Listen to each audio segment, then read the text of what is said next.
Okay, please be seated.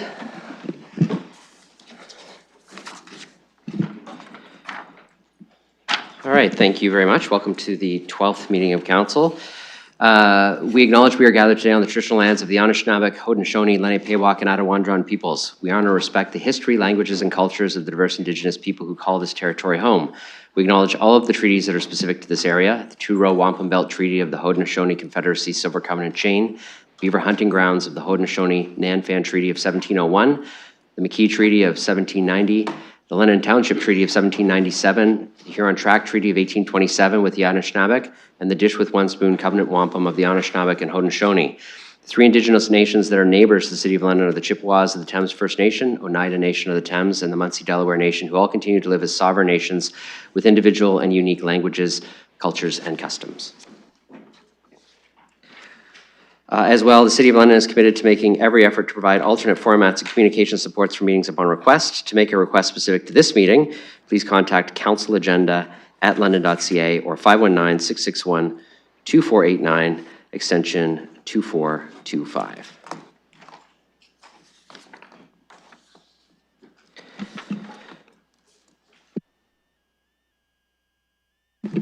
Okay, next, it's my pleasure to let you know that we'll have a large group today for the singing of the national anthem. The Yunga Vocal Ensemble has traveled from Hanover, Germany, a fellow UNESCO City of Music, led by the director Klaus-Jürgen Etzold. Yeah, okay, great, Etzold. They've toured all corners of the globe. Their recent tour of Canada has been anchored in London, a fellow UNESCO City of Music. Western University has hosted workshops and master classes and will have public performances tomorrow. Just moments ago, the choir performed at the Covent Garden Market, and tonight they will perform at 100 Kellogg Lane in the courtyard next to the UNESCO Creative Cities Celesta Art installation at 7 p.m. Please rise and join me in welcoming one of the largest groups we'll have for the national anthem today. So come on out, and if you need to adjust the microphone, we can do that too.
Thank you all.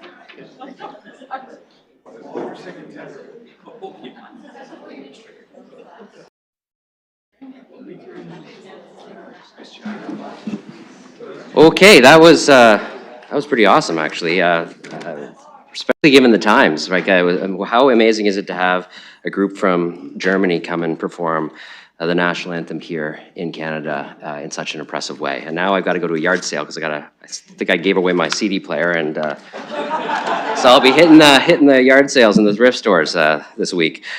We received some feedback from the clerk. I don't know if someone in the gallery has their phone on or listening to the meeting is not muted. There's a little bit of echo and feedback. So just per the procedure bylaw, your devices should be on silent up there. Okay, perfect. We'll go move on to disclosures of pecuniary interest.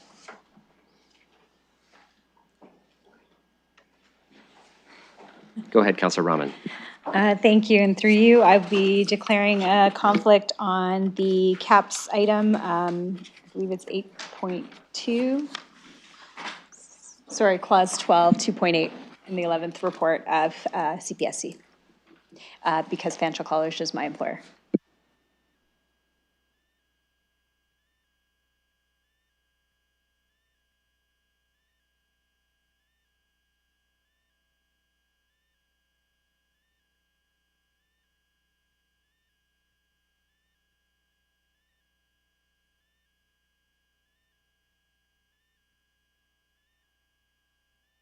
Yeah, it's just, that wasn't quite the right clause. We just want to make sure we note the absolute correct clause. It is on the Bridging Supports Housing Stability Services, right? Thank you. Okay. 8. 2.8 is correct, but it is clause 8 of the 11th report of Community Protective Services Committee. Excellent. Okay, anybody else? Perfect. So if the committee chair could just note that, that would be great. We are on to recognitions. Councillor Van Meerbergen had a recognition today. Go ahead. Is my mic? Yeah, there it goes. First, let me say, Danke, Herr Bürgermeister. I wanted to stand up today and just give a shout out and a heartfelt thanks to our own staff, led by Cheryl Smith and her chief fireworks person, Trevor Johnson. This past Canada Day was like no other.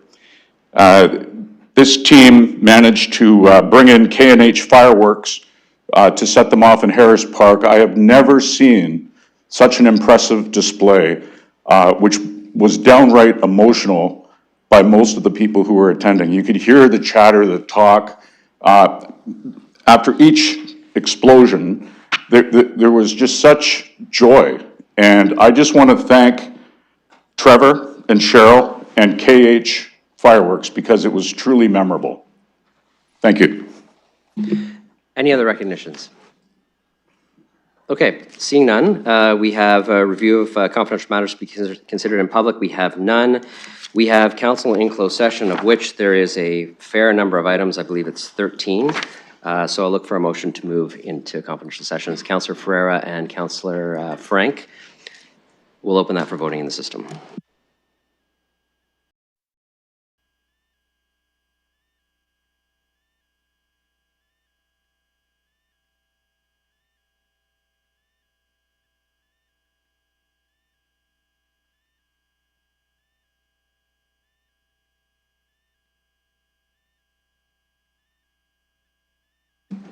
Councillor Van Meerbergen? I'll vote yes.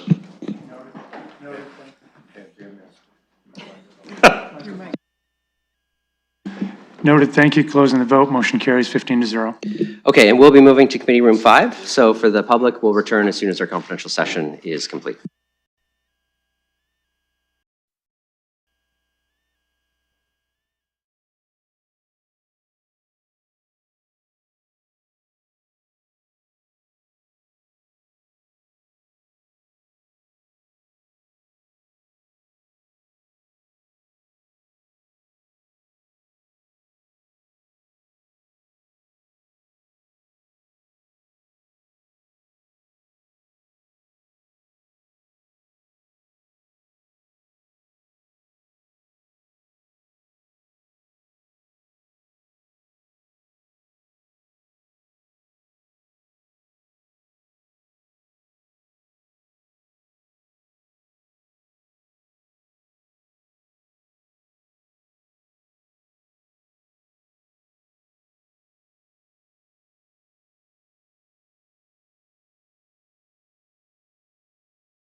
All right, thank you. Please be seated.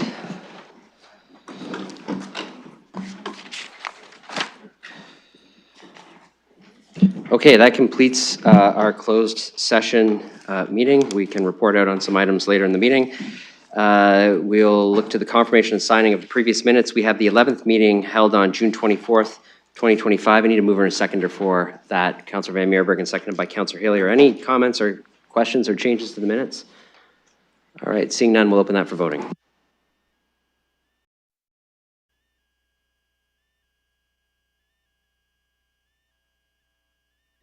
Closing the vote, motion carries 15-0.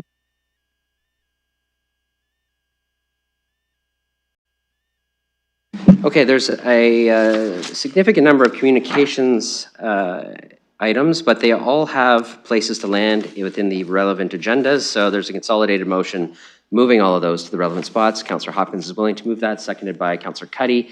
Any discussion on that? Okay, we'll open that for voting.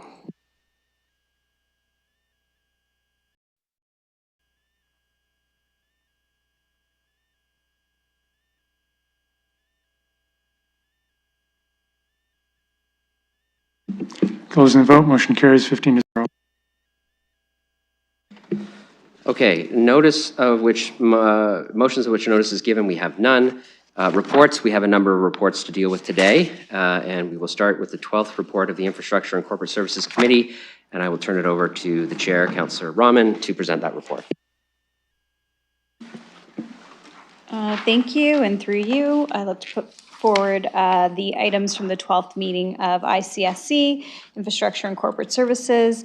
I'm looking to put all items with the exception of 8, 9, and 10 on the floor. Okay, so that's 1 through 7. Does anybody want anything from 1 through 7 dealt with separately? No? Go ahead, Councillor. Thank you. Yes, I'll look to put items 1 through 7 then on the floor.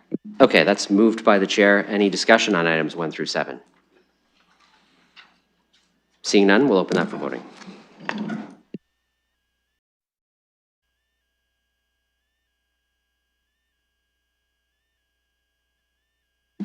Closing the vote, motion carries 15-0. Go ahead, Councillor. Thank you. I'll look to put item 8, which is 2.1, Biosolids Management Master Plan, Notice of Completion on the floor. All right, that's on the floor. I believe Councillor Pelosi has circulated something. I'll go to you first. Thank you, Mr. Mayor. To appreciate everyone's time, it's a motion to refer. It reads that the Biosolids Management Master Plan Notice of Completion be referred to a future meeting of the Infrastructure and Corporate Services Committee to allow Civic Administration to host an additional public information center for the Biosolids Management Master Plan, and it being noted that the preferred meeting location for items impacting this community in which this report would is out on Glamorth Drive, and I believe I have a seconder in Councillor Pribble. Okay, Councillor Pribble confirms. So that's a referral. We'll get that up on the screen. So colleagues will see that in a moment. And the referral's on the floor. You can go ahead and speak. Thank you. Appreciate it, Council. So I'll try and be concise. Some of you would have heard the questions residents raised and I raised for them at committee. There was also a communication from the community requesting the referral as they had some questions. I will note that and will thank, as you noticed in the added, I did have an added communication trying to expedite my long-winded questions and answers. Thank you to Mr. Odekirk, who did make himself available to come out to the community. Many of their questions could be answered and addressed in a public information session. When the city hosted theirs, public comments didn't come in. They might have had one attendee, which very well I know could have been Councillor Pribble because he did go. When the community hosted their meeting, they had 50 people. It was a community-hosted meeting by a member of the community, so they ran the meeting where I believe if the city hosted this information center, a lot of their questions could be answered in an organized fashion. A lot of them focused around next steps, odors, mitigation, knowing that they had other odor-emitting businesses in that area that have or have not gone so well, and just really looking to understand the technology next steps, where we go from here, and what is the the digesters, what's going to happen with it. So just really community focused is all that waste that's not going to Greenway will come out to this location in the city. So that's the motion to refer, just they can go out and do more engagement with the city. I know we checked our boxes and did the proper process, just they have some questions and not coming all the way into London. They would prefer that we went to them. Okay, this is on the referral. Any other speakers to the referral? Councillor Trosow and then Rahman. Very briefly, I just want to, through the chair, thank the councillor for bringing this forward. I think it's appropriate. I think we're not looking at any sort of statutory timelines, and I think this would be a very simple thing for us to do, and I think the residents of that area are entitled to have this additional feedback and say. So thank you again for bringing this, and I'll be supporting the referral. Councillor Rahman. Thank you, and through you, and it's not often that Councillor Trosow and I are completely on the same page, but that was one of those moments. Yes, thank you. I really appreciate the fact that this is in front of us, and I just want to confirm with staff, we did hear at the meeting that there was no issue with the time delay, so I just want to confirm that that's the case still.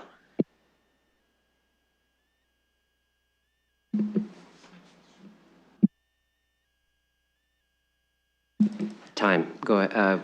I don't know who's going to answer this, but you're making eye contact, so you're up. Go ahead.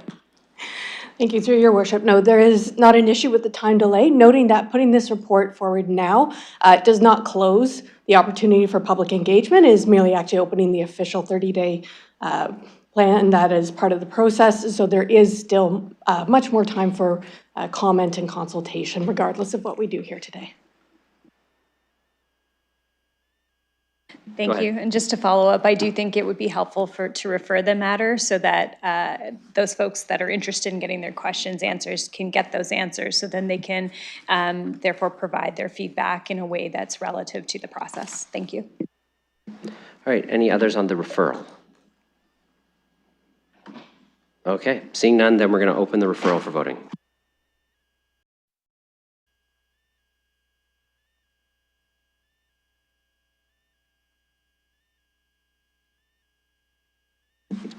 Closing the vote, motion carries 15-0.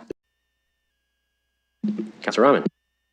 Thank you. I'll look to put item 9, 2.8, the expropriation of lands, Phase 2, Wellington Gateway project, civil works related to bill number 287 on the floor. Okay, that's on the floor. I will look for any comments. Okay, seeing none, then we'll open that for voting.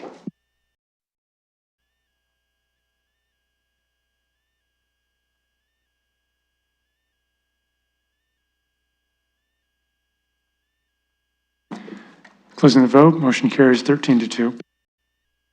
Go ahead. Thank you. I'll look to put item 10, 4.1, the London Emergency Services Campus on the floor. I'd like to thank the police chief and the fire chief for attending the ICSC committee, as well as the mayor and others for being there to speak to this item, and I'd like to put that on the floor right now. Okay, perfect. That's on the floor, and I'll look for any speakers to this one. Councillor Trosow, go ahead. Thank you, and through the mayor, through the chair. First of all, I want to clarify that my objection to this, and the reason why I'm standing now to talk about this again, as I did at the committee, is not because I'm trying to stop or delay this facility. I know we've approved that. I know it's in the budget. I know that's done. And I know it's going to be very difficult to decide where to put this. But my objection to this, and I have asked for the documentation, my objection to this is the finding that we have to make is really based on the information that's in the feasibility study.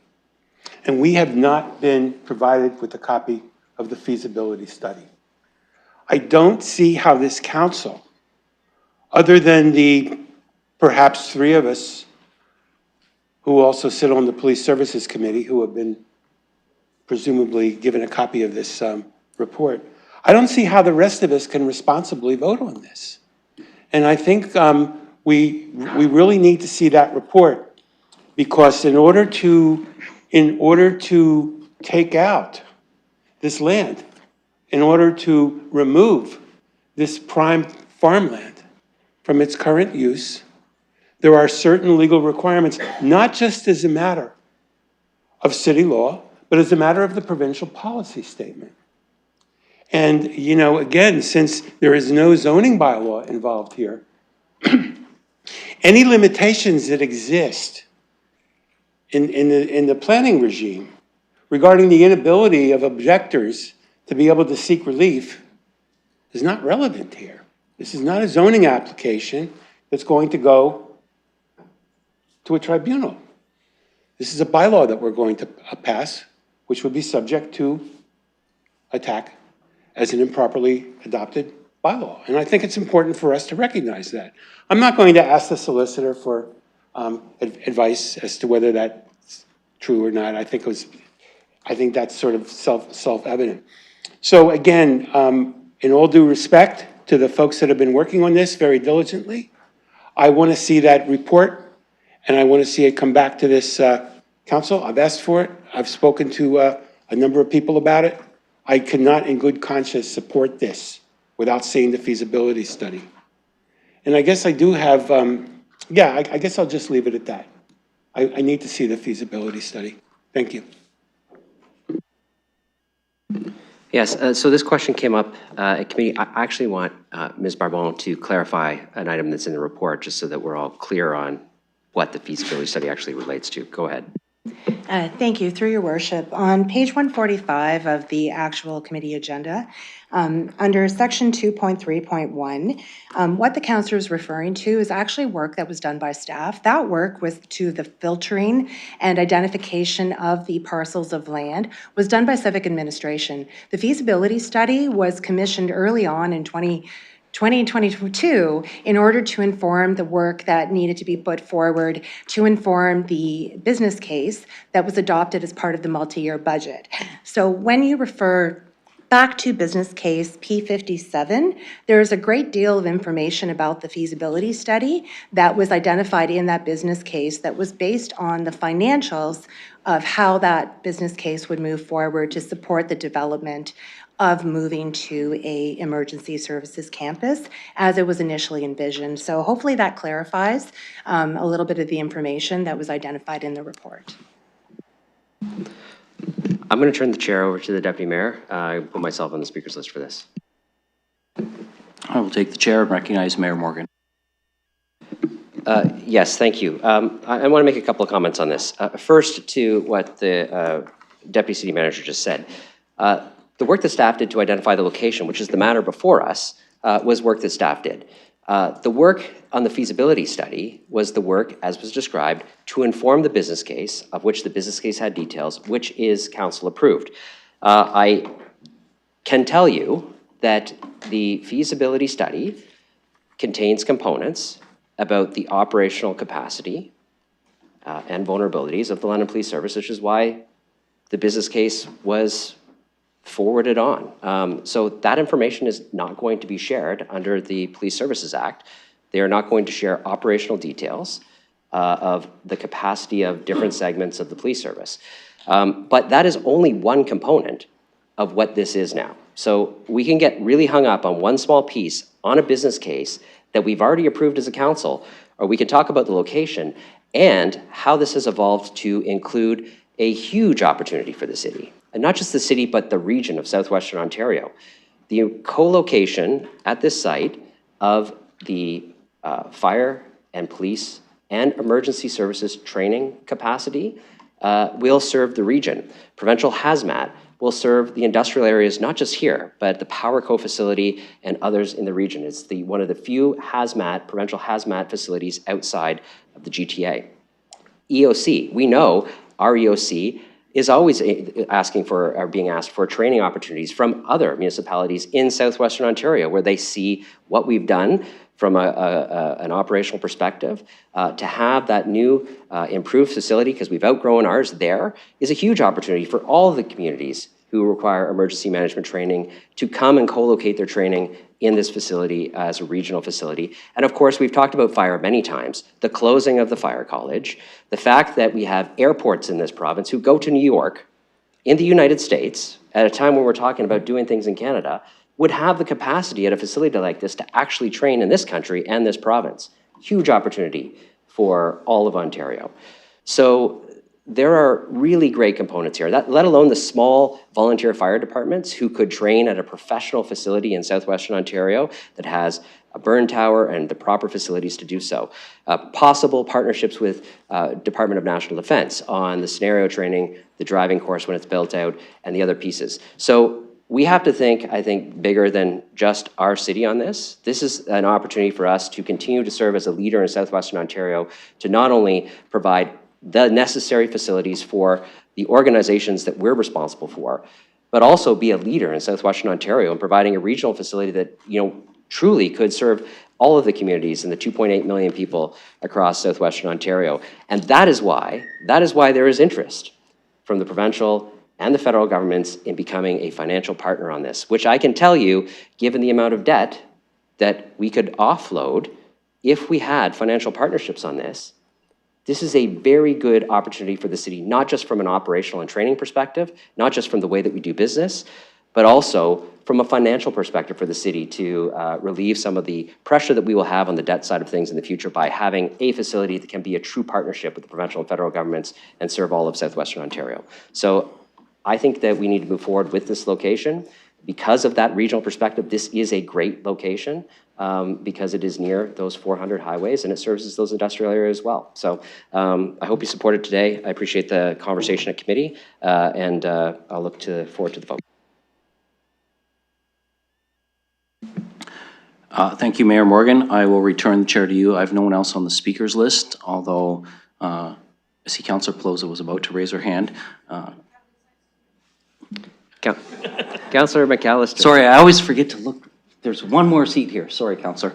So we've got Councillor McAllister, and I would like to be on the speakers list briefly as well, but we'll go to Councillor McAllister. So let me just confirm, you're handing me a list with McAllister, Pelosi, and yourself.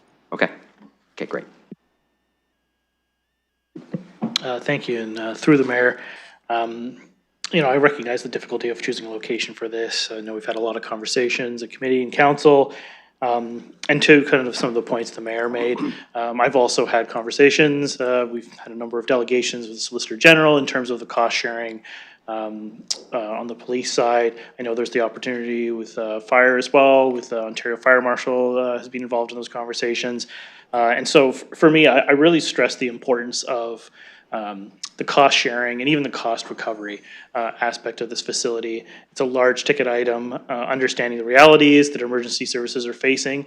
But to the mayor's point, I really think we have to keep pushing on the front of partnering with our, whether it's rural, regional partners, and then on the cost recovery side, if we're renting these facilities out, we really do need to capitalize on those opportunities. And so my words, I guess, would going from here, maybe back to the police board, but any of the money that can be recovered in terms of the cost, because it is so large that's money that comes back to the city coffers, recognizing obviously the police still have things they need to do, but this is money that absolutely needs to come back to the city. If there's any opportunity to partner, get this money back, we need to do that because yes, London is footing the bill for this, but as we have heard from a number of the regional partners, they have a need for it, but we can't be footing the bill for the entire region. That's something the province absolutely has to get on board with because they have recognized the realities,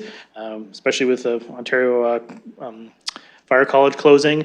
There is a need in the community. London is stepping forward, and we absolutely need to be compensated for our efforts. Thank you. Councillor Pelosi. Thank you, Mr. Mayor. For those who joined committee, I would say, laborious in my questions there, and very well still might be today. So if Councillor Rahman needs to sit, I'm okay with it. A question for you, or through you to staff, as this one, I would say we've had nothing quite like this. It's an exciting opportunity. It will help fuel the growth of emergency services, not only in London, but in the region. Some of my key concerns were that this is outside the urban growth boundary. These residents were just told by staff through our urban growth boundary review that nothing is coming that way. You're not going to see development, and this is going there.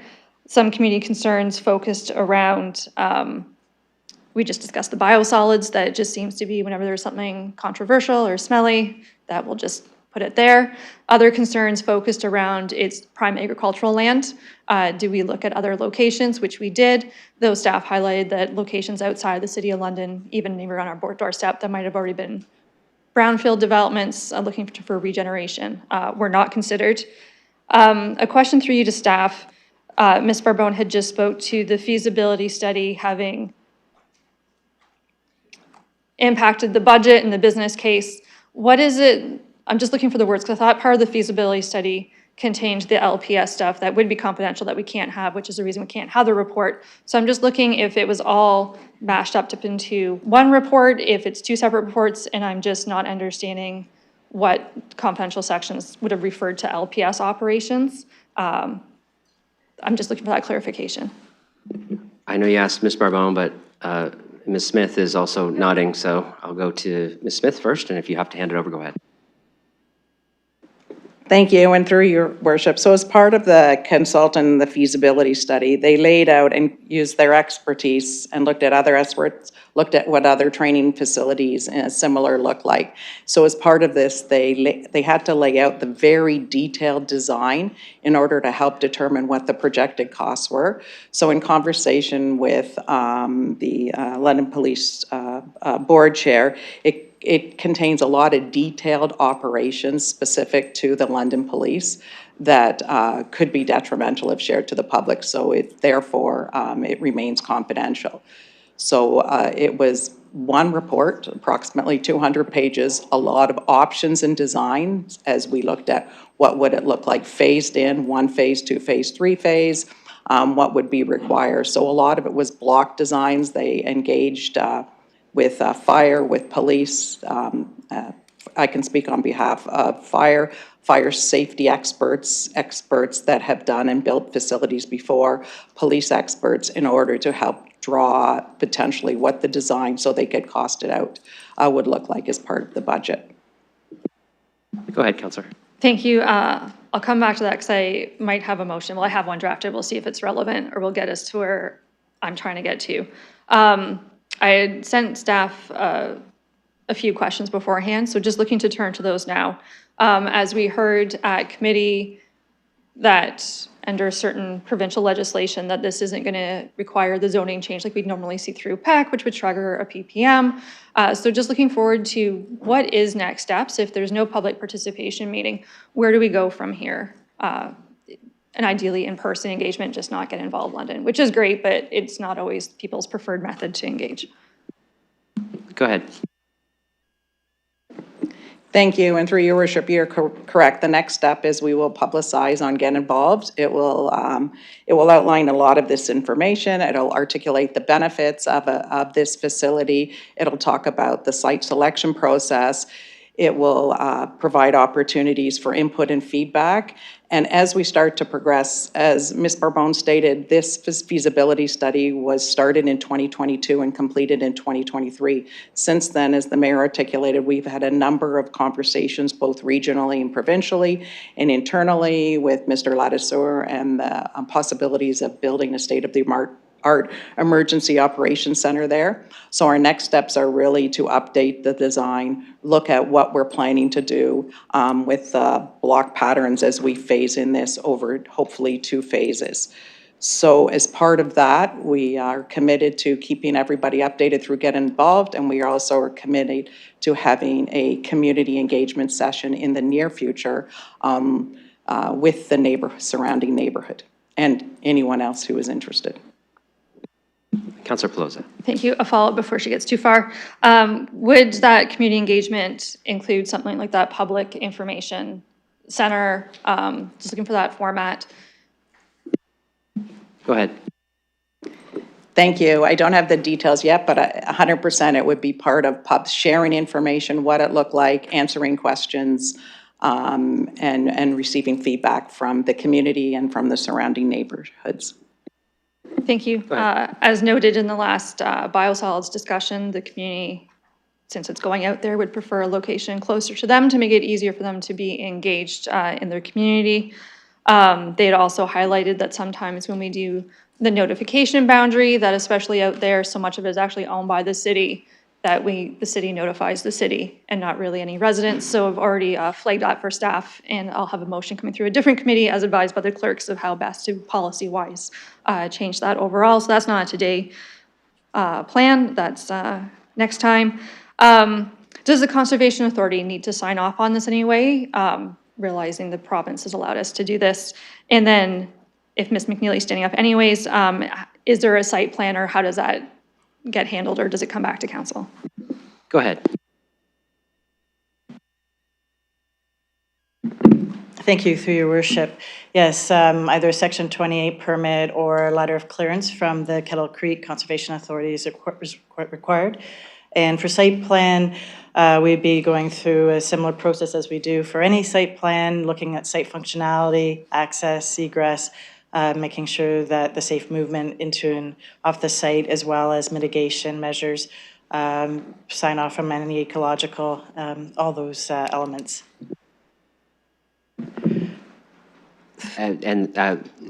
Through your worship, yes, the application process is administered by staff.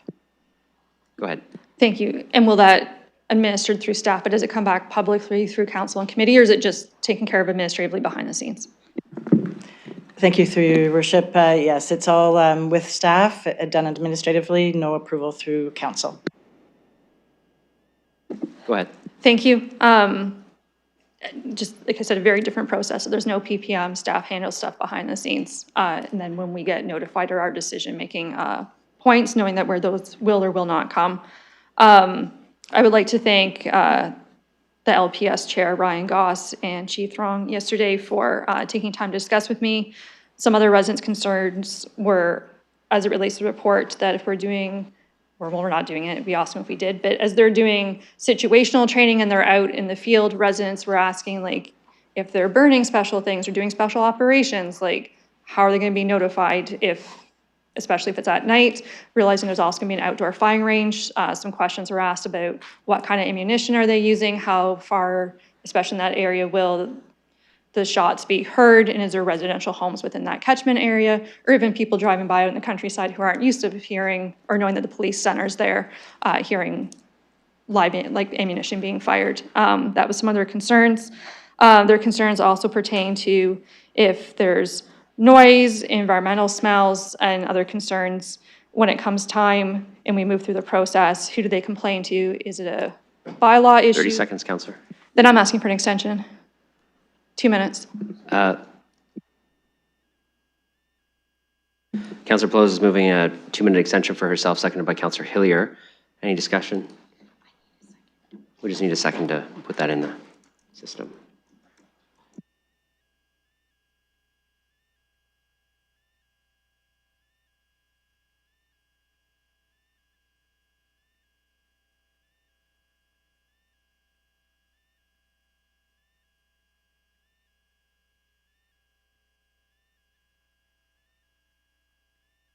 Okay, it's going to be open now.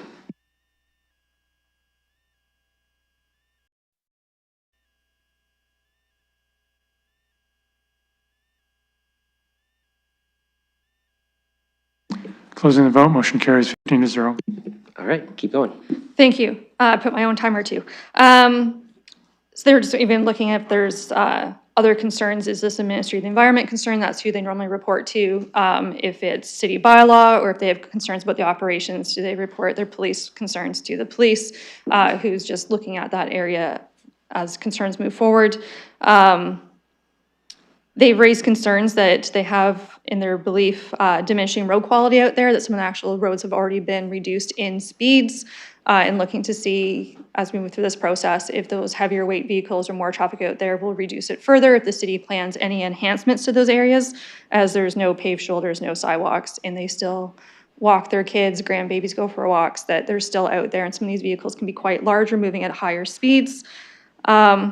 They also asked for if the decision makers haven't been out there in the area to experience it, if they're aware of the odor smells and concerns that come out there, if they're trying to do operations or welcoming regional partners, that It can be quite unpleasant at times.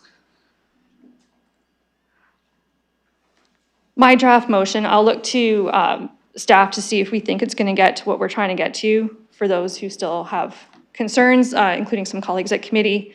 The London Police Services be requested to submit to a future committee a public executive summary regarding the London Emergency Campus based off of the feasibility study, noting confidential or proprietary information that can impact operations or safety is not what's being requested.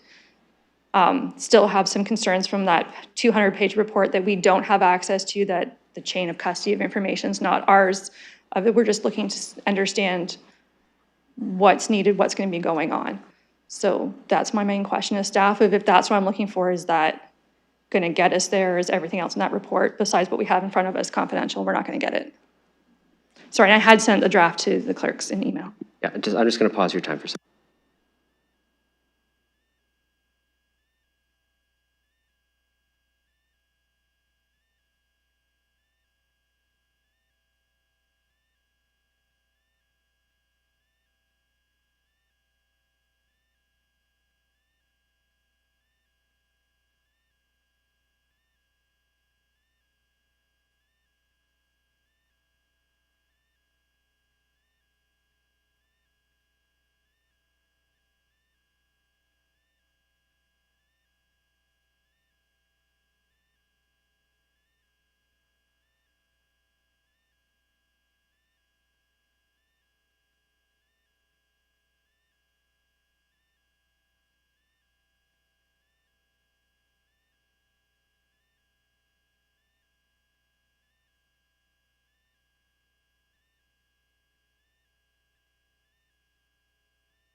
I have a question for you, Councillor.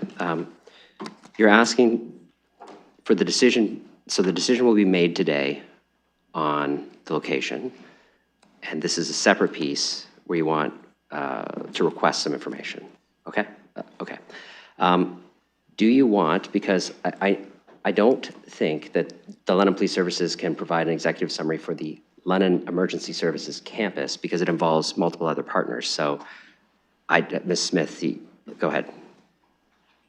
Thank you, sorry, and through your worship, I'm wondering if it would be beneficial to say civic administration and the London Police, because what we can bring back an executive summary, we really need to update the feasibility study. So building on what's already there, as you can imagine, in the last 18 months, a lot has changed and grown, as we've discussed earlier in this meeting with this site. So I'm wondering, we would be happy to come back to a future committee meeting with an update to share what we're doing.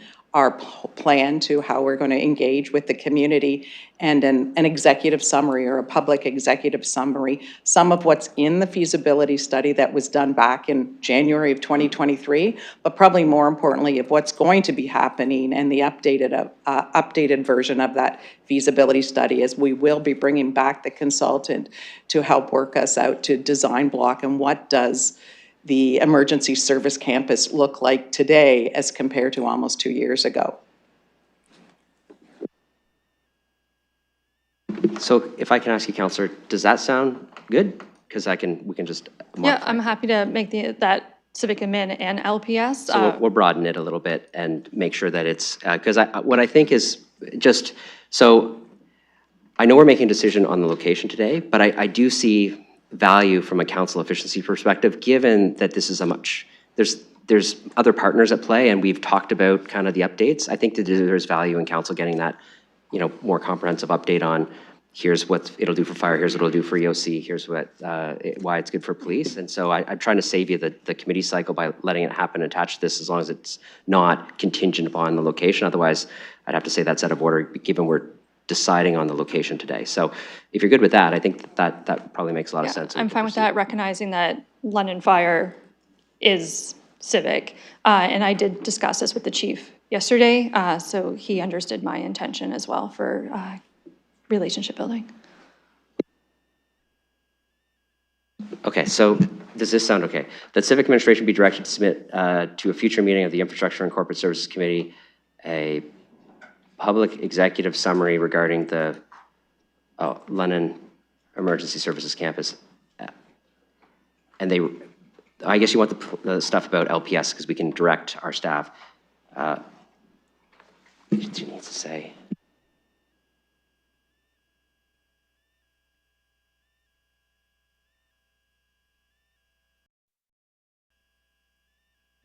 Mr. Mayor, could we just put that civic administration and the London Police Services be requested to jointly submit?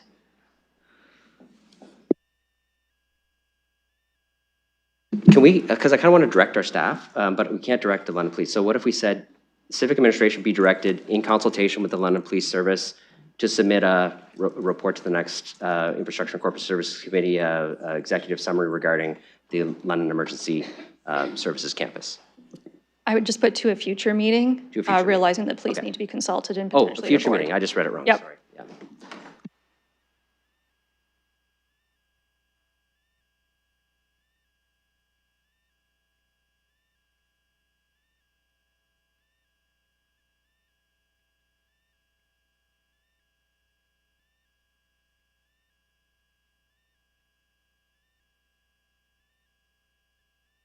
So I'm going to read this and I'll ask for a seconder. That the motion be amended to add a new part that reads as follows: that civic administration be directed in consultation with the London Police Service to submit it to a future meeting of the Infrastructure and Corporate Services Committee an executive summary regarding the Emergency Services Campus. Okay, and seconded by Councillor Hillier. Okay. That's now on the floor if you want to. Sorry, can it just go on the screen? It's not in the e-scribe yet when I keep hitting refresh. She's putting it up right now. Should refresh now for you.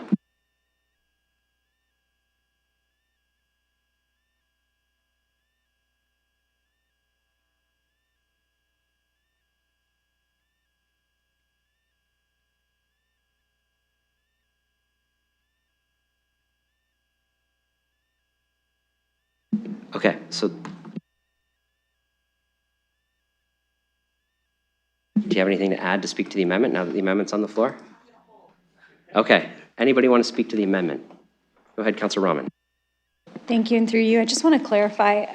My understanding was from the discussion at committee and from this meeting here today is that what my colleagues were looking for was actually related to the feasibility study, and I just think without the mention of the feasibility study, this is actually potentially something different. It seems like we're just getting an update now, but it looked like before we were being able to really get more insight into the evaluation of the criteria that were used to be able to make this decision as to why we arrived at the decision. So I'm just wanting to know, update's great, but I think if the intent was to get information that we didn't have, then I think that that's missing from this motion. I was just going by what Ms. Smith said that she was going to endeavor to do, and she described the operationalization of it. There will obviously be components of that that can't be included, but she was going to say she was going to include that stuff. So it wouldn't just be that component, though. There would be fire and EOC who would add some stuff as well. So if nobody is satisfied with that, we can adjust it, but I heard Ms. Smith be very clear about that. If you want to just clarify again, and then we'll see if we need to make an amendment. Thank you, and through your worship, yes, we are taking the current feasibility study that the consultant helped us to develop, what that block plan and design is, and around the criteria and all the information included in that. We need to build on it, because I would like to come back and share publicly what it's more realistically going to look like, because over the last 18 months. So I understand you want to say some of the parameters that were included in the initial feasibility study done by the consultant still stands, but also sharing a big portion of that was the design and what it looks like at a high level. I'd like to share that revised and what it looks like with you and with the public. So we will take the basis of what's already there and add to it. And from that, we will create an executive summary of that document for you to share, with you and the public. Councilor Rahman. Thank you. I appreciate the clarification, although I will appreciate an update at a future meeting, and I think that this motion is valid and helpful for that reason. My concern is I don't think it actually fully addresses some of the concerns from colleagues that we're looking to bring this forward. I also wanted to just mention that I think it would be helpful in the update if we hear exactly how much of the parcel will be used and how that parcel will be used, because I know that there was concerns from the folks that came out and spoke to us from OFA around whether or not any of the rest of the parcel will be farmable or not. So any information on that I think will be helpful. I'm not sure if that's for a future date, but I would love to see that in a report. Thank you. Great, and I saw Ms. Smith nod that that's certainly possible. I think there was some detail provided about the amount of the parcel that would be used initially and how much would still be farmland. Okay. Other questions on the amendment?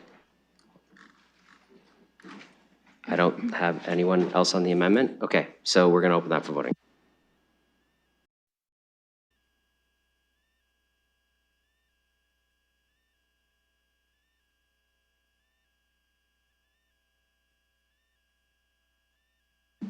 Closing the vote, motion carries 15-0. Okay. That passed. Do you need a mover for the main motion as amended? I do, yes. You want I can move it. Okay, you want to second it? Okay, moved and seconded, perfect. Any discussion on the main motion as amended? Councilor Trosa. No, I already spoke, so I just want to make sure that I'm not out of order. The motion has. Yes, well, that's something that right now, the way we've been doing it is if you've spoken, if it's a new motion as amended, I think that for efficiency, we can look at that in the future, but I'm going to be consistent with how we've done it in the past. So it's an as amended motion, so you can speak. Okay, in which case, through the mayor, I really appreciate the amendment. I think the amendment is going to be very helpful. But again, at this point, as this main motion as amended stands right now, it does not have the information in it that I would need to support this. So I will be voting no. But I just want to say in voting no, I do appreciate the amendment. And I understand from the Director of Planning that this is still going to need a permit from a conservation authority. And I believe that that's going to happen in September, just for everybody's information. And I'm wondering if it's okay to ask the director what is the nature of the permit that is needed from the Conservation Authority? Okay, that's relevant to site, so I can go to that. Go ahead.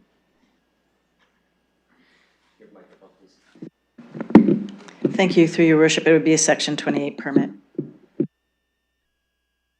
And could you just sort of clarify for everybody what that entails in terms of the findings that the Conservation Authority would need to make? Go ahead. Thank you, through your worship. It would be addressing any of the regulatory matters, flooding, mitigative measures if needed.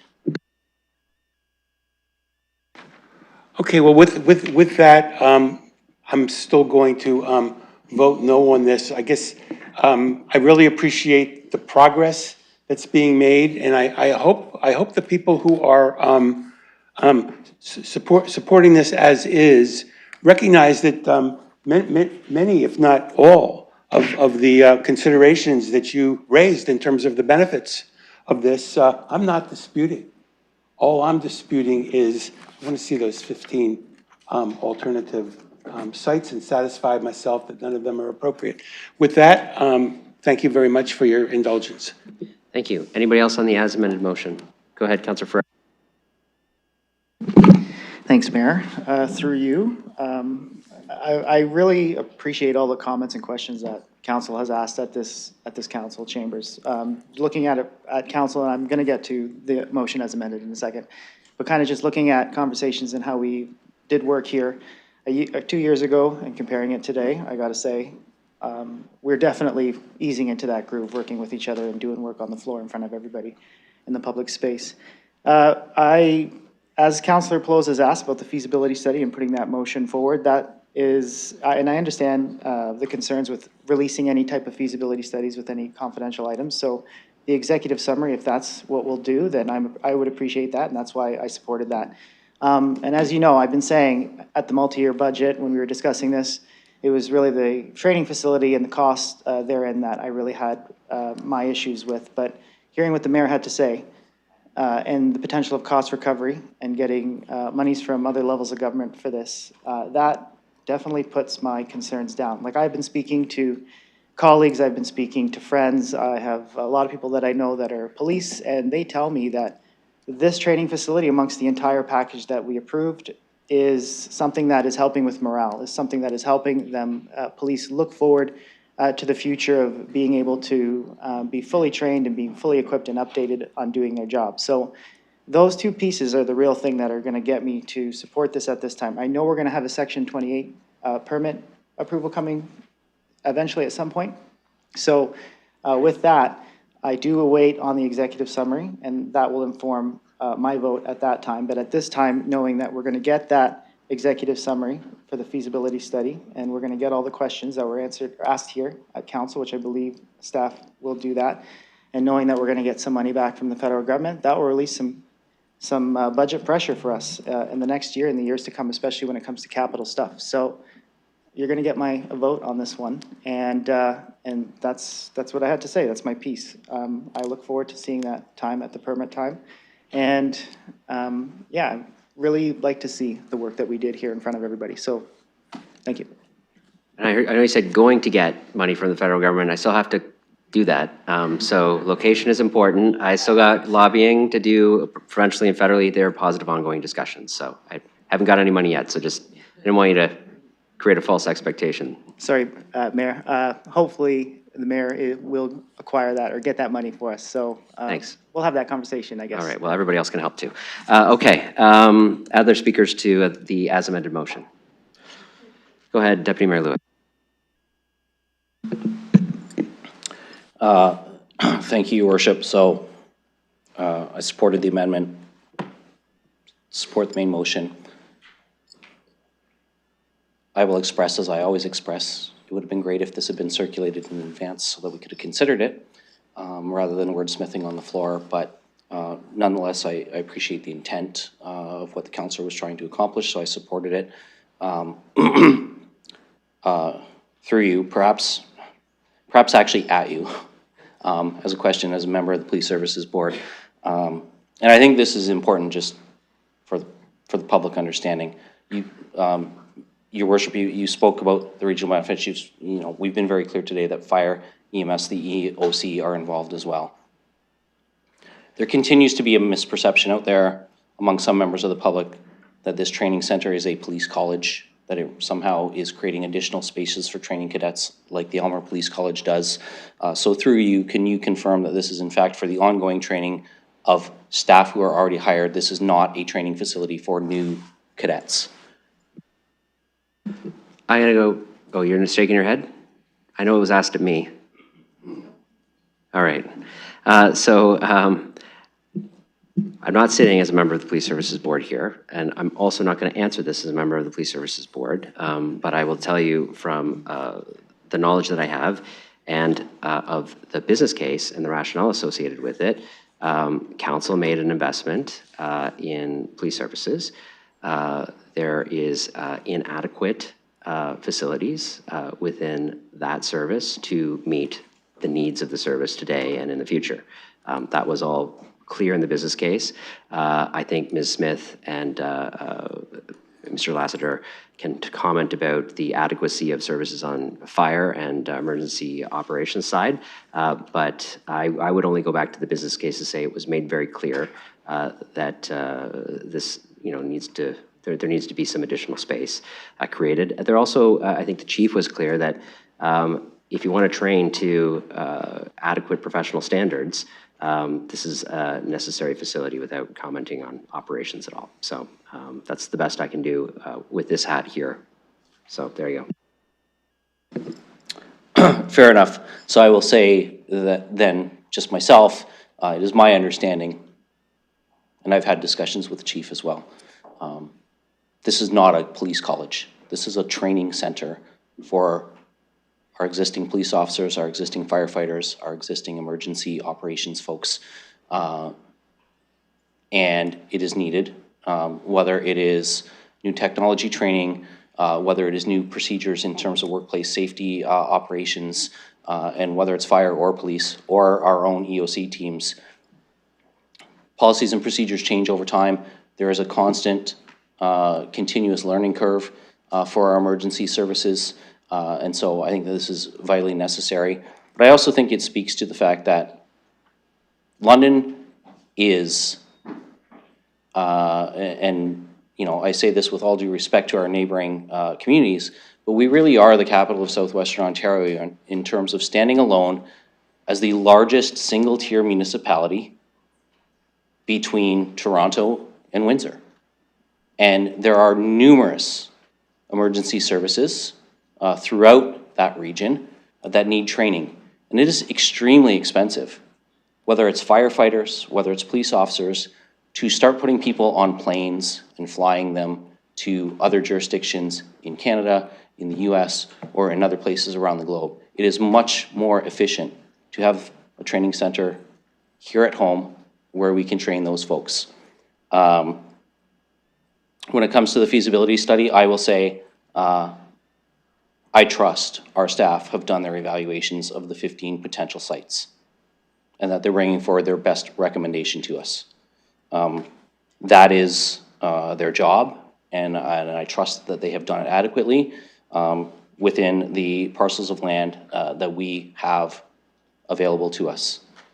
And whether we saw the other 15 parcels by address or not, I don't think that we have the ability as a council to actually assess whether other locations might be better when in fact there are operational matters to which we're not privy. So I'm very supportive of this. I am happy to extend an offer, and I think Councillor Ferreira already voluntold himself, I'll voluntold myself too, that if we can assist in the lobbying efforts with the provincial and federal government, happy to do that, because this is not just a benefit to London. This is a benefit to all of southwestern Ontario. This is a benefit to Ontario as a whole, as a province.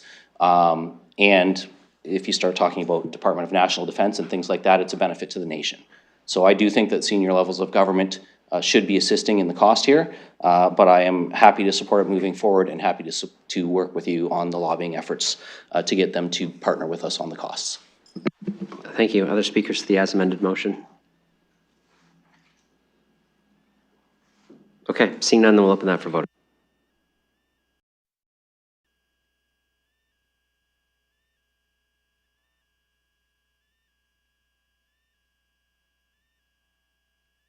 Closing the vote, motion carries 14-1. Councillor Rahman. Thank you. That concludes my report. All right, great job. We're on to Community Protective Services Committee, and we'll go over to Councillor Ferreira to present that report. Thanks, Mayor. Pleased to present the 11th report of the Community Protective Services Committee. I got a few pull requests. I've received pull requests for item 4, item 7, item 8, item 11, item 12, and item 14. So if there's any other pull requests that I missed. Councillor Stevenson? Microphone, Councillor Ferreira, thanks. I'd like to pull 15, please. Okay, so, Councillor, I think you said, just check your list, 4, 7, 8, 11, 12, 14, 15.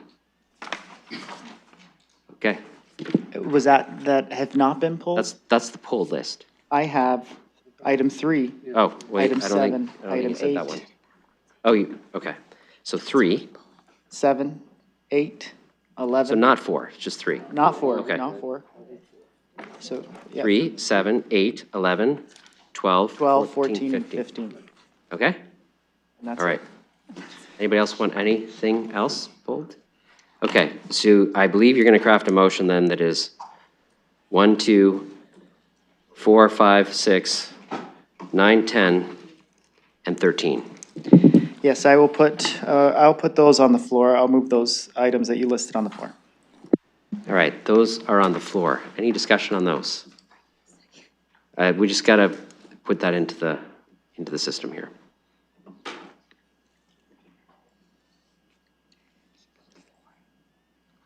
No, 4.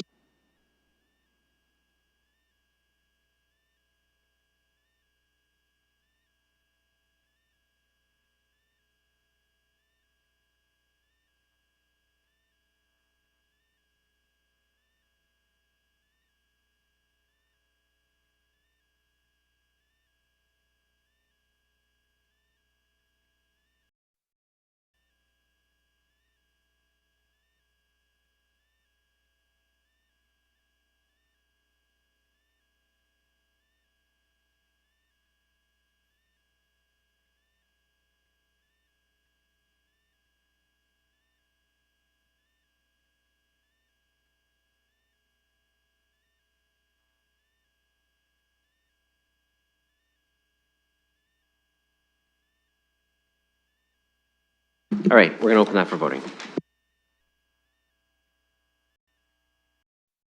So just have a pause for a second. Yes? Yeah, I had a few things to say. Oh, sure, go ahead on any of those items. Yeah, so on 2.9 for the dashboard plan, I just wanted to confirm that there'll still be a June snapshot for 2025. Mr. Dickens. Thank you, Your Worship, and through you, on the City of London website, we can endeavor to do a June snapshot. We have started to reallocate our resources and efforts towards this initiative, but we can absolutely do an update for June. Okay, that's great. Thank you. And then for 2.10 with the contracts, there was also, because we passed an amendment saying that we would get the executed contracts, there was also an amendment for the April 7th Community and Protective Services Committee, and so approved at Council on April 22nd for the ETF funds at 602 Queens. So I just wanted to confirm that that contract will be coming forward.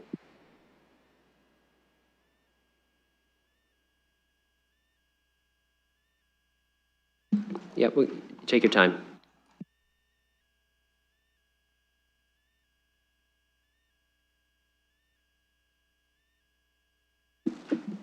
Go ahead when you're ready. Yeah, thank you, Your Worship. Sorry, 1 second, just getting some intel here. No problem. Accurate is better than fast, always.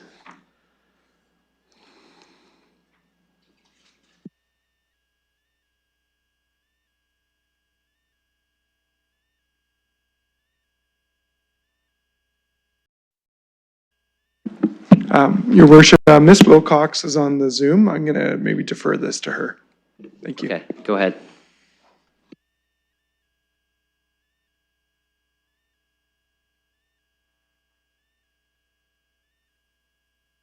Thank you, Your Worship, and through you. Yes, there is a direction to bring this one back, and it will be coming separately in September. This one is a contract through the life stabilization team. Go ahead. Okay, that's super. Thank you. I did notice that the London Cares Highly Supportive Housing budget that we were looking for in June is all here, so that's good to see. And I did just want to talk a little bit about, or ask staff to just clarify, because there's been a lot of talk about the contracts and me requesting the contracts and then being asked to file freedom of information and doing that. And then all of them have been redacted, some completely for the budgets, other partially. And then these ones came unredacted, which was great. But I would just like, through you to staff, to just explain to council and the public for these social service contracts that are untendered, what are we allowed to see in terms, and what can the public see in terms of these contracts? So I'm just curious, I would like to know, and I think the public would like to know, why these ones are unredacted, but the ones filed through Freedom of Information were redacted. And I have asked through emails, but I would just like it shared publicly. Yes, so let me, because this involves multiple staff, let me take a go at it, because I've been on council 10 years, so I should be able to answer this, and then I'm going to have our staff confirmed. Under various acts, including the Municipal Act, council is the authoritative body, council as a whole. The mayor, yes, through recent legislation does have some standing, but for the most part, individual members of council have, from a freedom of information policy perspective, essentially operate like members of the public in the way that staff by legislation have to treat the requests coming in. So if council makes a request as a body, it can provide direction, and then items can come forward, and they either come forward publicly or in camera, depending on the nature of the pieces. And that body has certain authority under acts. If a member of council wants to just see the information themselves and not have all of council see it, they basically operate for the most part as a member of the public requesting information under freedom of information, because our staff are required to follow the legislation, whether it's the Information and Privacy Officer or the Solicitor's Office, to do so. So there is a difference between an individual member of council asking for information than council as a whole passing a majority resolution asking for information, which would have differences. And I just want our solicitors, staff, and anybody maybe from clerks who might oversee information privacy just to confirm that I've got that right. That's my understanding from my time on council, because I've had to do the same. If I wanted to do something individually, I know I had to go through one process. If I wanted to do something as a councillor, I had to go through, I could go through bringing a motion through council. So go ahead and respond. Thank you, and through you, Your Worship, I think that's a fair summary of the situation.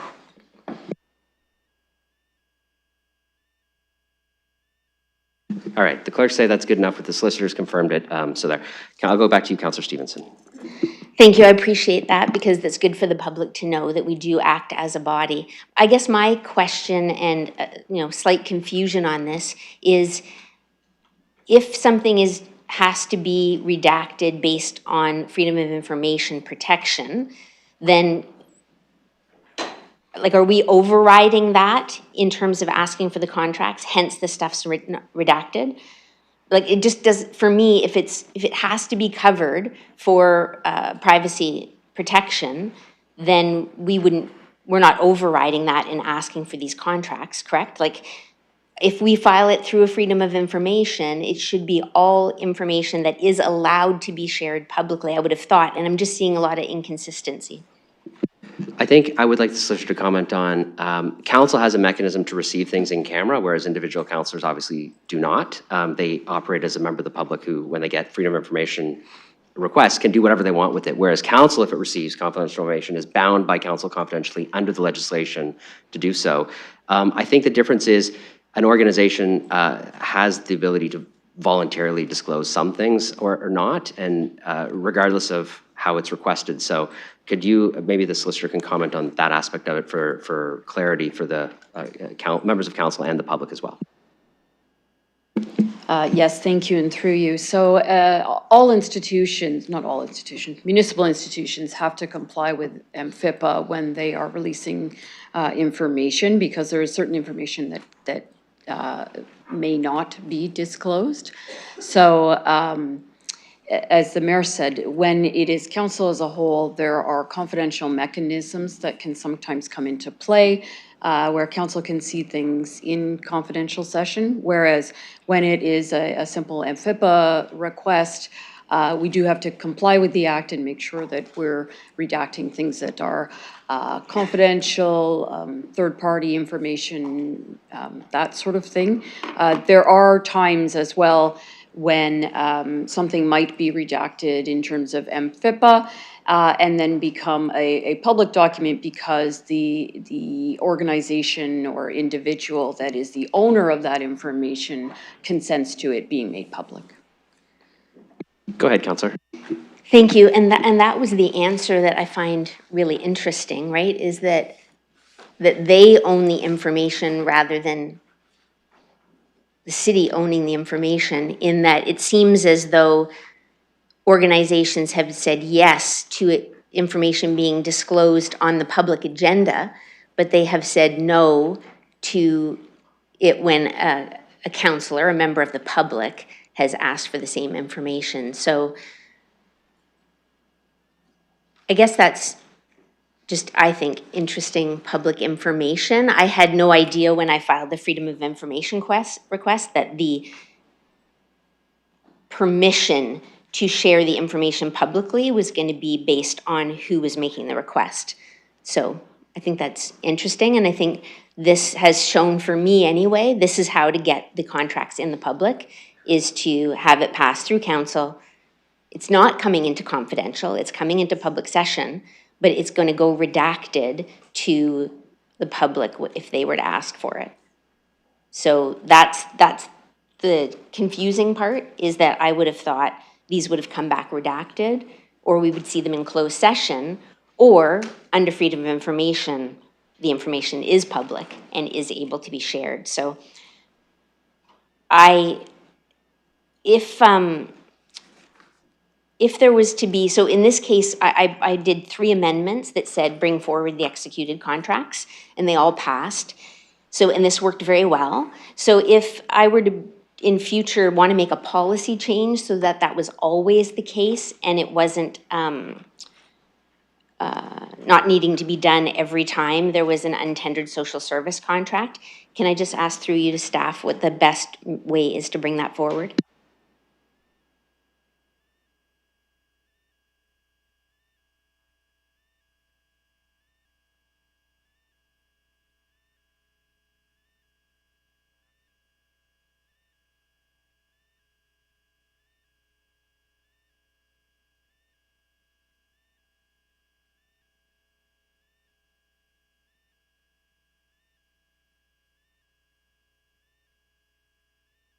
I'm going to have the clerk respond. Thank you. Through Mr. Mayor, I'm happy to discuss what the options are. It depends on whether it would be by bylaw, whether it would be a separate policy. We can certainly have that conversation offline.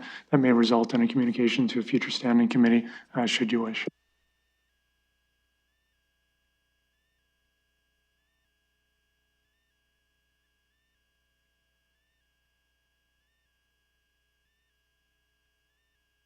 Okay, Councillor.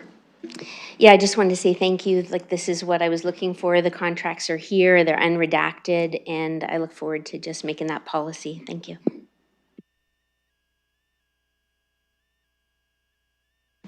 Okay, so we're on that consortium of things that Councillor Ferreira moved. Councillor Ferreira, go ahead. Thanks, Mayor. I just need to make a comment on the dashboard myself, if you don't mind. So I just wanted to say, like, I appreciate the work that staff has brought forward with this. When I brought this to committee, my intention was to inform the people of London about the exact data and the real numbers and stats of our homelessness crisis that we have here in the city. I don't want to have any decisions made on narratives. I want to see it based on data, because that is the best way forward. That is the best way to bring policy. Now, I've said here at this chambers before, and I'll just parse my words as much as I can, but I have a lot of I'm not too happy with or satisfied with some of the directions that we've had when it comes to our homelessness response.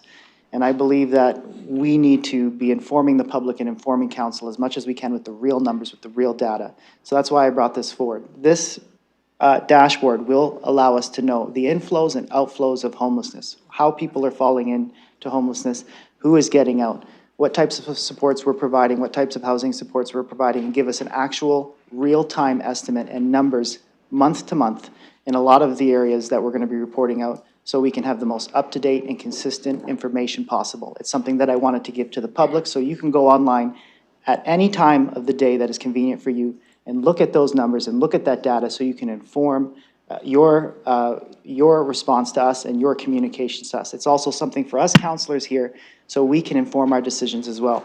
I'm really looking forward to the first phase of that data coming forward. I'm looking forward to the entire thing getting implemented. I know this is going to be very useful for us at council and for the public at large. So I just wanted to say I appreciate council supporting this up to this point, and I appreciate staff doing the work. And I'm really looking forward to once we get that dashboard up and running.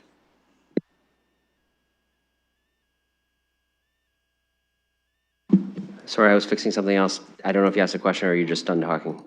I'm done. So, sorry, my apologies for that. I had to sort out a meeting thing. Okay, thank you for that. Any other speakers to this group of motions? Okay, we're going to open that for voting then.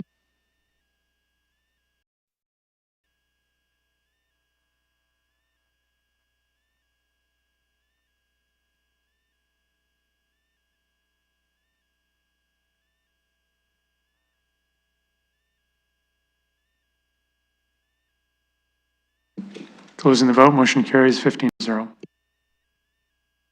Go ahead, Councillor. Okay. First on the list, I have item 3, that's the Affordable Home Ownership Program relaunch as it relates to bills number 277 and 281. I'll put that on the floor. Okay, that's on the floor. Councillor Stevenson. Thank you. To keep things moving, I have got a referral, so I'll move it first. Would you like me to read it out? I don't think it's on the agenda, so yes, please. That the staff report dated July 14th, 2025, related to the Affordable Homeownership Program relaunch be referred to a future meeting of the Community and Protective Services Committee to allow Civic Administration to come back with a business case for the province requesting reallocation of the funds to another affordable housing purpose. For example, repairs to LMCH social housing, repairs to affordable rental units, rent affordability assistance, or housing-related supports. I'd like to see if there's a seconder for that referral. Councillor Cuddy? Okay, that's moved and seconded. Would you like to speak to it? I'll speak last. Okay. Would anybody else like to speak to it? Go ahead, Councillor Lehman. Thank you, and through you, Chair, to staff. Are we able to use this funding towards other programs, in particular, let's say, our winter response program? Go ahead, Mr. Feldman. Thank you, and through you, Mr. Chair. The funding is intended to be used for affordable housing programs. So in the motion, repairs to LMCH social housing would not be an eligible request that we could make to the province, but things that relate to our affordable housing program would be. Thank you. Other speakers? Go ahead, Deputy Mayor Lewis.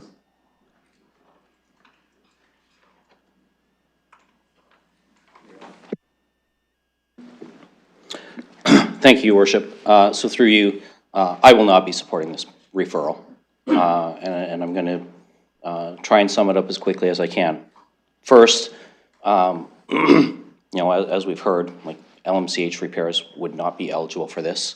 Neither would shelter services. This is for affordable housing, and it would require a business case to go to the province. And through you, Your Worship, I'd like to ask staff if Mr. Feldberg could indicate whether we have any projects even ready to submit to the province right now immediately that would benefit from funding. Go ahead.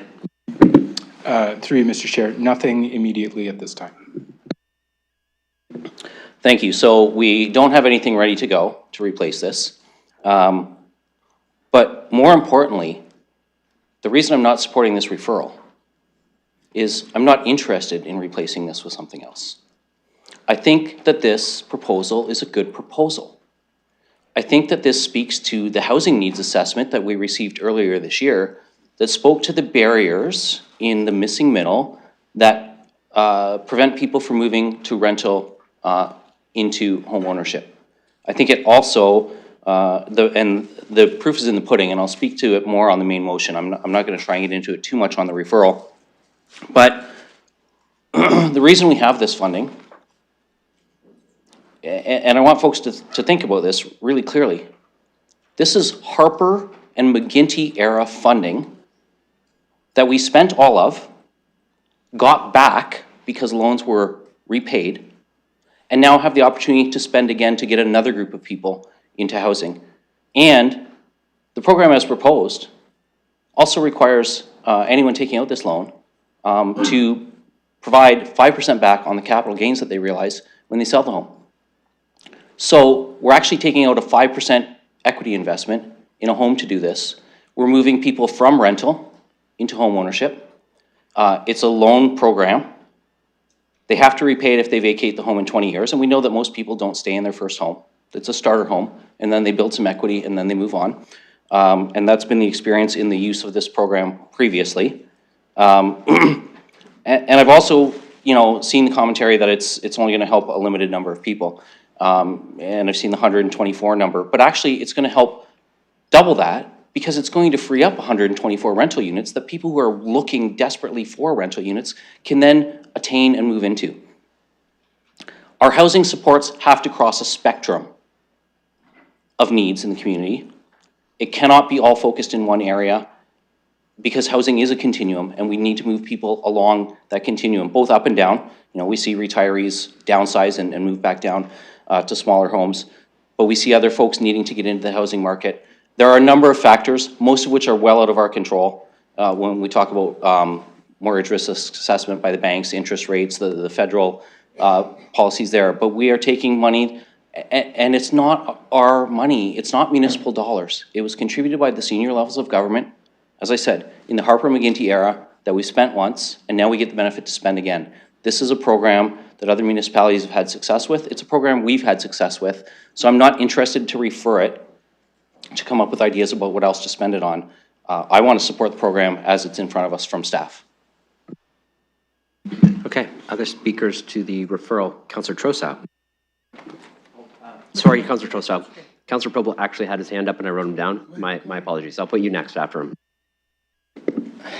Thank you, Mayor. And as was stated just now, that it has been actually one of the positive initiatives. And if you look at the repayment, we are actually, the balance is even a little bit higher than kind of what we started with. So it is positive, but I do have the questions to the staff. Because I certainly don't want to jeopardize this. I certainly don't want to lose this money for our community because that's $3.1 million is a good sum of money. But my question is, the way the motion you see in front of us, do you believe that based on the affordable housing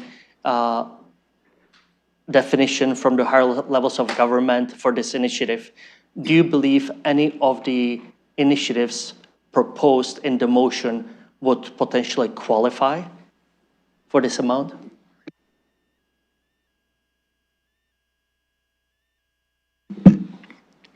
Mr. Felberg. Through you, Mr. Chair. So anticipating this answer, I actually looked at the provincial website this morning to identify the definition of affordable housing. And yes, there are some elements of this motion that would fit within that. And that is something that we could examine across our portfolio to see where there's options. The one thing I will also note is that this program does not just help the London community, it also helps the county. This is service manager money, this isn't property tax dollars. So we are also assisting homeowners or potential homeowners within the county, which is part of our service manager obligations. Go ahead. Thank you, sir. Chair, one more follow-up, and I'm gonna wait. It's okay. Mr. Felberg? Oh, he said one more follow-up, but he's just waiting to... I'm waiting. It's okay. Okay, go ahead. Oh, sorry. I was waiting for you if you were ready.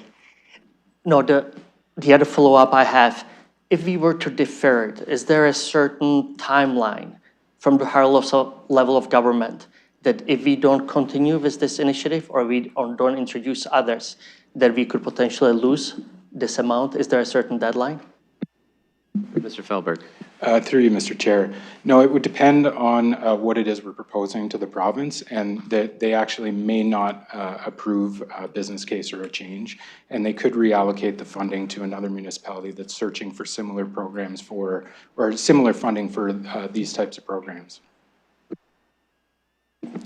Okay, so the way I understand it, and please confirm me that I'm accurate, there's no timeline, deadline, but if we propose a different initiative, business case to the higher levels of government, they might not accept it, and they will not say, dear London, it's not accepted, come up with something else. They might reallocate the money to another municipality. Is my understanding correct? Mr. Okay, I see the Feldberg, nods. Thank you very much. Just use the microphone so people at home can hear. Through you, Mr. Chair, yes, that's correct. Thank you very much. No more questions. I only say that all of us can see you nodding, but the camera doesn't flip to you unless the microphone's on, so people who are watching along can't. Okay, Councillor Trossau.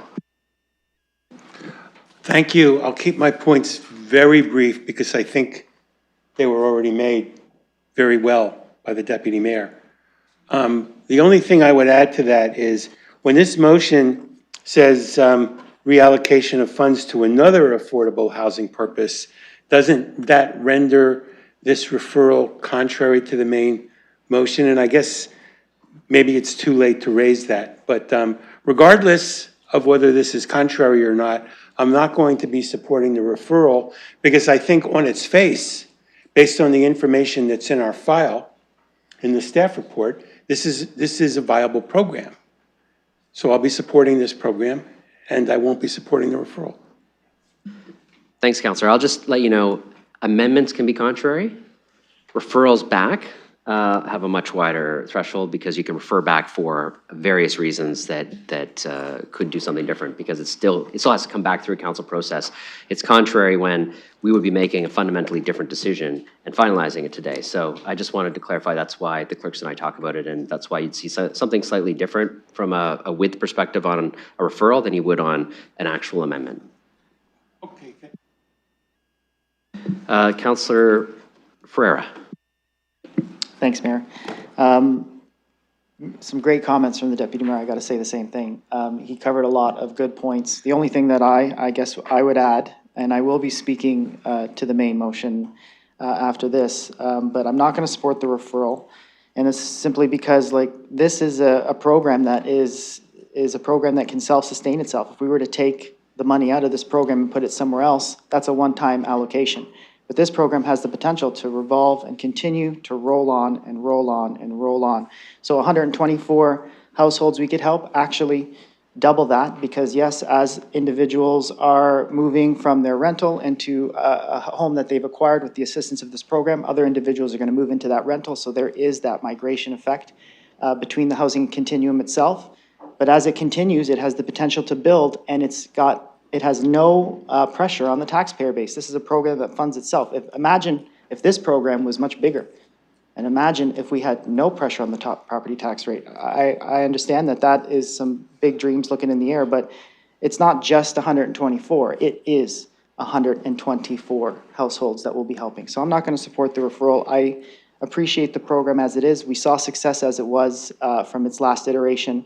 We have the monies in the funds that came from that program. I guess I would also add that if we did go with this referral and we did go with paying it back in some way, shape, or form, we do have individuals who are on the program right now that are continually contributing to this revolving fund.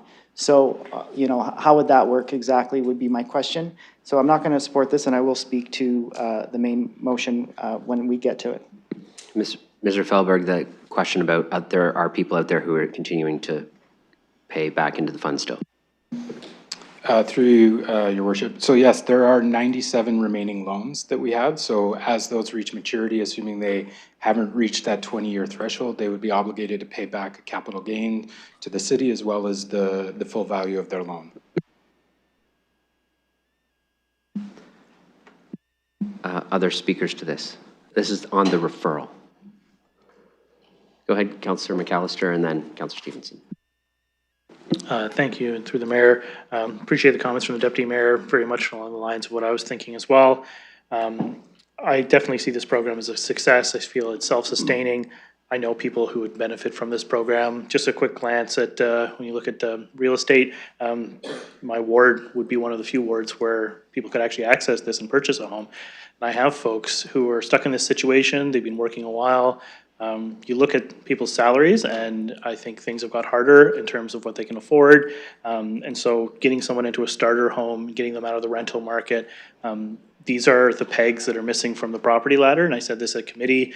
I think this is one thing that we can do at our level. Appreciate that this money came from higher levels of government, but this is a program that we have seen success in the city with, and I'd like to see it continue. So I'm not interested in referring it at this time. Thank you. Councillor Stevenson. Thank you. I appreciate the different ways of looking at this, and I don't have a problem with the program itself. My issue is we get to set priorities here in how the funding's spent, and the fact that it isn't municipal dollars really is irrelevant. They're taxpayer dollars that we are stewards of to prioritize in the way that will serve the whole of community the best. And from where I sit, when this idea came forward to relaunch this, maybe we thought we were going to be further ahead in terms of homelessness. Maybe we didn't know we were dealing with all of these end of mortgage situations and the 110 million that's needed in repairs in our LMCH social housing. And so at this point in time, if this were presented to us as with this 3.1 million that's been sitting in a reserve for a long time. This program ran from 2008 to 2013. That was 12 years ago. And there's a reason why that program stopped. And we're calling it a success because a whole bunch of people sold their home before 20 years and had to pay the 5% capital gains. They don't pay it if they stay in for 20 years and the loan's forgiven. So it's only the people who are either moving on, and we're assuming that they're moving up to another house, but maybe they just couldn't carry it. How many of the ones that have paid back, it was not a successful venture for them? So we can call it a success, but we don't have the facts to back that up. And when we look at the financial strain that residents are under right now, so many people are under financial strain, whether they're trying to keep the roof over their head that they have, whether they're trying to find a roof, or whether they're on a 10-year wait list for our social housing. They are hurting, and they've been impacted by the high property tax rates that we've had the last couple of years. And we can talk about budget at budget time, but I really think we need that budget lens on every time we make a financial decision. Every time we allocate money, it's not like, oh, this was free money that was sitting in a reserve for the last 12 years, and now all of a sudden we're going to relaunch this program. That's money. If it was presented to us in a motion that said we could relaunch the home ownership program, or we could do this, or we could give money to the Housing Stability Bank, whatever the options are, then council could say these are the priorities that we're choosing on behalf of all Londoners. It's really hard for me to look at taxpayers who are pleading with us to help them financially. And I understand there's a small group that want to buy a house, and I understand that. But we've got so many low-income Londoners, and they are hearing us say we are going to give $25,000 that may not have to be paid back if they stay in their home for 20 years to people who are making under $95,000 a year. Do you know how many Londoners think, why are you giving money to people who make $95,000 a year and who have up to $100,000 sitting in liquid assets in a bank account? I understand these people are trying to save money for a down payment. I get it. But we have a 10-year wait list on our social housing. We have hundreds, maybe thousands of people that don't have a roof over their head. And I think it's worth referring this for 1 month. The program's been shut down for 12 years, that we could refer this and ask the province if we could use it to a more urgent need. I find it very hard to believe that the province would say, no, you are stuck in this to use money that you haven't used in 12 years, has to be used for this purpose. And I've had communication with the Ministry of Housing to confirm that we can do a business case. I would be willing to bet that they would let us use it for a more urgent need if we wanted to. And if not, then at least we could say to Londoners, we gave it a chance. And this is what the money's for, and we might as well put it to good use. But in the meantime, $95,000 income level, $100,000 in the bank, and that's where we're going to put 3.1 million. And we don't know that the people who are paying it back are success stories. Maybe a few are, but how many of them was broken dreams? I'll turn the chair over to the Deputy Mayor. I'm going to speak now. I will take the chair and recognize Mayor Morgan. I'm just going to ask Mr. Feldberg a question, because it was articulated through the presiding officer that we're going to give money to people who have $95,000 of income and $100,000 of liquid assets. These are up to amounts. How does staff actually administer this program? Who do they help when they get a bunch of applications? And how does it work from that perspective? Mr. Feldberg. Through you, Mr. Presiding Officer. So when the program opens up, it'll be on a first-come, first-served basis. And what we will be doing will be assessing that income level and assessing what their liquid assets are. I'd also note that there's a cap of $115,000 for a couple as well, which is another eligible participant.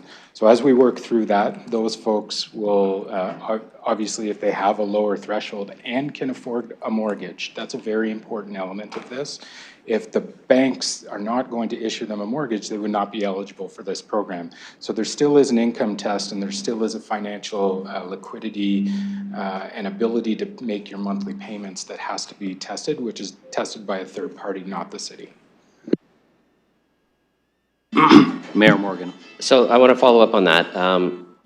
So the program is designed to fill a gap for people who have some liquidity, have enough to actually convince a financial institution, or very close to convincing a financial institution, that they could give them a mortgage so that they can go out and actually buy a home, whether or not it's not quite there yet. So it is trying to fill a gap, and that is what it is designed to do. Is that correct? And that is why people would have to have some assets, is because they're still having an actual full mortgage on a house, like many Londoners do. Mr. Feldberg. Through you, Mr. Presiding Officer. Yes, that's correct. And if you look at the average rent in this range is about $2,800 a month, and the average mortgage that an individual might have for a $500,000 mortgage with $25,000 down and say 4%, you're looking at about $2,200 a month. So they still need to be able to make those monthly payments and still need to be able to carry that mortgage into the future.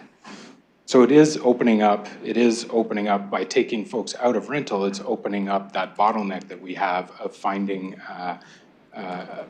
new homes for those people on the wait list. It's part of that entire continuum that we're working on and trying to meet Londoners where they are. Mayor Morgan. I just wanted to ask those two questions, so thank you. I will return the chair to you. I have no one else on the speakers list. Any other speakers? Okay, this is on the referral, so we're going to open just the referral for voting.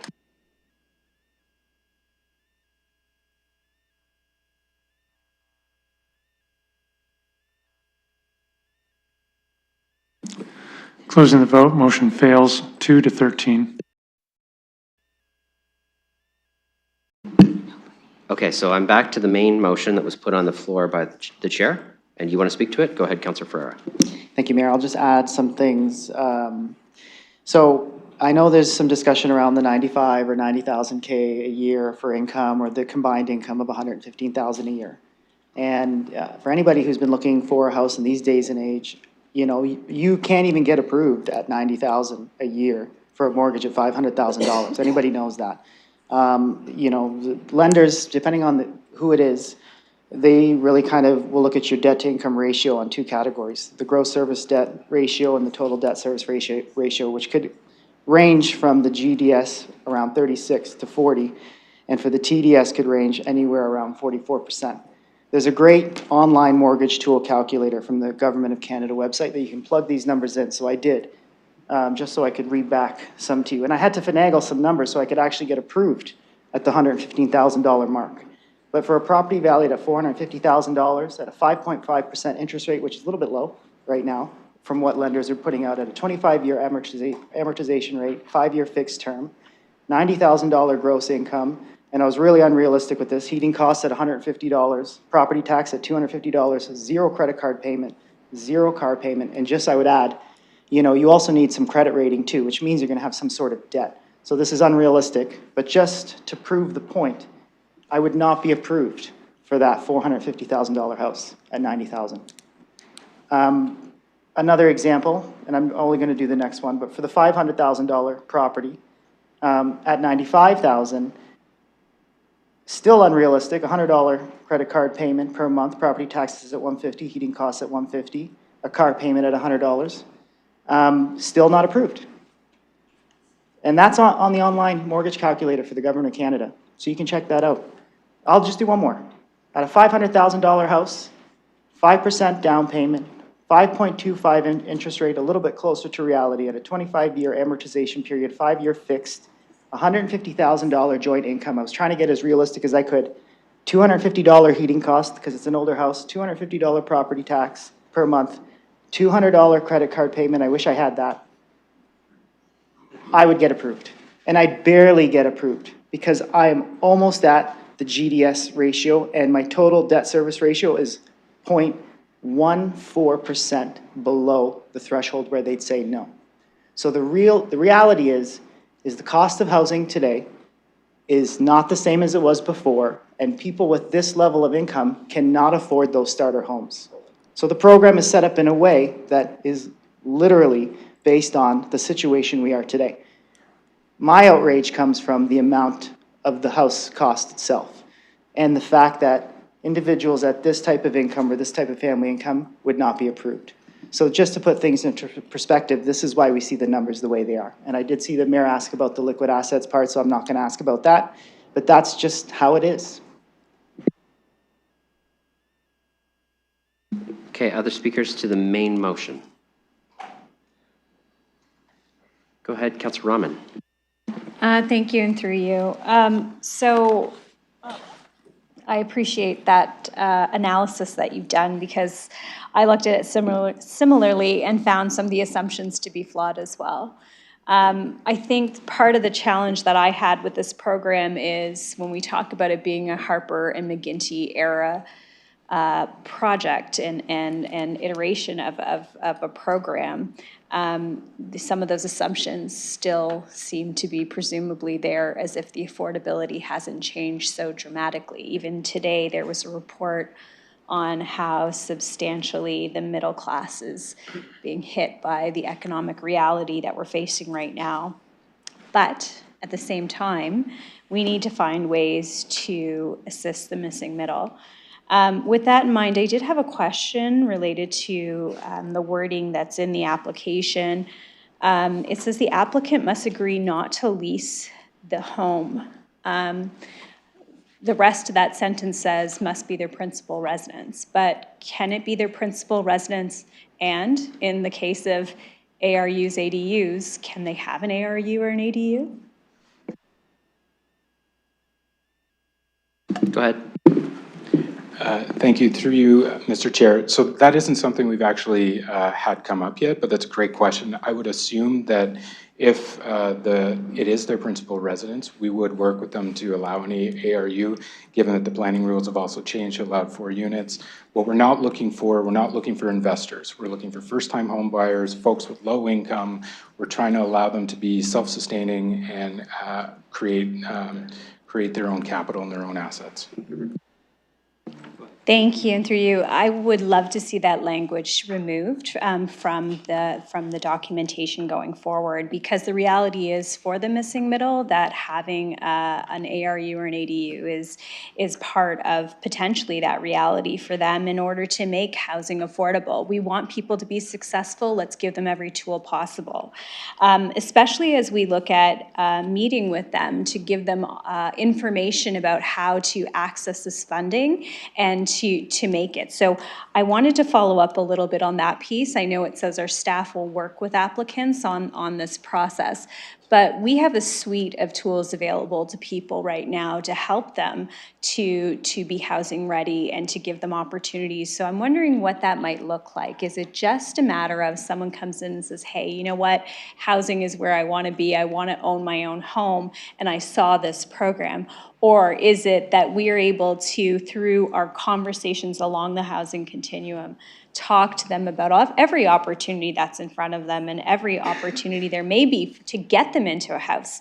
And I think part and parcel to that is if we can look at stacking some of these other things, there may be more opportunity if we're able to do that. So I'm wondering how comprehensive those discussions will be.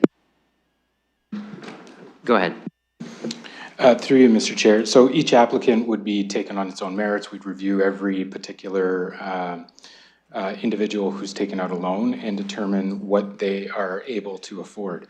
What I would also say is an ARU, although we do have programs, we do have our $45,000 loan and we also have our $45,000 forgivable loan for an ARU. There is still a significant capital cost. So again, an individual with that lower income of $95,000 plus a $500,000 home value may not be able to afford it until they've put enough capital into the property. So it could be something that they couldn't do for another 10 years or so. What I would say is that is certainly something we can explore, and we will work with all the applicants to find ways for them to fit on that continuum. And that's a big part of our affordable housing program, is how do we get folks into housing? Thank you, and I appreciate that. I do see potential, though, that they could still rent a room or do something else to help offset that amount, and that's why I would like to see that not included in the application. As part of this program as well, there's a component that asks for the applicant to get a home inspection. And then it talks later about any significant costs to consider when it comes to home ownership. I'm just wondering, within our ability to help people understand the costs associated with home ownership, how much help can we give folks around what those costs might be down the road and into the future for repairs and maintenance? Go ahead, Mr. Feldberg.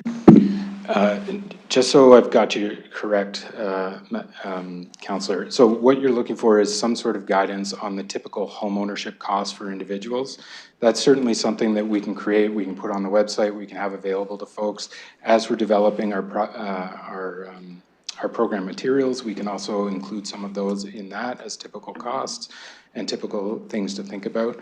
I'd also note that real estate agents have the OREA has a significant amount of information on that, mortgage brokers, so do the banks. So it is something that we can find out in the community and develop specific for our program. Excellent. My last question will be about reporting back, and I'm just wondering what kind of report back we will see and how we will get those updates, and what kind of tweaks we may be able to do along the way should we need to, based on those reports. Mr. Feldberg. Through you, Mr. Chair. So I hadn't really put much thought to reporting back at this point, but I'm thinking that we would want to at least have the program open for at least 6 months or so before, and to determine how many folks have come through. And then at that point, we could report back to council. If there is any direction to make some of those tweaks, we can take that as well. I think that 6 months to a year we probably want to even go to that annual sort of tracking that we do through the roadmap as well, and we could coordinate something with that. Thank you, much appreciated. Other speakers to this main motion now. Go ahead, Councillor Hopkins. Yeah, thank you, Your Worship. I just want to make a comment. I'm very supportive of relaunching this program. I think it's a great opportunity of supporting home ownership, especially young people. So I'm glad we're relaunching it and very supportive. Thank you. Councillor Stevenson. Thank you. I appreciate my colleague's stance on this. I just can't support it. And it's not that I'm opposed to the program, because I understand why the province has done it. But it's up to each municipality to prioritize and spend these provincial and federal dollars to meet the needs of our community. And a lot of cities and municipalities may have a handle on their homelessness, and their social housing might be in good shape, and maybe their waiting list is a reasonable length of time. But sitting as a city councillor in 2025, I cannot in good conscience support a home ownership program that there's no doubt people would benefit from and need when we've got the conditions on our streets and in our social housing like we have right now. And to not even explore the options that we could do with that money, I think is, I just can't vote yes and look people in the social housing and in the street in the eyes and say that we were helping people with salaries of, we can say up to 95,000, but that is not low income. Per probably 75% of the city, I would say, would not consider 95,000 a year for an individual to be low income. So as excited and happy as 124 households might be, with the conditions that we face in this city right now, I get to be very much a no on this. And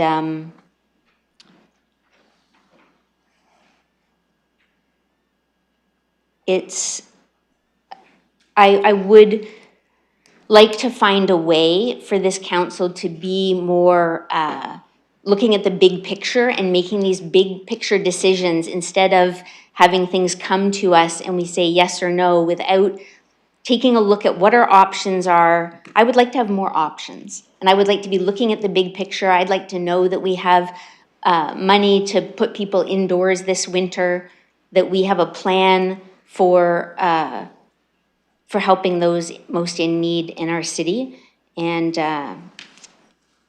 that's why I'll be voting no to this. And I do appreciate, I've had some people say we focus a lot on the homeless and our social housing, and it's good to have help for some other people.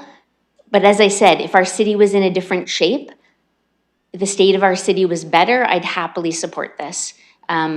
It's the reality on this street that has me saying no. Other speakers? This is as came through committee. Okay, Deputy Mayor Lewis, go ahead.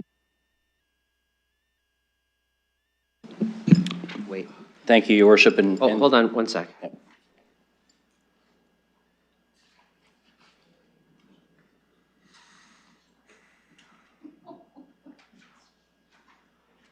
Yeah, okay, you're good to go. We're just making sure you didn't speak twice, so we're good. No, I spoke on the referral first. I know, you're good. So, Your Worship, when we talk about setting priorities, we have to set multiple priorities. We have to set priorities on which roads we repair when, but we don't only repair arterial roads. We repair neighborhood connectors, we repair residential streets. When we are setting priorities around park maintenance and recreation programs, again, we set priorities. Where is the demand? What is the usage? There are always priorities to be set, and there are always multiple priorities. When we snowplow in the winter, we prioritize roads based on where transit and EMS and police and others need to get through first before we go into the residential side streets. And when it comes to housing, we have to also prioritize a little bit of funding for everything. And when we talk about some of the other things that have been mentioned, I think it's important to underscore through this council and the previous council, this council's continued the commitment in its multi-year budget, but we've contributed and made the commitment to over 65 million in capital investments into LMCH alone. That's just our public housing. That money's not all spent yet. There is a limit to how fast you can get money out the door when you need contractors and supply chains and everything else. When it comes to homelessness, we've made record investments again. And, I'm going to point to just Arcade alone. Prior to their creating the shelter beds at Cronin Warner, we were 60 beds less overnight than we have today. We have 100 units of highly supportive housing in operation in the city that weren't in existence 2 years ago. We are putting record investments into these areas, but we also have to put a bit of investment into the next stage in the continuum, which is moving people out of rental units and into housing so that other people who need rental units can take those rental units. So I think this is a good investment. I And Councillor Ferreira was bang on the nose when he talked about the fact that this is a self-sustaining program. We've taken the loan repayments and the interest from those loan repayments, and now we have enough of seed money to go out and do another batch.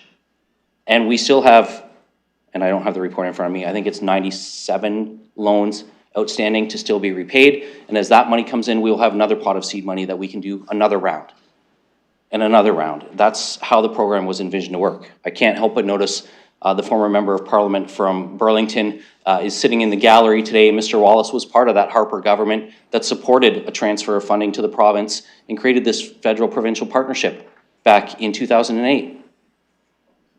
So, I mean, this came forward from, you know, individuals like Finance Minister Flaherty. Not exactly the paragon of championing housing, but recognized the value of moving people out of rental and into home ownership and what that did for the rest of the continuum. So I think that when we're looking at this program, we have to take it in stride in terms of the scope. We're talking about $3.1 million. Yes, it's not a large investment, but it is a self-sustaining investment that we will get back over time.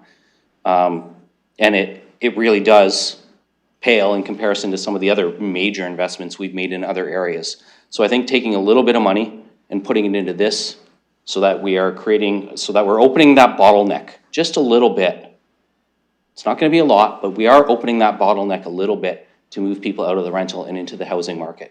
You know, Councillor Ferreira cited several good examples, but what he didn't say, and I don't say this to embarrass you, Councillor Ferreira, but city councillors couldn't afford to buy a house today. That's where the housing market is. Because Councillor Ferreira doesn't make $90,000, and neither does any other member of council sitting around this horseshoe. I'll accept the mayor on that. Different job though, you have to do the whole city. But that's the reality today. And so to say that we're going to create a little bit of an opening in that bottleneck for some folks who, as a household, 2 people, $115,000. That's that young couple's first chance to get into a first house and get out of the rental market. That's the kind of opportunity that we're creating here. That's that person who's working 40 hours a week in a factory making 20 bucks an hour. Maybe if they've got a little bit of money saved up for a down payment, they can utilize this to get into that housing market. That's the kind of opportunity that we're going to create with this program. So I'm fully supportive of it. I appreciate, and I think that reporting back through the Roadmap to 3,000 update makes the most sense, because I do see this as part of the Roadmap to 3,000 in many ways, because it's opening up other rentals. So that's why I just wanted to share. Those are all the reasons that I'm supporting this. I think it's a good program. I think we should get it restarted, and let's open up that bottleneck just a little bit in the housing continuum. Okay, other, Councillor McAllister, go ahead. Thanks, just double checking I was on the list. And again, thank you to Deputy Mayor. I think he said a lot of my comments, so I'll try to be a bit briefer with mine. But I hear the discussion in terms of, you know, the realities that Londoners are facing. And I know a lot of people who are facing the reality, which I think this program will help. I know we keep referencing young people, but I mean, people have been stuck in this limbo for a while. Like, young is a relative term for people who have been locked out of the housing market. And I would just like to point to the fact that I know a lot of people where they're paying exorbitant rents, which are more than a lot of people I know in terms of their mortgage payments. And that's the reality that a lot of Londoners are facing, is they are being bled dry by the craziness that's happened in the rental market. I mean, obviously, you've got a lot of folks who were caught in those situations where, you know, properties were bought, turned into investment vehicles, and we're seeing the results of that. And I really think we have to afford them this opportunity to get into the housing market, because even though this program ended in 2013, it went completely off the rails after that. I mean, this program kind of predated the craziness we're seeing now, but this is the kind of program that we need to have in place. And we can do multiple things at the same time. Like, the reality is also that there can be multiple truths at the same time. And yes, there are a lot of people who are right at the bottom who are struggling. I mean, I know some people who are employed who were squeezed completely out and ended up homeless, and they were the working poor. And programs like this could have helped some of these people get out of those situations, but they had no alternative. When their rental property was put up for sale, they were completely locked out. They had no real alternative. We end up with people on the waiting list. We have to have programs like this. And to the point about homelessness and redirecting resources, homelessness is not going to be solved by the city alone. That is a situation where all levels of government need to be on the same page and dedicate resources to multiple things. That's not a one and done situation. And this is one tool in our tool chest. I said this is a committee as well, but this is a tool that we absolutely need in terms of the housing spectrum.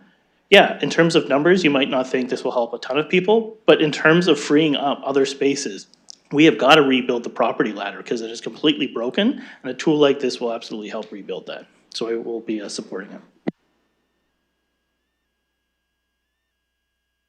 Any other speakers? Okay, seeing none, this is the motion as it came through committee. We'll open that for voting.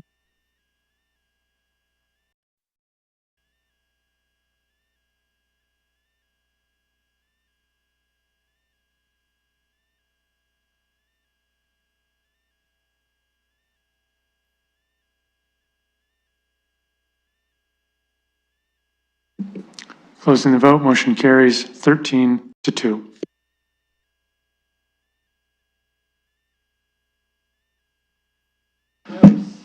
Okay, so there is no commentary from the gallery. And if there's no commentary from the gallery, people get to stay.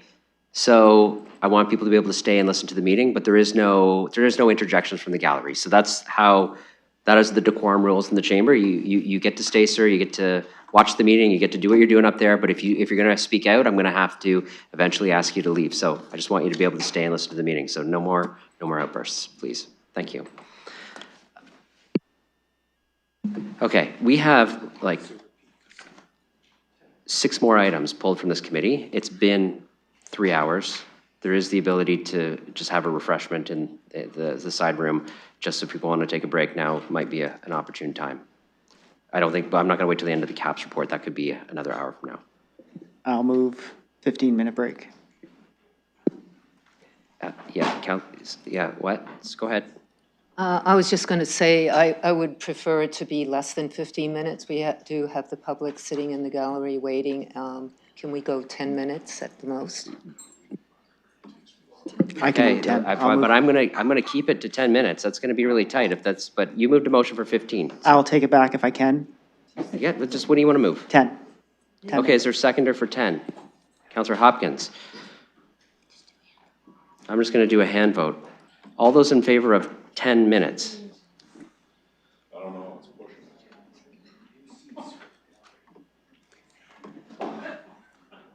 Motion carries. Okay, that's 4 o'clock.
Okay, you can please be seated.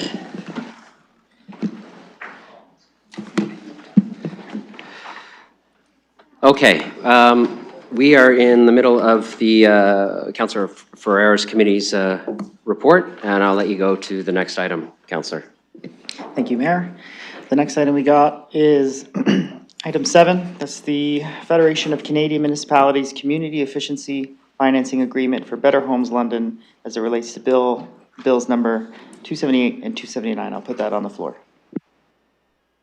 Okay, that is on the floor. I'll look for any speakers. Councillor Stevenson. Thank you again to keep things moving because I have a referral. I'll just move it right away. It says that the following actions be taken with respect to the staff report dated July 14th, 2025, related to the Federation of Canadian Municipalities Community Efficiency Financing Agreement for Better Homes. 1, the staff report dated July 14th, 2025, related to the Federation of Canadian Municipalities Community Efficiency Financing Agreement for Better Homes London, be referred to a future meeting of the Community and Protective Services Committee to allow Civic Administration to report back on a concierge model using budget case P56-1A 2024 staffing costs to assist the public in utilizing the loan retrofit programs available through federal, provincial, and energy providers. And 2, the mayor be requested to send a letter to the Minister of Environment and Climate Change advocating for long-term federal funding to support municipal climate action and energy efficiency initiatives without requiring municipal cost sharing. I do have a part 3, but I'm going to leave that one off. I'll look for a seconder for that. It's been read out. Councillor Van Meerbergen. Okay, moved and seconded. I'll let you speak to it if you like. Yeah, this time I will speak to this one first because I just want to explain what I'm doing. So when I look at this report, there is a requirement to contribute a lot of municipal funding. So what's not on the chart on table 1 on page 48 are the wages that are part of the business case 1A that was in our multi-year budget. So it's actually 1.924 million in wages from 2024 to 2027 is what we have for this program in our multi-year budget. So when you look at adding that to the administrative wages that are funded by FCM, you've got 73% admin cost to capital. So oftentimes when we're looking at charities and stuff, you look at the admin cost to doing what it is you actually set out to do. And I understand that they're running a concierge system as well to try to help people engage in the retrofit programs. But that's a 73% admin to capital. So we would be spending, or FCM would be spending, 3.7 million in admin for 5 million in loans. And the other thing is our portion. We're actually contributing 64% of what FCM is contributing. So that's a big investment on our municipal side that we're putting in 3.4 million for their 5.3. So there are a lot of retrofit energy programs out there, federally, provincially, and through the energy providers. This program, by stepping into this, Windsor had a big case like this. In fact, theirs was really big. It was going to actually make an impact in terms of their GHGs. They were looking to do a lot of houses. And they did a feasibility analysis by a third party. Our feasibility analysis is by one of the ones getting the funding. To say, you know what, we're not going to move forward with this because it's just too much municipal funding and a lot of pressure to continue this going forward. So whether there's a huge subscription to the retrofit loans, as has happened in some cities where it's, in essence sold out within a few weeks or a few months, there's going to be pressure to contribute more capital to keep that going, or at the end of the 4 years. So what I want to do is use the funding for the wages that we have in here for 2024, and I'm open to some changes in terms of the amendment wording on this, but to have a certain amount of staffing that instead of doing all the loan calculations and all these kinds of things that we'd be taking on administratively, can just connect people to the loan programs that are out there. And I think that will be great in terms of perception, we're moving forward, we're helping connect people, yet we're not going to be bearing any risk of delinquent loans. The staff report says there's no data on that because this is a new program, that we wouldn't have all that administrative handling, and that we don't have to contribute municipal dollars towards these federal programs. Advocating, one part of this is to have the mayor advocate, let's have more of this federal funding, but let's have them take it on, them run it. We can connect people to it, but we don't want to be spending municipal tax dollars to do that. And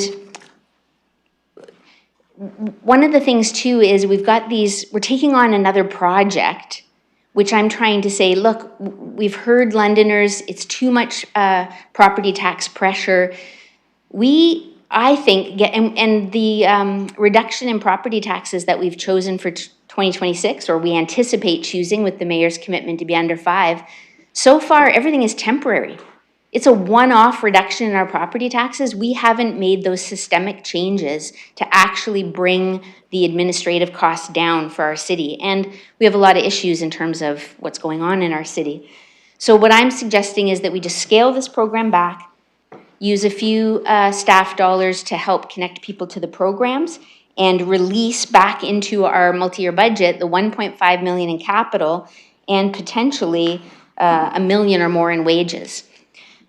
I think that it's less risk to the corporation, and I think it's more prudent 30 seconds. to not be funding agencies to do these programs, because we have to watch how much we want to help homelessness, and we're giving a lot of money, and it's building industries. This is the same thing with the climate. Why don't we just connect people to the programs that exist rather than spending millions of dollars that we're giving to agencies who are then, Time's up. Again, great about jobs, but we don't want to be building industries with municipal dollars. Okay. Other speakers to the motion that's on the floor, which is now a moved and seconded referral. Go ahead, Councillor Frank. Thank you. First, a question through you to staff and then some comments. I was just hoping to get staff maybe to clarify some of the budget amounts. We heard comments regarding the administrative cost to capital ratios, and I was just wondering if staff could clarify what the funding is being allocated towards. Go ahead. Thank you. Through your worship, we have Mr. Stanford online who can answer these questions. Thank you, and through your worship, my camera will not click on, but our information about what the city is funding, it is 1.5 million in a capital allocation that is going to be repaid by the users of the program. There is an investment that came through the multi-year budget of around 400,000 divided over the 4 years that will not be recoverable, but that is representing the city's staff component brought into this program. There is a larger amount that's referred to as the concierge component, and that amount is actually covered by FCM through the grant and loan program that we are applying for through this particular process. Go ahead, Councillor Frank. Thank you. So just to clarify, it would be 1.5 of capital, which we get repaid, and then 400,000 over 4 years, of which we're already into year 3, or is it 4 years moving forward as the start of funding of this year moving forward? Mr. Stanford. Through your worship, the funding from the city will start next year when the program actually is launched. And the 1.5 million is a portion that is available from the city, including the portion that comes forward from the FCM that represent the grant, the capital component that residents of London would access through the LIC program, the Local Improvement Charge Program. Go ahead. Thank you. So those answers my questions and appreciate it from staff. I will be supporting this referral due to many reasons, but one is generally I'm very supportive of this program due to the economic benefit of London to London and Londoners.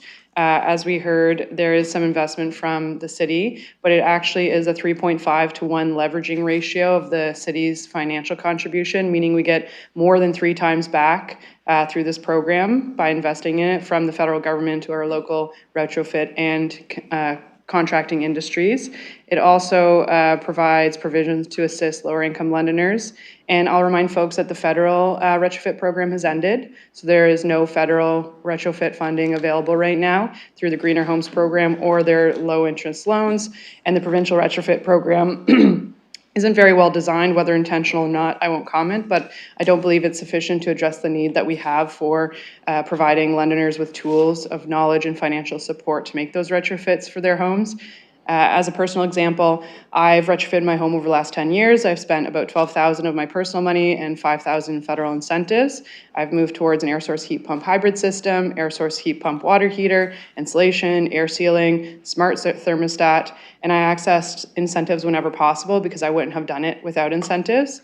And I'm now at the point where I'm saving about $1,000 a year on energy costs, and it's shifted from paying for natural gas to electricity, which, as we know, as the primary shareholder of London Hydro, the more money that people are spending on electricity in the city, the more money we receive as a city in revenue through London Hydro.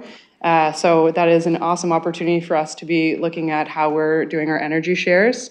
And this is a personal example I just used to demonstrate the investment in our local economy. So, you know, that combined $17,000 went into local businesses who came and did those retrofits in my home. And so I'm really interested in trying to support our local economy. Additionally, we know that lower income Londoners are paying $1,000 more per year in home energy use, and this program is a way we can try to address people who are feeling the squeeze on their energy bills. And finally, as per the report, providing improvement loans is a normal activity of business for the city. We've spent over $4.5 million of taxpayer dollars in a variety of CIP grants that we give out to developers, and we don't even necessarily get those back. We've also spent $42 million of taxpayer dollars waiving industrial development charges over the last 5 years. Again, I'm not saying that's a bad thing. I'm saying we're willing to invest in our economy to receive the benefit of having a strong local economy, and we do it all the time to create economic benefit. So I think this is an incredible program. I think the money that it will be able to generate in our local economy and that can stay in our local economy is worth this investment. And so that's the reason I won't support a referral, and we'll hopefully move forward with this program for Londoners. Other speakers to the referral? Okay, seeing none, we're going to open the referral for vote. What? Oh, sorry. Go ahead, Deputy Mayor Lewis. Sorry, Your Worship, I was a little slow with the hand there. So I thought I've been thinking about this because I do see the value of a concierge program. I do want to ask through you, and if I didn't hear it in your answer, Mr. Stanford, I apologize. But in addition to this program, would we be directing applicants to other programs at the same time? You know, we heard during the Climate Emergency Action Plan update that Enbridge has some programs that they offer. As we receive interest in this, where there's a fit elsewhere, would we be directing people there as well? Go ahead, Mr. Stanford. Through you, Your Worship, absolutely. That is the goal of these kinds of programs, is to help link up individuals with the programs that are available, as well as the programs that are not readily accessible through information. The concierge service will have access to that information, and that is the service they're providing right now in a few other communities. Thank you. I appreciate that.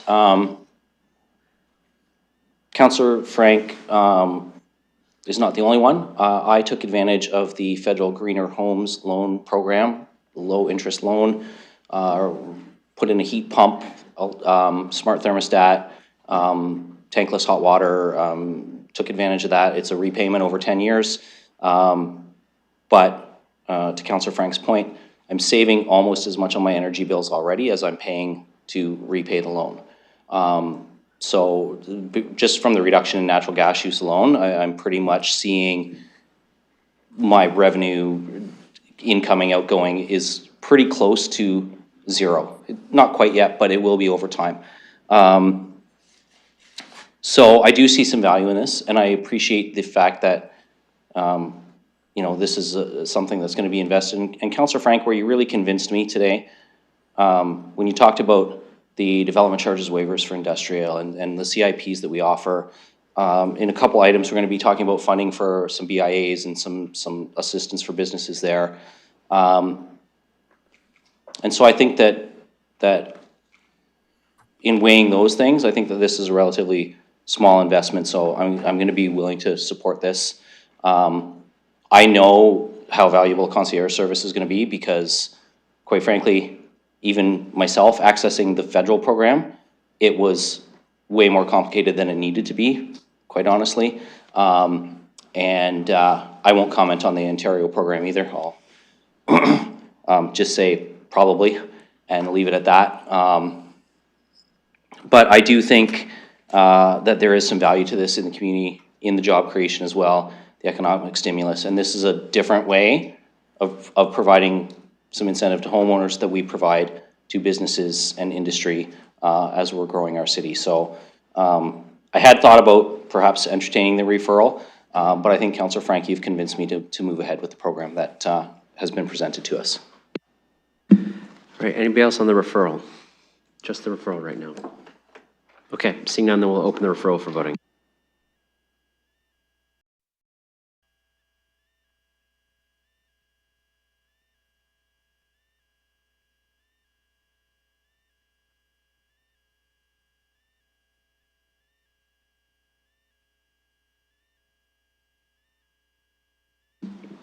Closing the vote, motion fails 4-11. Okay, back to the main motion, which is the recommendation that came through committee. Any speakers? Go ahead, Councillor Rahman. Thank you, and through you, I did have some questions for staff on this item, and I'm sorry I haven't sent them in advance. Just looking comparatively last night on some of the programs that exist in Oakville, in Ottawa, and in other places where their hydro utilities have separate corporations where they can do things like heat pumps and provide services to their customers. I'm just wondering what kind of engagement we had with London Hydro on this file. Mr. Stanford, go ahead. Your Worship, they are aware that we're pursuing this program as far as direct involvement, because they do not have initiatives that are available at this time for the residential program. They were not directly involved in our application process to date, but they are aware of potential opportunities in the future. Thank you. And I think it's really important for us to note what a limiting factor this is for us as a city at this point. So we want to talk about electrification, how we're going to do more for the environment. We want to be able to be leaders in this space. We want to make sure that the municipality, that residents understand the tools that are in front of them, yet we have hindered and hampered our ability to do so with how we maneuver through having a corporation from the London Hydro side that can actually do these types of programs. Oakville, Ottawa, other places have had these kinds of programs in place for decades where they support the concierge model, where they can be able to provide information to residents about heat pumps, about opportunities for additional ways of utilizing this type of funding. In the Ottawa example, they are part of the Better Homes. They have the Better Homes Ottawa brand. It is through a very similar initiative, but you'll notice that the thresholds are quite different. So we're talking about a very small amount of money that homeowners in London would actually be able to access to make their homes more energy efficient. In Ottawa, it's I believe over 100,000 that you can access if you so choose. So a more robust program. So I think as we continue these discussions, I think that they're valuable, they're warranted. We should be looking in this direction for opportunities, but our partners should be here at home. I do appreciate the fact that the report talked about the fact that administration had went out and said, you know, this should be, this shouldn't have to be a one-off for each city to do itself. It should have more of a broader a broader approach so that we don't have to do this each as cities. And I solely believe that that's the way forward. And it's feedback we can give to the IESO as well, who has a Save on Energy program for Ontario that also has opportunities. So I welcome the opportunity to have more discussions about concierge, about encouraging people to consider options to save on their energy bills and to help to boost the local economy and further our conversation and our move towards electrification in the city. Other speakers? Go ahead, Councillor Stevenson. Thank you. Yeah, I'm not going to be supporting this, partly for the reasons that I said, that we've got this, we've got this funding that comes from the federal government, and it's always hard to say no to money. But other cities are, because they're looking at what it's costing them to get that money.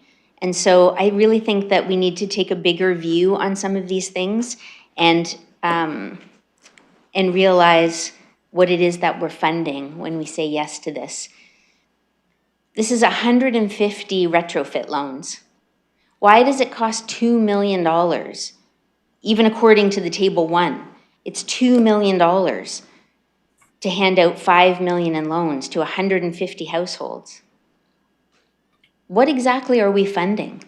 Who are these agencies who are getting the money? And what is it that they're going to do for the next 4 years with that money?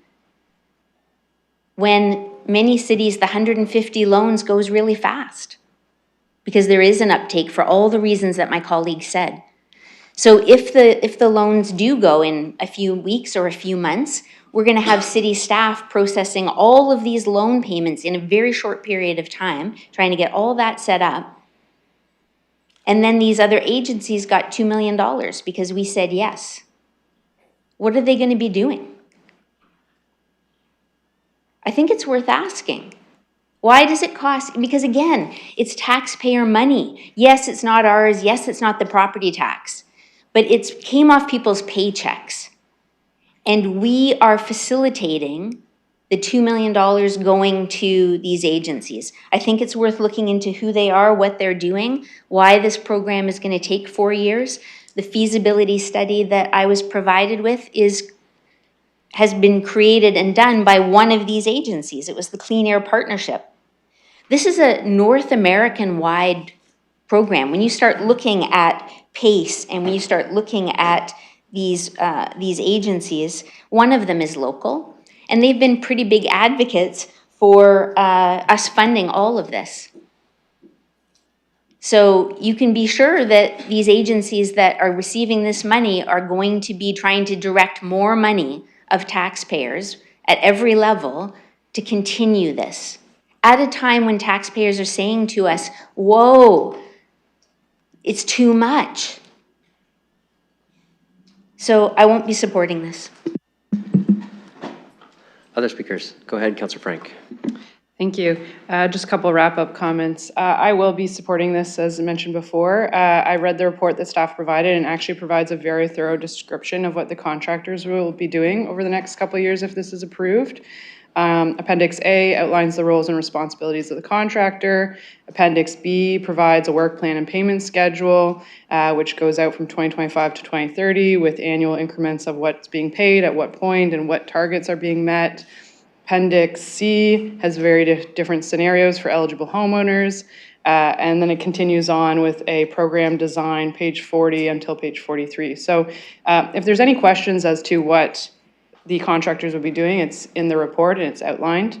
And again, this is providing tangible cost relief for families through reduced energy consumption. It's investing in our local economy. It's leveraging external funding 3.5 to 1. It's addressing energy poverty to folks who don't have enough money to be able to pay for these retrofits. So again, this is, in my opinion, a very strong economic case for the investment. And all of those questions that were asked can be answered by reading the report. Okay, any other speakers to the main motion? All right, seeing none, we're going to open that for voting.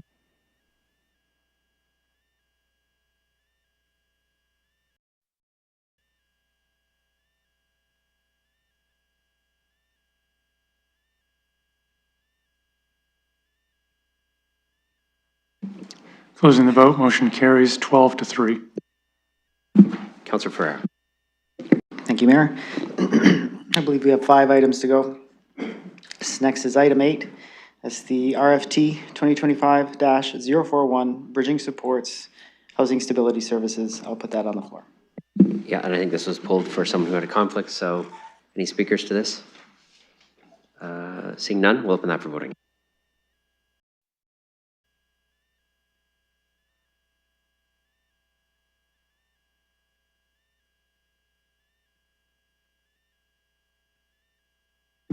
Closing the vote, motion carries 14-0 with 1 recusal. Go ahead. Thank you, Mayor. Please put item 11. That's the Municipal Rental Assistance Program allocation for Indigenous-led housing supports. I'll put that on the floor. Okay, that's on the floor. I'll look for any speakers. Okay, oh, go ahead. Thank you, Your Worship. I'm just going to say thank you to Councillor Ferreira for referring the original motion a cycle ago so that more information could come forward from ATLOSA. I also want to thank the staff from ATLOSA who reached out and answered the questions that I sent to them. It's much appreciated. I'm much more comfortable with where we're going with this now. Okay, any other speakers? Okay, we'll open that for voting.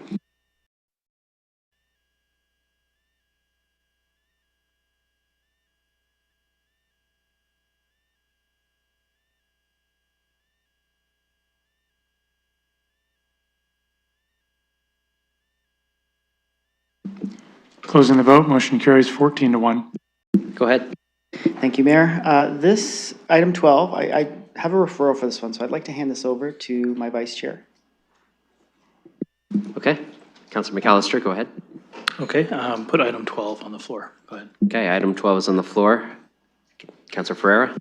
Thank you, Mayor. I'm putting a referral on the floor for this one. I did speak to it committee, so I won't make too many comments here. But I did have a couple meetings and a late night meeting with staff. Thank you, Mr. Fehlberg, and the chair of Chelsea Green last night, and we came to the conclusion that they are requiring a little bit more time just to discuss the agreement and path forward for us. So this is why the referral is coming on the floor. So I'm hoping for your support. And I did submit that to the clerk, so they should have that ready to go in easy. Okay, do you have it in front of you? Because it's better to read out a referral so that the public can hear the referral too. Or if you don't, I can read what you submitted. Okay. That the staff report dated July 14th, 2025 related to the update to the contribution agreement with Chelsea Green Community Homes be referred to a future meeting of the Community and Protective Services Committee in order for Civic Administration to continue to work with Chelsea Green Community Home Society to refine the process and the number of units from the city's wait list. Okay, good? I see, sorry, I see a typo there. Instead of units form, it's... Yeah, I already fixed it. Oh, okay, thank you. Don't worry. I mean, I asked the clerk to fix it. I didn't fix it. So that'll be updated. Is there a seconder, though, for your referral? Okay, there's a seconder. Okay, so the referral's on the floor. Would you like to speak to it now? No? Okay, any speakers to the referral, then? Okay, then I'm going to open the referral for voting.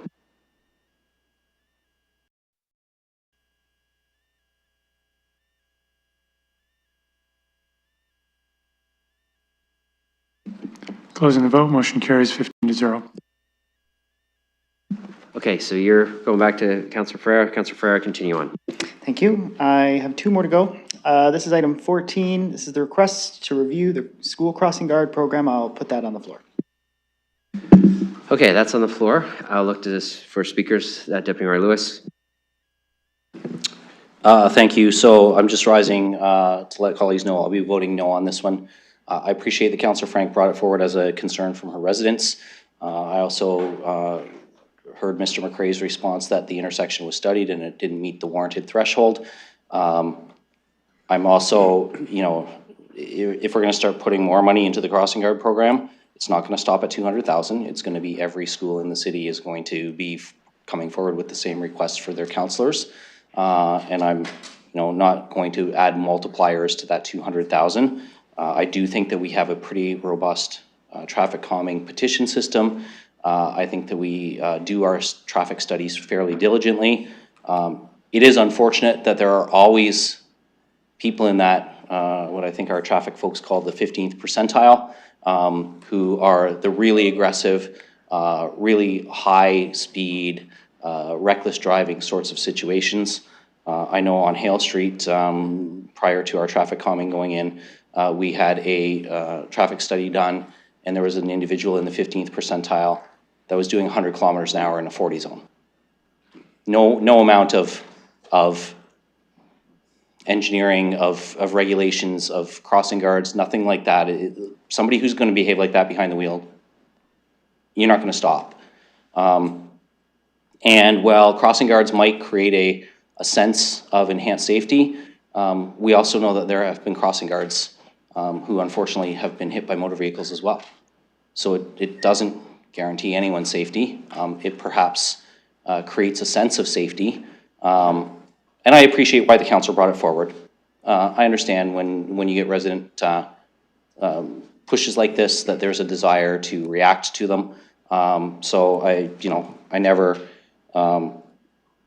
object to any councillor bringing something forward like that, but I just can't support it. It's gone through the traffic study process. It didn't meet the warrant, and so I'm satisfied that our staff have done their due diligence on that.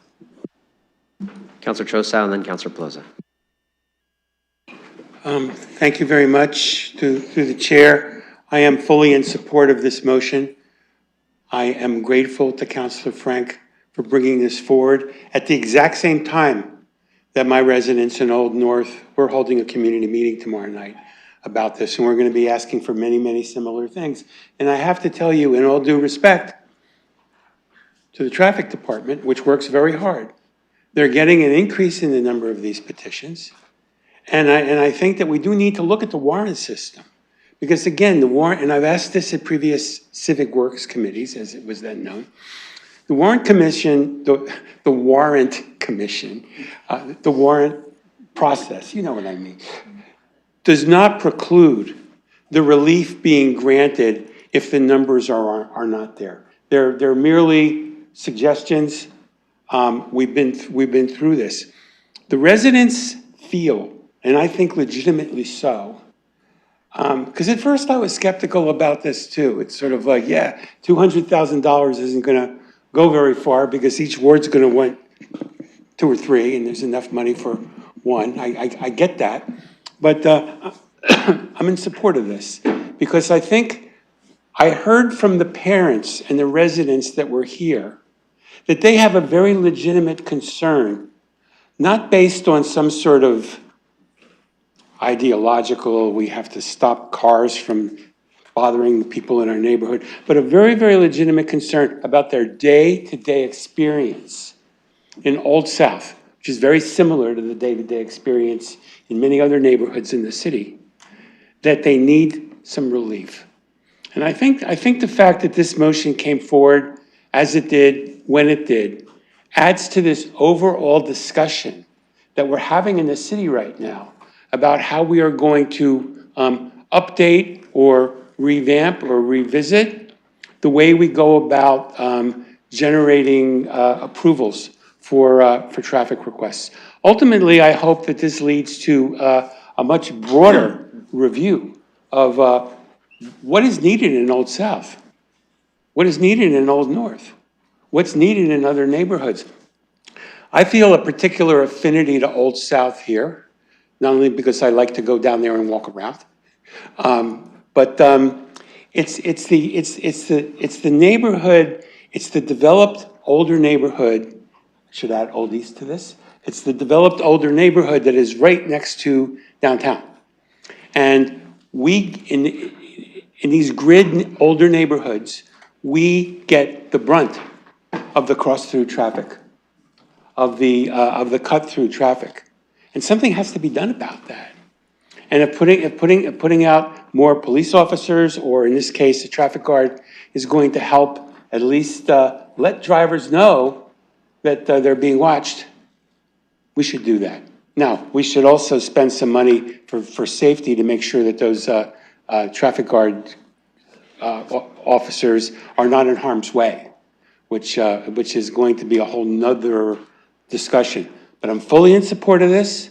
This is totally consistent with what I am hearing from my residents, and I hope councilors pass this. Thank you. Councilor Plaza. Thank you. I don't know if I should just rename my part of my word to old white. Everything seems with the word old in it. Like, yeah, just. So my established neighborhoods, I'm going to ask the clerks when it comes time to vote the A and B be called separate from C. I am interested in the conversations with staff that can go out and engage with the schools across the city. The majority of the concerns that I hear when I talk to the schools was just out with the traffic department discussing one right before school got out. And it tended to be lack of people doing proper stops, lack of people yielding an adequate time for the kids to cross, speeding, cut through traffic. And even to the point that some of the schools were just asking, like, can someone just ticket the parents? Because they're the ones doing this. They're the ones stopping in no stopping zones. They're the one causing the sight lines. And do enforcement, it's the question of the walkability to schools, wayfinding signs, kiss and ride, and inherently the design of some of these neighborhoods that just didn't accommodate so many buses of the way these kids are coming and going from certain schools while filling them to allow others to have capacity room. I will admit myself that I was ticketed at my kid's school last year in Old South. Sorry about that, Skylar. It was just trying to load hockey equipment in front of the school after one of the programs. You know what I did? The parents all talked of, oh my God, you know what this ticket cost me? And then we found out other places to park. Nothing like word of mouth from parents to help with better enforcement and compliance.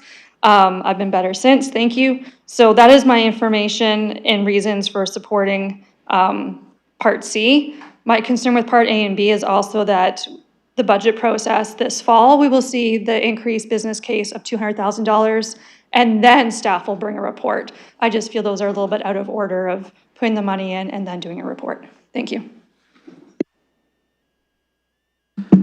Councilor Rahman.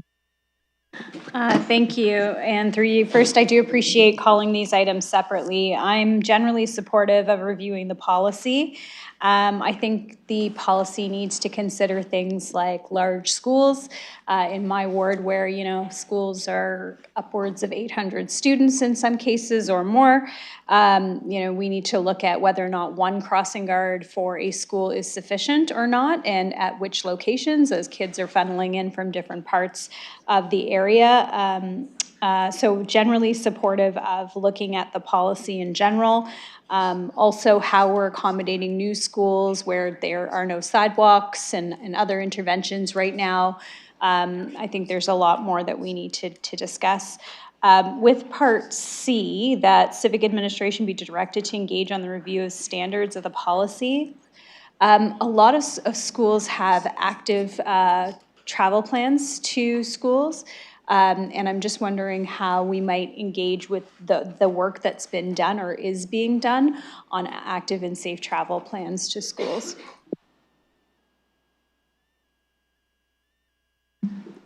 I think that was a question. Go ahead. Thank you, through your worship. I'm just receiving some information now from Mr. McCray. Okay. Yeah, I'm happy to continue, and I think I know the answer to my own question. But I know, having been involved in a lot of these discussions around active and safe planning to schools, that the consideration of where the crossing guard is part of the consideration for how we'll get kids to school. So an important component. Right now, I hear almost during the school year on a weekly basis around the issues around drop-off, pickup, kids walking to school, and making sure that our neighborhoods are walkable. So I do think that this is important, it's timely, it's something the community wants us to look at. However, I do think that the warrant associated with meeting the requirement also needs to be something that a school can have more input in, because oftentimes when the warrant conversation happens, it may not be, or what you hear from parents is that it wasn't the day or the time or around the same season even where we have a lot of the issues. So I do think that there's valuable input from the community on where we go with this program. This comes down to community safety, and I think there's a lot more work we can do. Councillor Hopkins.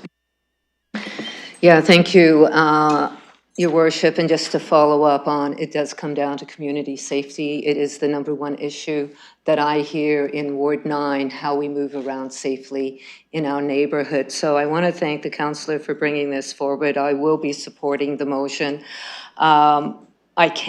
I have to.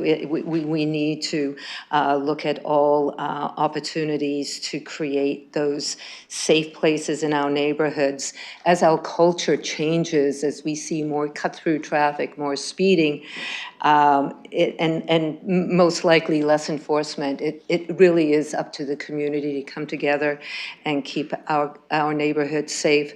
As much as it is an Old South issue, and it's coming from Old South, I think it's an issue right throughout our city. So I have no problem supporting it. The 200,000, I see this as a business case going forward. There's opportunities in that business case to have further conversations. So again, thank you to the councillor. I'm going to go and get the answer to the earlier question now. Go ahead. Thank you. Through your worship. So we are an active participant in the Active and Safe Routes to School program that is led by the health unit. So we will be able to engage on the safe travel plans through that group. Okay, I have myself on the list, so I'll go to the deputy mayor next, or hand over the chair to the deputy mayor. I'll take the chair. Go ahead, Mayor Morgan. Yes, so I mean, this motion very much reminds me of my 8 years as a ward councillor, because I think concerns around schools is something that ward councillors hear a lot about. And echoing what Councillor Rahman said, I think I did like 5 or 6 active and safe routes to school initiatives in different schools in my ward. And that process is actually incredibly important for organizing the different tools that we have at our disposal for actually supporting schools. So for those who don't know, an active and safe routes to school, it brings together the health unit, parents council, the administration at the school, the London Police Service, our traffic and division. They come together, they talk about it, they actually do a walkabout around the school, and they look at where the problem issues are. In some cases, that might mean putting in speed humps. It might mean active and selective enforcement from the London Police Services or bylaw if parking is the issue. It might include, and almost always includes, significant communications with parents through the school to let them know, as Councillor Pelosi described, often it's the people dropping the kids off to school who are creating the congestion and some of the unsafe conditions. And all of those things are organized into a plan that deploys the right solution for the right school for the actual issues they're facing. I agree. To me, I understand why this motion is before us, but it does feel a little bit backwards to me in that we're going to put a business case together, but there's a process for organizing this. Maybe a school crossing guard isn't the best solution to some of these challenges. Maybe it is the other types of infrastructure.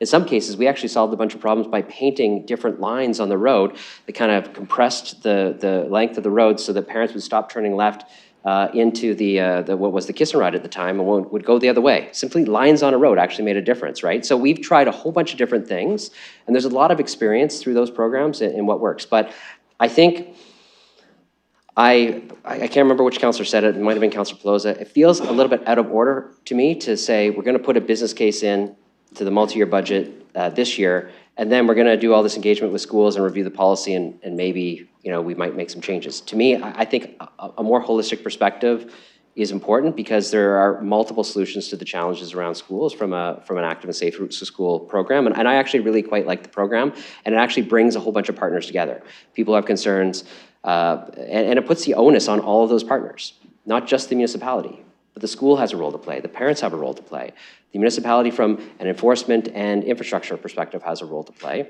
and the health unit has a role to play as well. So I know the motion is going to be divided out. I'll likely support some pieces of it, but I just wanted to say I really understand why councillors would bring this sort of thing forward, but we have to be very comprehensive about these things on a school-by-school basis because it isn't just a one solution across the city. Every school is designed in different neighborhoods. Everyone has different pressures, and even within that school, they might have multiple different pressure points that requires addressing, and those can work in collaboration with each other.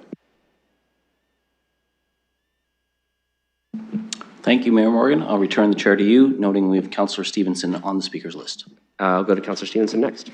I just wanted to quickly say I appreciate the conversation around this because it is a real issue in a lot of neighborhoods, the traffic calming and the safety of students getting to school. So I appreciate it. I too am going to support the review and not the funding just yet, although I'm sure there'll be a funding request at some point. But I'm happy to have this conversation today, so thanks.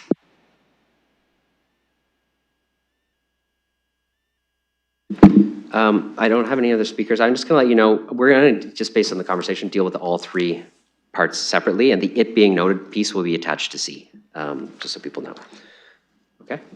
And if we're ready, I can actually, yeah, okay, well, we're going to start then. We'll start with A. So everybody just make sure you're referring to it. This is the budget business case component of the motion.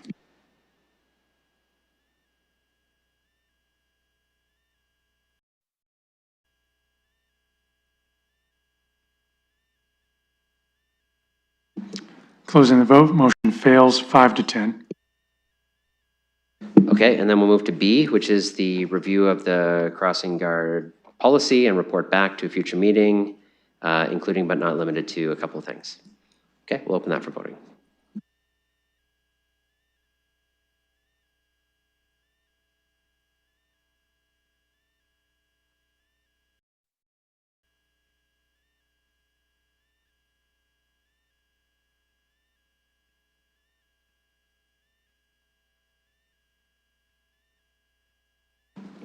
Closing the vote, motion carries 13-2.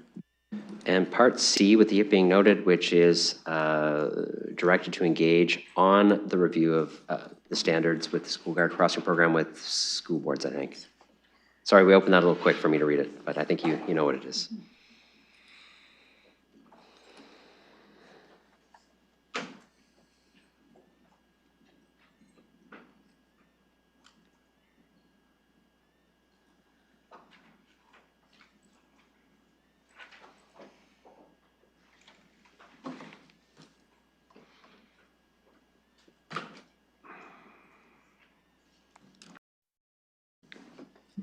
Councillor Cuddy? Yes. Noted, thank you. Closing the vote, motion carries 14-1. Go ahead, Chair. Thank you, Mayor. That leaves me with the last item, that's item 15. That's the funding request for the Hamilton Road BIA and the Old East Village BIA. I'll put that one on the floor.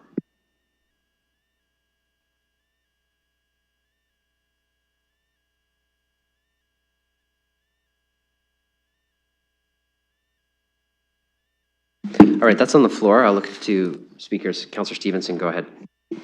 Thank you. I have an amendment that I just forwarded to the clerk. It says that the motion be amended to add a new part B that reads as follows. B, the Downtown London BIA be requested to provide a list of expenditures from their portion of the COVID-19 relief funding.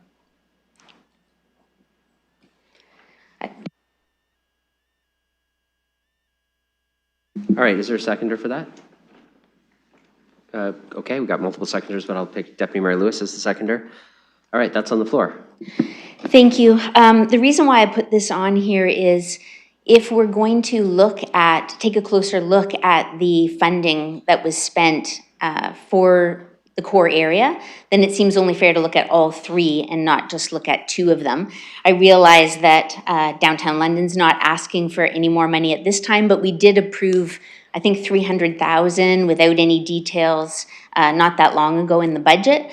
And it was 1.2 million, I believe, that was spent in the year downtown. So I'm asking for support of this motion so that, we're going to do this equally. If we're going to look at it and review and talk about where the money's going, that we're doing it with all three BIAs. I also just want to say in advance that I will be encouraging my colleagues to vote no to the entire motion when it comes forward. And then what I'd like to do is put on the floor the motion that went to Community and Protective Services. So I just want to say that, but right here, I'm asking for support to get the analysis from all three. Point of order, Mayor. Yes? That COVID-19 relief funding, which has been fully expensed by the downtown BIA, is a matter of public record already. It has been provided. Yeah.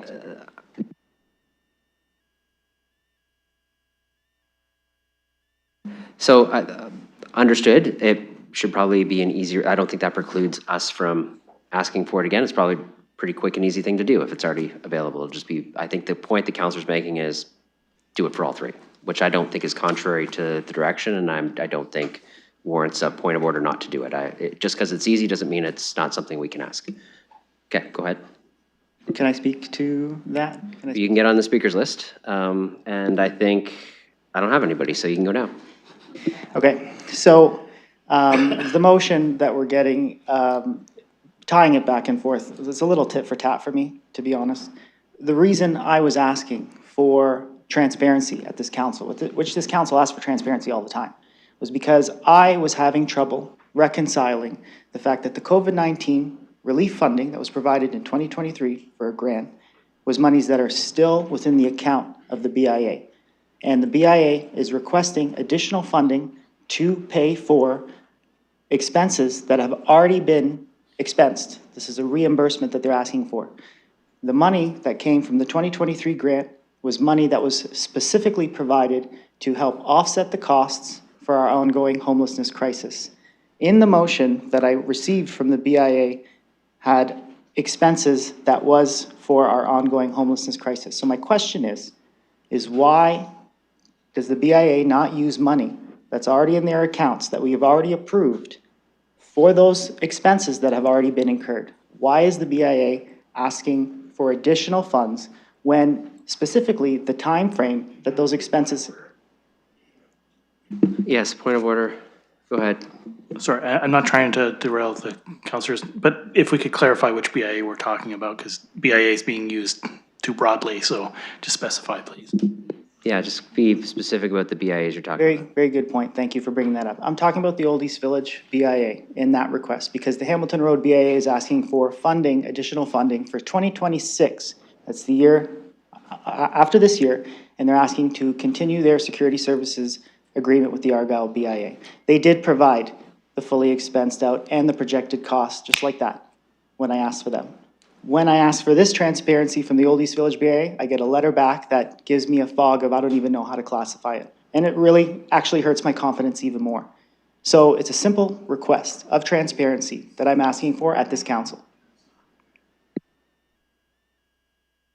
Okay, so you're done your comments? Can I call a point of privilege on behalf of the BIA? You can't call a point of privilege on behalf of another organization. You can do it for yourself, though. For me. Okay. I'm going to call a point of privilege that this doesn't need to be like this. And making comments about, your confidence being shaken, I think is a disservice to the staff who oversee this, to the BIA, and to the councillor that sits on that. Privilege. Okay, no, one at a time. All right? So give me a sec.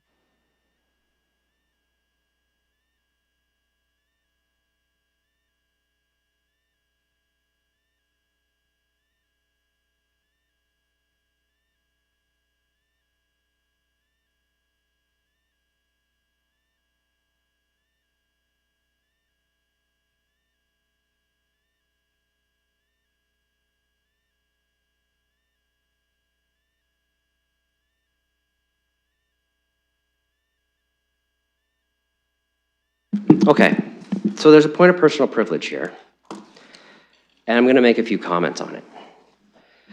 So I agree with the councillor who's raised the point of personal privilege that language is used when we are suspicious or say allude to, and it's not that you said these exact words, but allude to something nefarious happening or confidence is shaken, And I will say too, that despite the fact that this is a point of personal privilege called by the counselor who's called the point of personal privilege, I feel some members of council think that that counselor has done the same thing. And I think there are multiple people in this room who have perhaps bordered on that. So this is a moment where I'm going to sustain the point of personal privilege.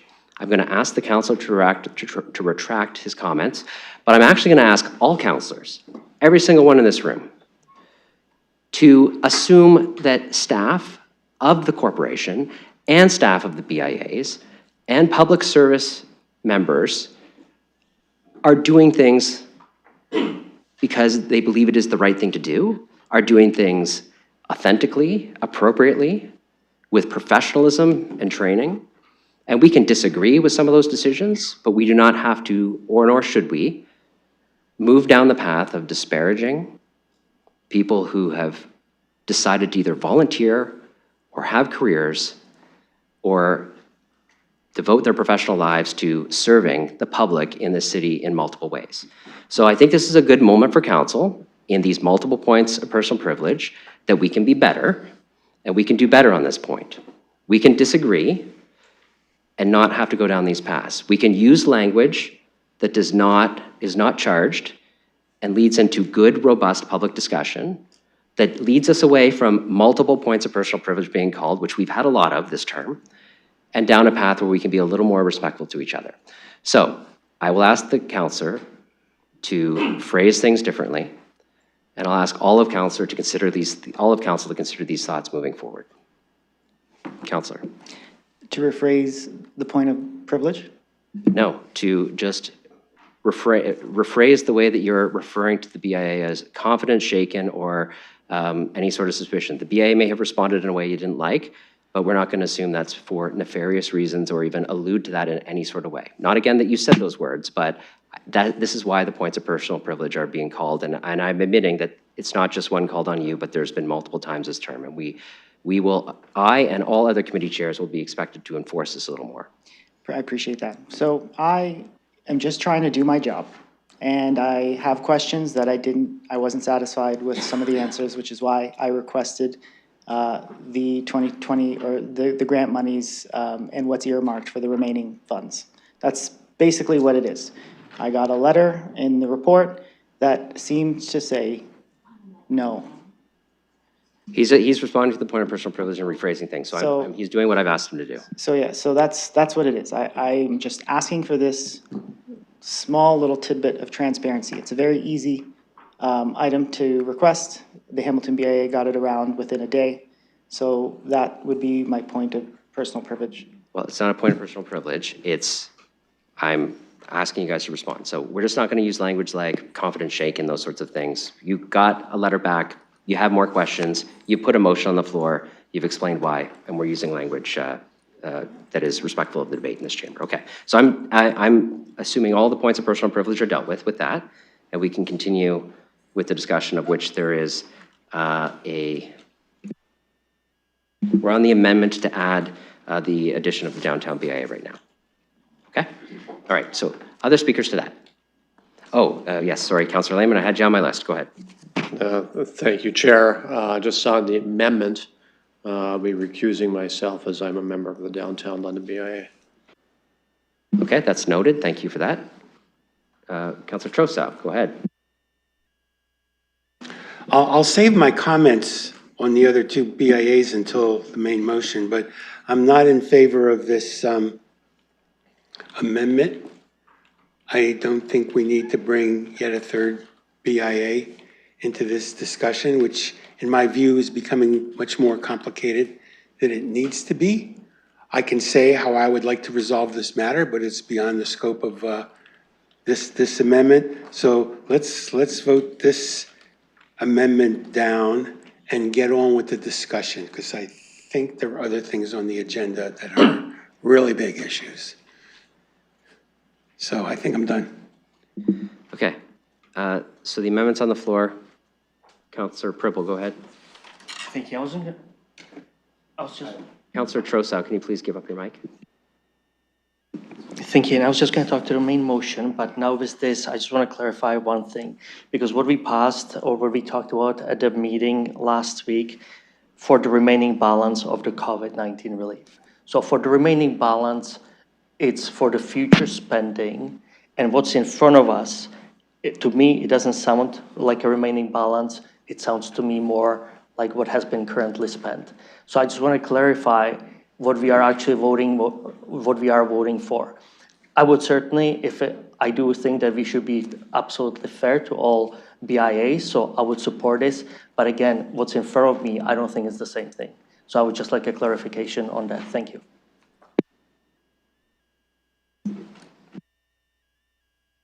Let's go back to the councillor. Is your intent to align it exactly as the other BIAs are? Because I would agree with Councillor Pribble that it is a little bit different. It's asking for a list of expenditures going back. So you either want to align that for all the BIAs to do that, or you want to add the downtown BIA, maybe just in the list of the BIAs that are talking about the remaining balances. I just want to, back to your intent, because you said you wanted to be there's no aligned. future money to report for the downtown BIA. So if we're looking at where the COVID-19 funding's going, it's in the past for downtown London and in the future for the OEV. Yeah, and I guess that, just to clarify, so would you like the other BIAs to not only do future, but any past ones as well? No, the amendment is just for the downtown London.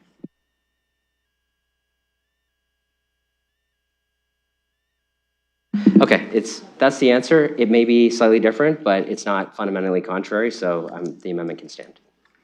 Okay? Other speakers to the amendment? Okay, we'll open the amendment for voting.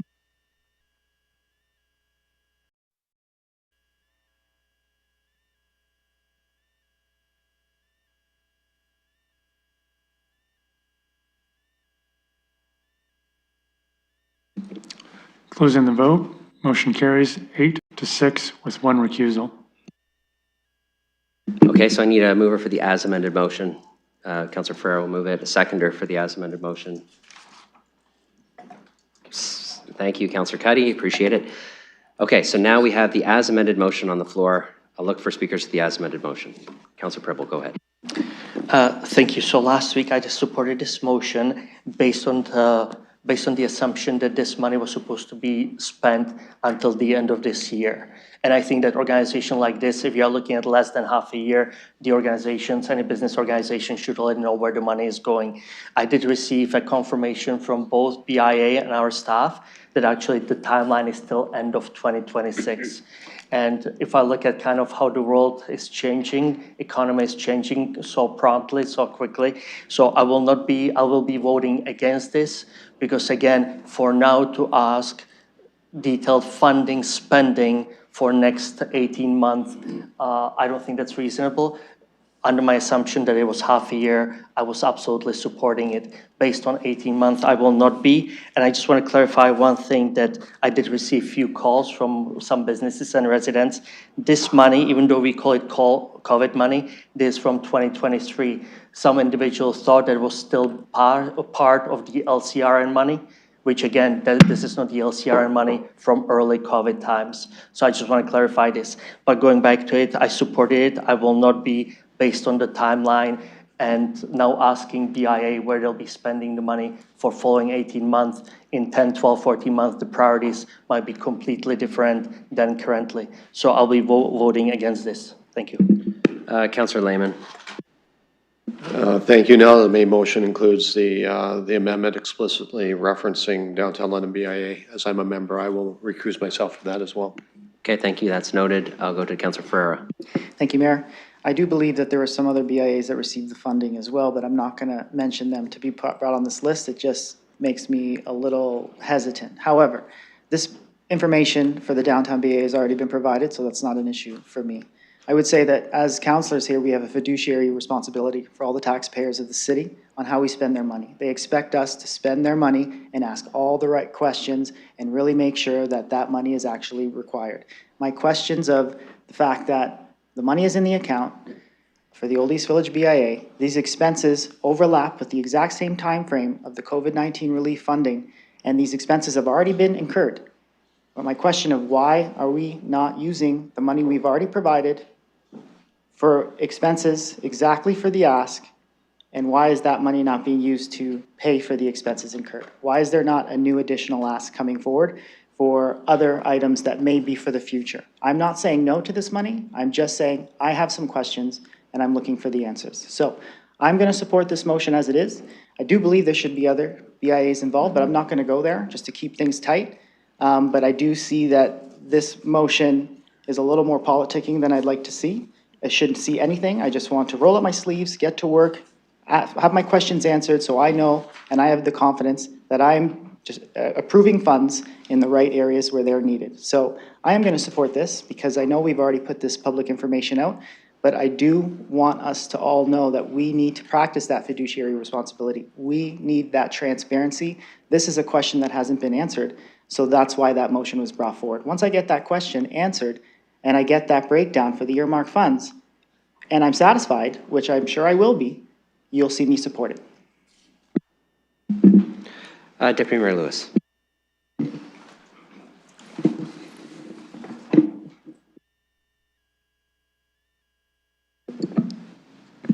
Thank you, Your Worship. And through you, I am rising to say I'm going to vote against this motion because I'm prepared to entertain an alternate motion to approve the funding today. I met with Ms. Luistro and Mr. Morrison, along with the ward councillors, along with Ms. Mayhev from my BIA in the Argyle BIA. I understand why they're looking for this extension to the end of the multi-year budget cycle. I think that, you know, I've said this before, at some point we have to get the BIAs to a point where they're self-sustaining. However, I recognize, and I will say, that the Argyle BIA is perhaps a little bit further ahead in being self-sustaining, and that's why you don't see an ask from them. Because we're using the levy that we have. We've had a levy increase. We are working with staff on a potential boundary expansion in the future, but I know that both the OEV BIA and the Hamilton Road BIA are looking at the same things. An expansion to include 100 Kellogg area in the OEV BIA, which I think is very timely, considering the redevelopment proposals that we're seeing coming up in the area. The Hamilton Road BIA, again, I know that they're talking about a levy increase. I know that they're talking about going east of Highbury and capturing another commercial plaza there. They're doing what they need to do. They're just a couple steps behind where the Argyle BIA is, and that's okay. They've had other challenges. You know, I've stood here before and said, I recognize the OEV and the Hamilton Road BIA have more significant challenges in some areas than the Argyle BIA does, and that's still true today. And I'd say that's why we've been able to get a little bit further ahead than where the other two BIAs are, to put ourselves in a position where we don't have to ask for the funding. But this goes back to a debate earlier in this meeting where I supported the home retrofit funding. And, you know, Councillor Frank talked about the CIPs that we offer and the development charges waivers to support businesses. And to me, this is another one of those where we're making, in this case, a very small investment to help our BIAs as they continue to work through the problems that they're facing in those areas and address the immediate needs of those business owners to keep them afloat. As we continue to see improvements and the rollout of the police modernization and the hiring and have more response in that way, that will have an impact as well. As we see some new housing come into the areas, that will have an impact as well. Provide a new customer base for folks, provide some more community security. They just need a little bit more runway. I've talked to both BIAs. I'm okay with where they are right now. I wish they didn't have to be back asking for money, but I recognize why they are. And so I'm gonna vote no to this motion, and I'll support an alternate motion to approve the funding today. I don't need to hold this up for another cycle. I think they are acting in good faith with some pretty significant challenges that they're facing day to day. So I'm willing to try and help them get through to the end of the budget cycle. I have Councillor McAllister, Stevenson, and Rahman so far. Thank you, and through the mayor. At the end of the day, I mean, my intention was this, and thank you, Deputy Mayor, for bringing this up. But I wanted to bring folks together, the BIAs that are experiencing similar things, and no intention to exclude, Hyde Park, downtown. We just had a lot of similar issues when we had our conversations, and these were things that come up regularly. So really, I'm trying to bring people together. At the end of the day, we have challenges in our respective areas, but I do think the money has been used wisely. Very thankful to my BIA in terms of their turnaround to get those numbers to committee. I know there was a discussion at committee about getting those numbers and quick turnaround on them because they wanted to provide that information. And same with OEV. Like I think being able to have these conversations. Nobody's trying to hide anything. We're being very transparent in terms of what we've used it to date. Being very appreciative in terms of the contract we had with Argyle. That was a joint security contract that we've been running for the last few years. We also, through that, have cleaning services as well. We've partnered with CMHA Coffee House, which has been very successful in terms of the community cleanups we do. So I think the money is being used wisely. These are things that the community has asked for. We responded to them. Recognizing again, the issues with the police and trying to give them what they've requested in terms of building up their capacity. But with what we're experiencing right now and the need for the funds to continue at least till the end of 2026 for us. So that's where Hamilton Road's coming from. Again, supportive of Old East in terms of what they've experienced. There's a lot of added costs to these areas. We're doing our best in terms of providing these services, keeping the businesses, and not just the businesses, but as OEV has said, there's nonprofits as well who are involved. So trying to keep the area in general clean it's a big part of what BIAs are tasked with nowadays. The mandate has evolved. We're grateful that Ontario. The OBIAA recognized our efforts, and it's a conversation at the provincial level that's happening in terms of what BIAs are facing, how they've evolved over time, and the realities that they're facing right now, and what we have to provide. As the Deputy Mayor also said, we are in the process in terms of looking at expansions, increasing our levy, just recognizing where we were in the queue. Hyde Park had a big ask, so we were patient and we said, okay, we'll wait until that's kind of dealt with. Mr. McCauley's been very good in terms of helping us along with that process. And so you'll see something in the next few months from Hamilton Road in that regard, because as the Deputy Mayor said, we do want to get to a self-sustaining model, and that is our end goal. Is these are things we recognize have value to the business community in the area, and we want to support them. But over the long term, these are things that we would like to be able to provide through our own levy and business supports. So appreciate everything that's been said. I also didn't support the referral because I knew these are numbers and things that we can have conversations offline. I knew this would be kind of an easy ask, but I would like to defeat this and just put the original back on the floor because that's how I voted at committee. Thank you. Councillor Stevenson. Thank you, and that is my request too, that we vote this down and then bring forward the motion that was done at committee. This is a really simple little ask. It is one half of the Argyle Hamilton Road needing security for a little bit longer. We all, I think, understand why. And the Old East Village BIA isn't asking for additional funding for the COVID-19 relief money. They're simply saying, hey, we spent money on non-member needs.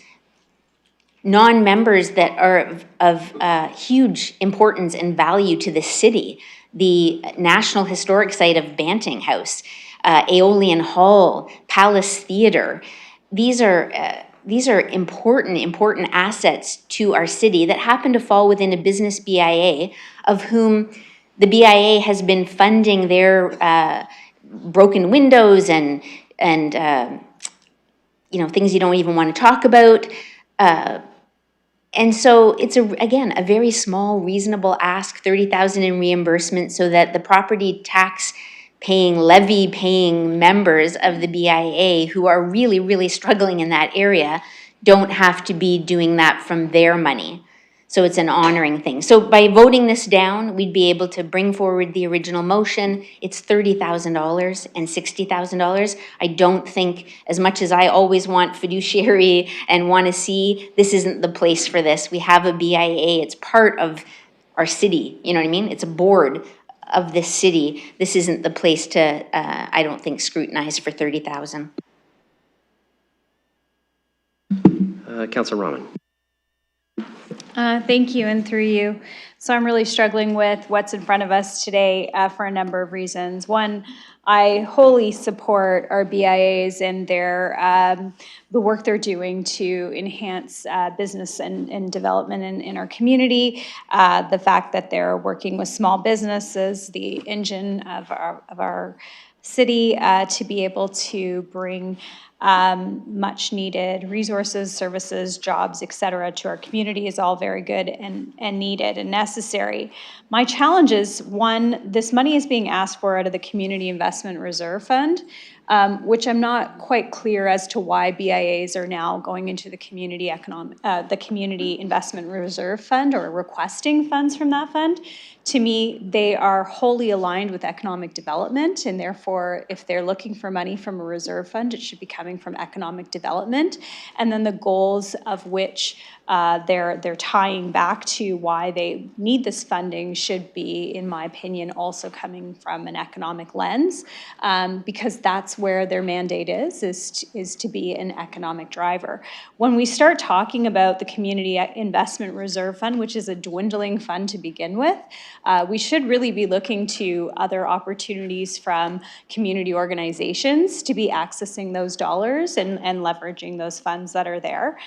So that's one of my concerns. The initiative that the Hamilton BIA is undertaking with private security services, I've heard a lot about this being backstopping for policing, for lack of policing in our city right now, and I personally am not supportive of private security backstopping policing. I understand how they can support each other, but at the same time, I think that I see those things as very different. I think joint work that's being done on private security is valuable for the community, but I think it's to say that at some point this service will stop and we'll have policing, I think isn't a fair assumption for the community to think that one can backstop the other. I have requests from businesses in my ward for private security as well.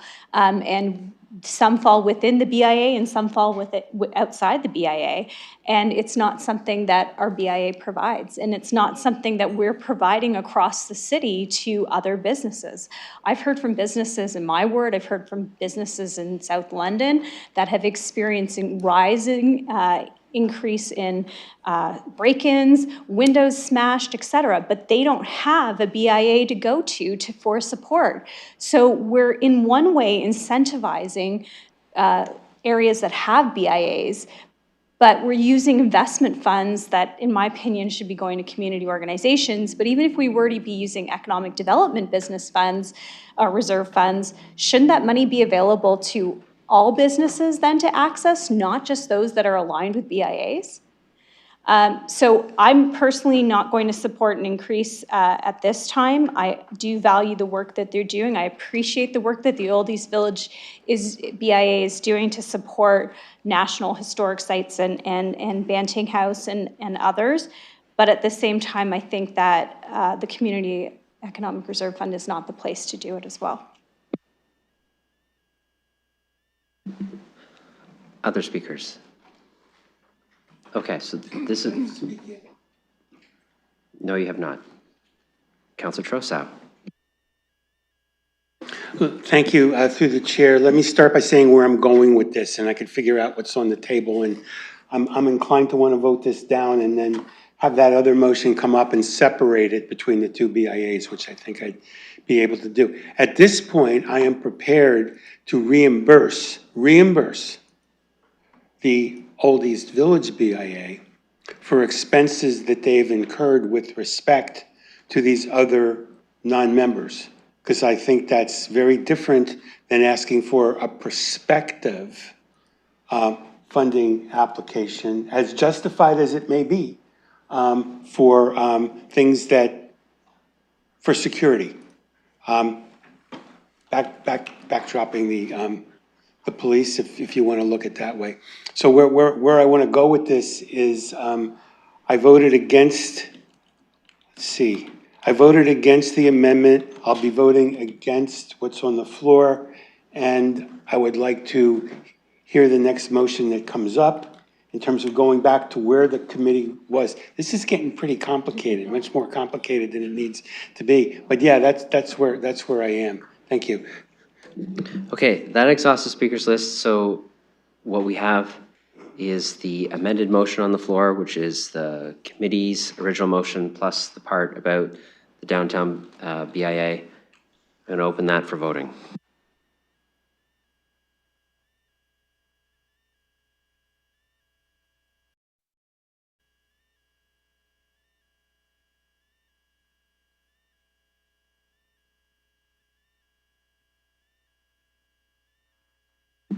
Closing the vote, motion fails, 3-11 with one recusal.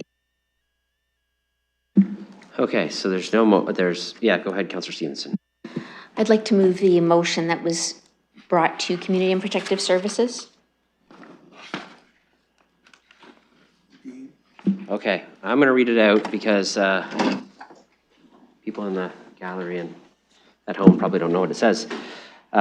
That the following actions be taken with respect to the communication from Councillor H. McAllister dated July 7th, 2025 with respect to funding requests for the Hamilton Road BIA and the Old East Village BIA. A, and again, for those who want to divide it, you can divide it into an A and a B if you'd like. A, Civic Administration be directed to allocate one-time funding of $62,500 from the Community Investment Reserve Fund to the Hamilton Road BIA to allow them to continue their joint private security service contract with the Argyle BIA for 2026. And B, Civic Administration be directed to immediately allocate one-time funding of $34,179.62 from the Community Investment Reserve Fund to the Old East Village BIA to support private property cleanups, graffiti removal, and enhanced safety and security measures. Good? Okay. So look for a seconder for that. Seconded by Deputy Mayor Lewis. Okay, we can have a discussion on that. Okay. Councillor Ferreira. Thank you, Mayor. This will be my last comment on this one. To say that this is not the place to seek transparency, I would say everywhere, every place, especially when we spend taxpayer funds, is the place to seek transparency. I understand this money is being reimbursed for the Old East Village BIA for non-members, but I don't think that makes a difference because there was no requirements or stipulations within that money and that grant money, whether it was members or non-members. My questions have still not been answered. Why were we not using the COVID-19 relief funding why are we not using the monies that's in the coffers right now to pay for that? Why are we giving additional funds when we've already provided funds for those expenses? That has not been answered to me. So, you know, this has definitely gone astray and it's a little complicated, but I'm gonna ask to split up the votes because I was able to get the information from the Hamilton Road BIA. I did request meetings with both BIAs after the committee. I was able to get one with Hamilton Road. I was not able to get one with the Old East Village BIA. Questions, more questions that have not been answered. I really think that we should ask these questions because I have a valid question and it has not been answered. I hear that, you know, there's confidence where the money's going and you, other members of this council, has met with the BIA, but I haven't. I haven't been able to get that privilege. So that's why I'm asking for this on the record. If I could get it offline, I would, but I can't. So just seeking out that, where are these monies going? And seeking out what expenses are coming up and looking at the letter that we got from the Old East Village BIA, there's 2 items that are super secret that we can't know about. I just really think that we need to understand what's going on. We have to be confident with the monies that we disperse out, and we haven't had those questions answered. I haven't heard that question answered at all. So I'm just, you know, I'm not going to be voting for that part. If I got that information, I would, but I didn't. So I'm baffled. I'm just a little awestruck on the fact that we weren't able to get that transparency. A very simple request. Okay, and I'm going to ask, we're not going to try to use words like super secret or things like that. So thanks for withdrawing that. Okay, good. I see the nod. Okay, other speakers to this? Go ahead, Councillor McAllister. Thank you, and through you. I just wanted to some points of clarification in terms of what Councillor Rahman said. I just want to provide some more clarity. I know I refer to it as the security program, but they kind of bundled things in, and I'm brought this up at our BIA meetings a number of times. But it is a unique program, especially for us, and I think this kind of applies to OEV as well, because we have the social services. So I don't deny that probably other parts of the city, other individual businesses might be asking for this, but what we've tried to do is, at least with ours, is bundle it. So it's security, but it's also enhanced cleaning as well. So we partnered with the CMHA Coffee House, and so they are actually doing the cleaning services for us, because what we found with having the services provided, that it does create more unique issues in terms of our respective areas. As you've heard, OEV, with the services there as well, it does result in a lot of added cleaning services that you would not necessarily see in other parts of the city. So that's a unique challenge, which, and I'm downtown recognizing that's also a challenge as well. But I just wanted to call that out because that is bundled in with this. I don't love the name that they associated with it, but I did want to say that that is part of it as well. Looking for your support for this funding. We are just asking for 2026, just to give us a little more runway. With respect to the fund it came from, this is always the go-to one, I think, for discretionary funding for council. Agree with you in terms of economic reserve as well, but this is one-time funding we're just asking for. I still think it has a community impact, especially for our respective areas. I would just like to once again say we were very grateful for the funding in the first place. I think all of our respective BIAs have used the money responsibly, and we really look for your support to continue this service, and we will be bringing forward our additions in terms of levy and boundary expansions as well. So appreciate the discussion. I think we got a bit off track here today, but I just want to end by saying I really appreciate the BIAs coming together. I think this was a great example of, we might have differing opinions, but at the end of the day, we're all trying to work to do what's best for our ward. Thank you. Other speakers? Go ahead, Deputy Mayor Lewis. Thank you, Your Worship. I'll be really brief. I don't need to repeat everything Councillor McAllister just said. I'll just add that for Argyle, part of this program has involved partnering with YOU and sort of a mini expansion of their Clean Streets program that is enacted downtown. It's a much smaller version out in Argyle, but nonetheless, we have been able to engage some youth who are actually, sometimes housed at the youth shelter on Clark Road. And so we're providing them an opportunity to get a little bit of employment experience through this program, working with the staff member whose job it is to run this program. As well, it's proactive work too. It's not just responding to concerns, but it's outreaching to businesses, talking to them about septheads and things that they can do to improve their employee security, the physical plant of their business, so that it's a safer environment moving forward. And actually a very good liaison with the London Police Service as well. So there's that liaison piece that Mr. McGlone, who's the person who's working for both the Hamilton Road and the Argyle BIA, does and has a direct link to the core unit at LPS to discuss those sorts of issues that are returning in the community on a repeat basis. So I would agree with what's been said about, it's described as the security program. It's definitely more than that.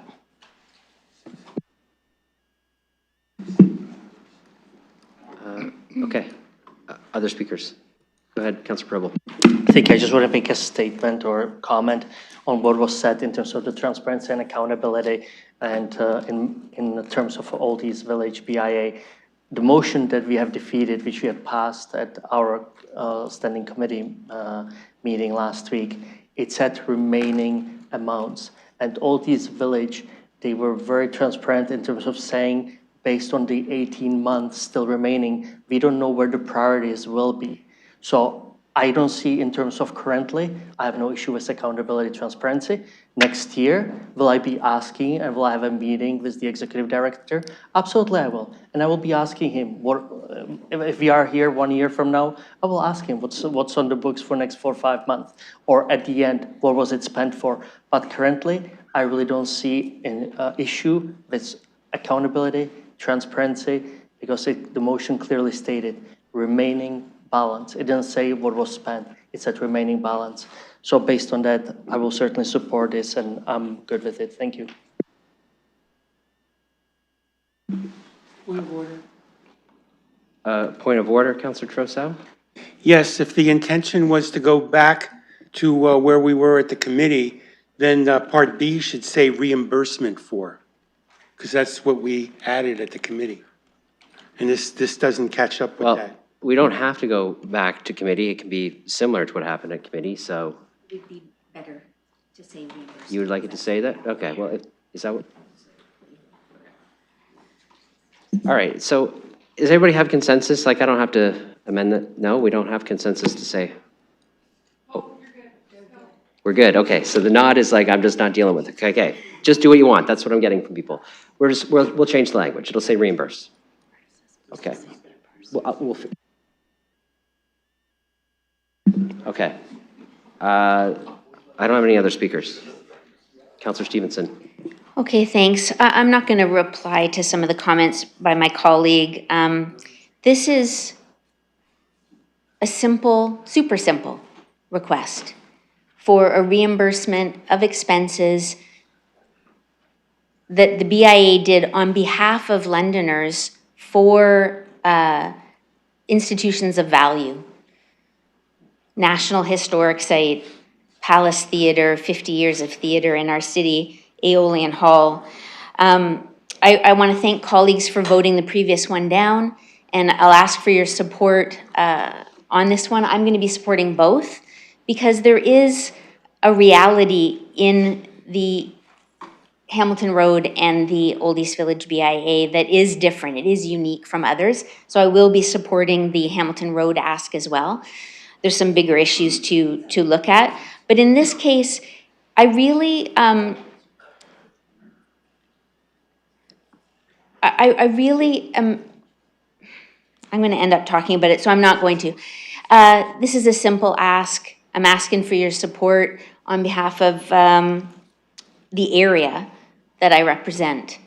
That this is a very small dollar. This isn't something we need to ask people to show receipts for. There's nothing secret about it. The statements are all audited and publicly available. The minutes to the BIA are all available. So anybody who has details can do them. There was some reference to not being able to connect with the BIA.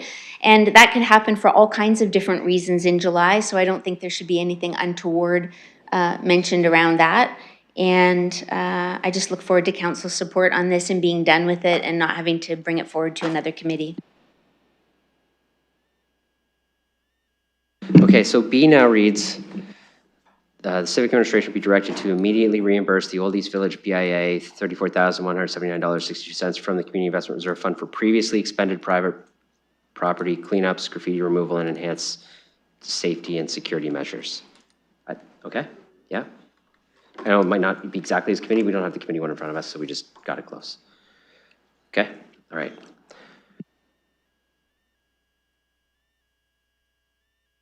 Okay, so any other speakers on this? Go ahead. Well,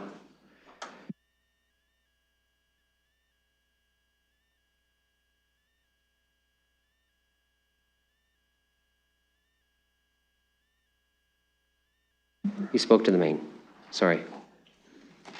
The new main, he spoke to that one too. Yeah, okay. Other speakers who haven't spoke yet? Did I speak?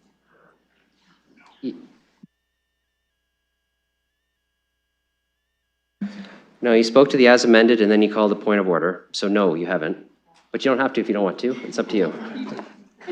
It's very brief. It's just to clarify the very legitimate question that Councilor Rahman made in terms of which fund should it come from. So I'm wondering if finance staff would like to give an opinion as to which of these two funds is most appropriate.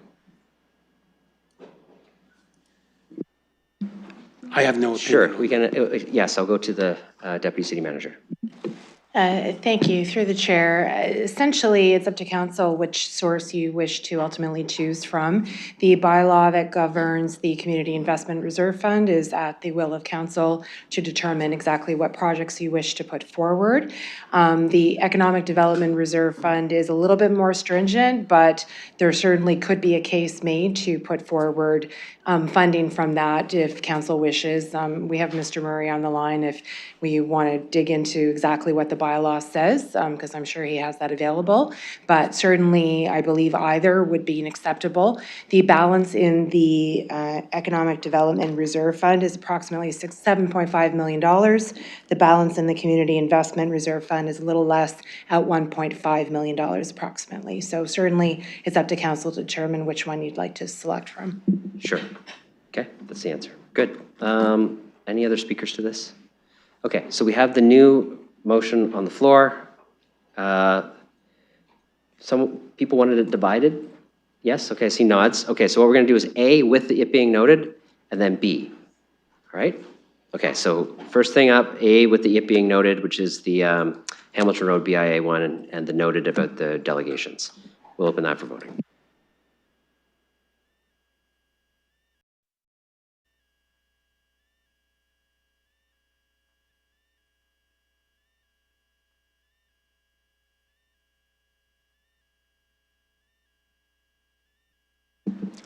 Closing the vote, motion carries 12-3. Okay, and we'll do B now. We'll open that for voting.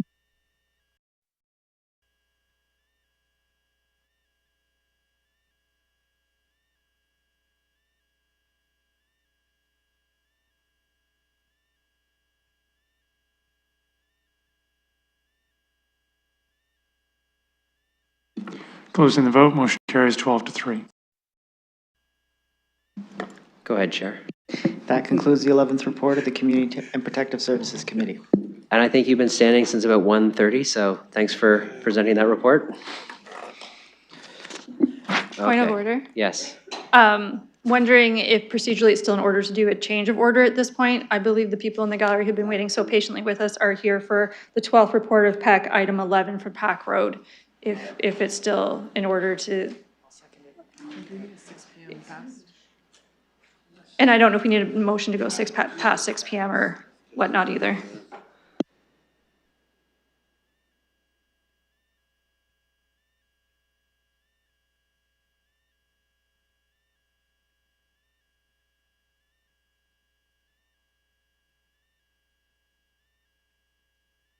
So,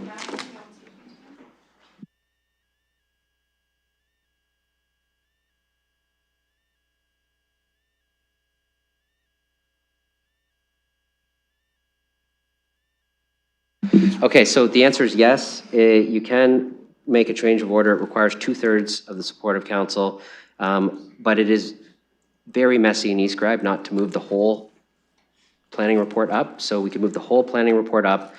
The chair could put a specific item on the floor first. He could present that report as he saw, but he could present an item first, which I think is your intent to do the Pack Road one.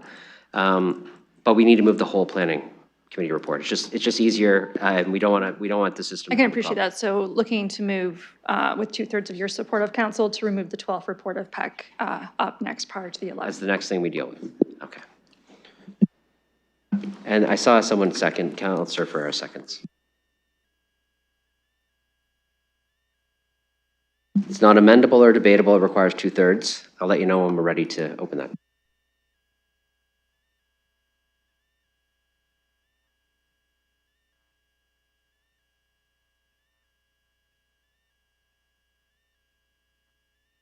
Okay, since it's not amendable or debatable, we're going to open that for voting.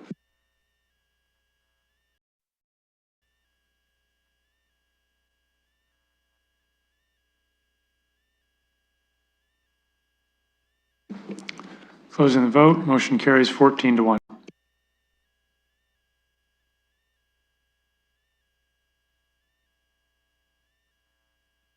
All right, Councillor Lehman, you get to present your committee report. Thank you. Thanks for that motion, Councillor. As much as I was going to applaud Councillor Ferrer for being on his feet for 3 hours, I applaud the folks up there. 4 hours, I applaud the folks up there much more for having to listen to this all afternoon before we get to the point that you're here. Number 11, which is referring to Pack Road, that's the only item I've had request to pull. So I will go to the chair for direction. If we want to just run through the consent items first, if we want to get right to Pack Road. Counselor, I think you wanted to pull number 4, but maybe I'm wrong. No, Oh, no, okay, good, all good then. no. So we got them all together. Yeah, I've just looked at counselors. Are people looking to have substantive debate on all the other items? Okay, then why don't, let's just knock off. We'll deal with 11 separate, Pack Road separate. We'll put everything else on the floor right now. Okay, so I'll put all items 1 through 10 on the floor. Okay, they're all on the floor. Any discussion for all those items? Go ahead, Councilor Rahman. Sorry. Thank you, and through you, and not to hold up our discussion on Pack Road, but I do want to talk about 1225 Wonderland Road North.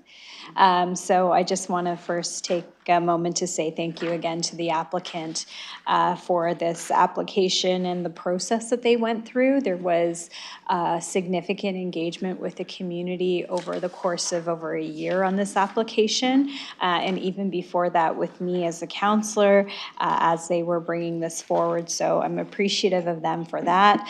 I understand there is still considerable community concern, especially for the folks on Limberlost. And I do hope that through the process, through site plan, that some of those issues can be addressed. And I saw them addressed in the motion and have shared those with the mall as well. I also heard from many seniors in the area that live around Sherwood Forest Mall. It is a place that they value for walkability. They value the fact that they can go in and out and get their groceries and to get their access to the library easily. So again, within the site plan discussion, I'm hoping that the developer will consider earmarking some spaces for the library, particularly at the back entrance of the building.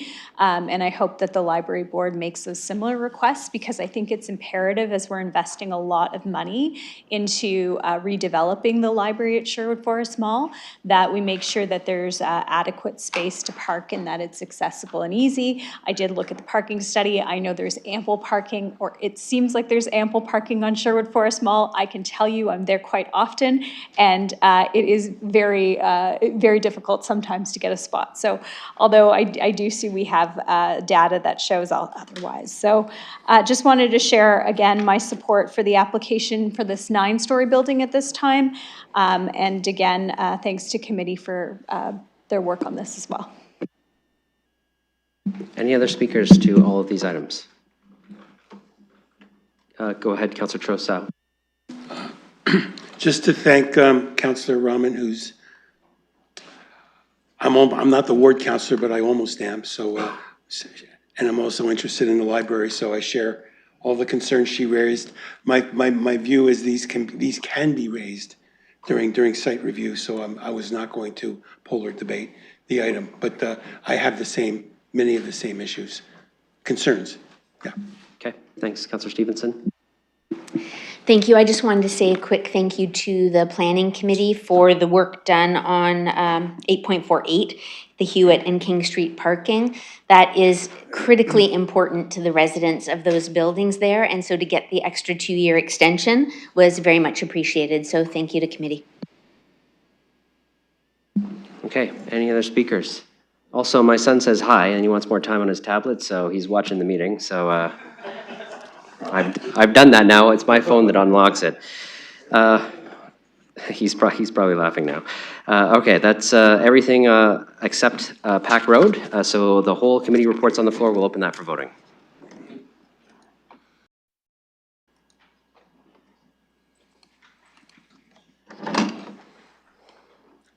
Before we get into it, did you want to just move the motion to go past 6 now? Yeah. Closing the vote, motion carries 15-0. And I need a motion to go past 6 o'clock. Probably should do that now. Councillor Hopkins, seconded by Councillor Stevenson. We'll do that in the system in just one moment.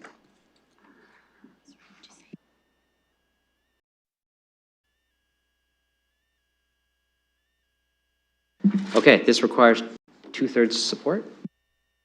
Okay, 2/3 support. And I don't see anybody, I don't think it's even debatable. Let's just vote on it. I'm going to open it for voting.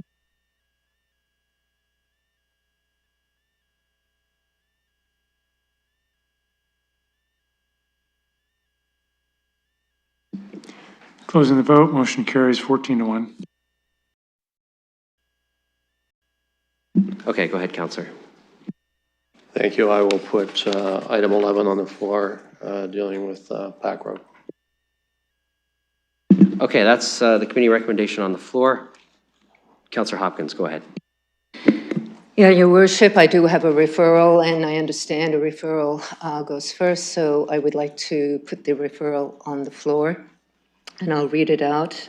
Yes, please, go ahead. As well, that the application of Southside Construction Limited relating to the property located at 6309 Pack Road be referred to a future meeting of the Planning and Environment Committee to allow civic administration time to work with the application to review opportunities to reduce the proposal building heights and density of the development. And I'm looking for a seconder.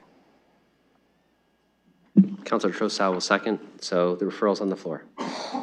Yeah, if I could speak to it. Yep, go ahead. And I'm going to really start off. I want to thank residents from Pack Road for hanging in with us all afternoon. I should have listened to you and said come at 3, not at 2. So my apologies. So I'm going to start off with the concerns that we've heard that have been raised by the public. And for me, I want to speak to my concerns, and it really is going to start with the consistency in recommendations, because we have seen a number of recommendations going forward in this area in Ward 9, and we are going to see more coming forward as well. As it relates to this development, I do think that there is time. We have passed the timeline of making a decision. So the applicant has an opportunity to go LT right now. I would like to encourage the applicant and Civic Star to continue conversations, given the number of concerns. And I'm going to address 3. Transportation. I was disappointed to see in the GMIS that the Bradley Street extension has been moved forward to 2033. I know at SPPC we are going to revisit that extension and the possibility of moving Pack Road into 4 lanes through the MMP. But I think there are greater concerns when it comes to density and heights in these areas that have no opportunities to move around or very little opportunities. We usually see density and heights come in where there's transit, for instance. This is a continuous concern, not only, if you read the recommendation, how it's going to work, the access in and out with this application, but what happens to other developments that we've already approved in this area.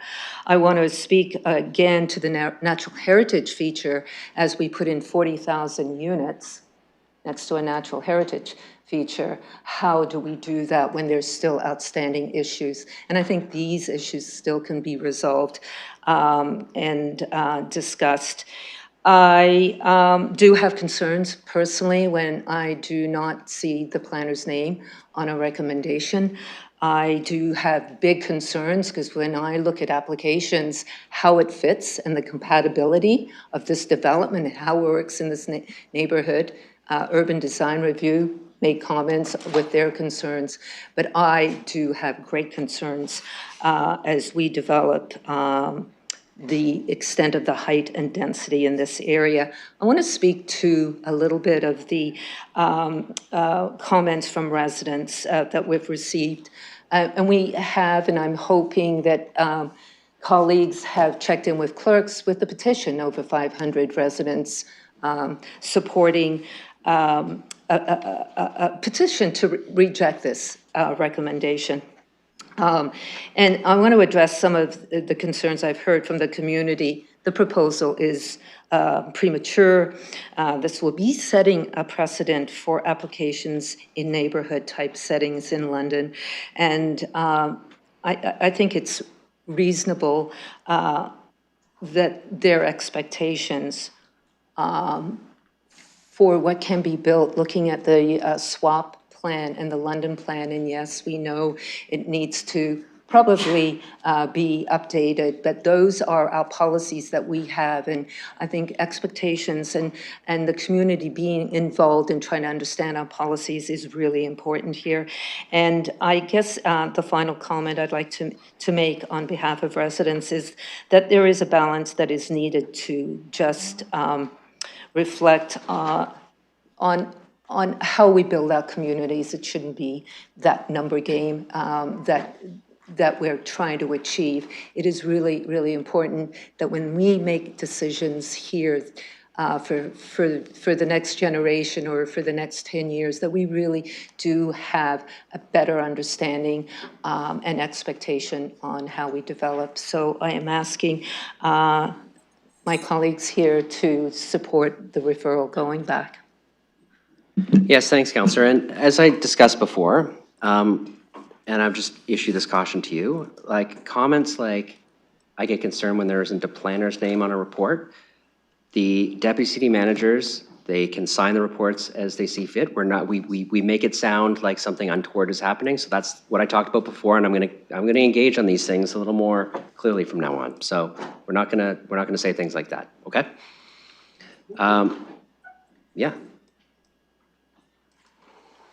Okay, I'll look for other speakers.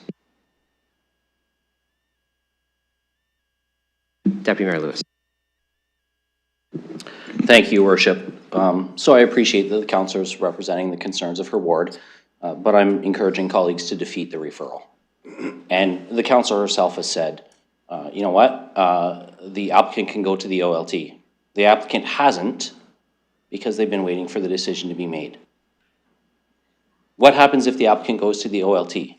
They go armed with our planning staff's recommendation, the private planner's recommendation. Our city solicitor's team does not defend the position. We have to get outside legal counsel because we're making a decision against a staff recommendation. It is very different to give approval to something that staff has said should be refused because we think it's borderline and we go, oh, it fits, it's okay. We're coloring outside the lines a little bit, than it is to refuse the recommendation to move forward from our professionally accredited staff and the private sector's professionally accredited staff, both in agreement on this. So we are, in my view, we're actually gonna create a sense of we're gonna create a false expectation that this is gonna be defeated or that it's gonna be changed. Because armed with both sides, our staff and their staff's recommendation to move ahead, they're gonna go to the OLT and they're gonna overturn the council refusal. You know, I think it's... Point of order. Can you please rise and make your point of order? I don't think it's useful to make predictions about what a quasi-judicial body is going to do when a matter that hasn't even been filed yet comes before them. Anything can happen. It's like a football game. Anything can happen on any given day. And I think we should refrain from making definitive predictions about what a quasi-judicial body is going to do. We should say, I think, but I just don't think that's a good thing to be saying. So that's not a point of order. I will suggest perhaps that is not the most strategic thing to do, but Councillor, I'll be frank, you have said things like that too in reference to potential legal matters before this council. So let's all not use language like that. Let's just talk about the issues before us. Let's have a debate, and we'll refrain. I'll ask the Deputy Mayor to refrain from making predictions about what another body would do, but I'll ask all councillors to be consistent in that as well. So the Deputy Mayor is nodding, he takes it back, and the point of order is dealt with.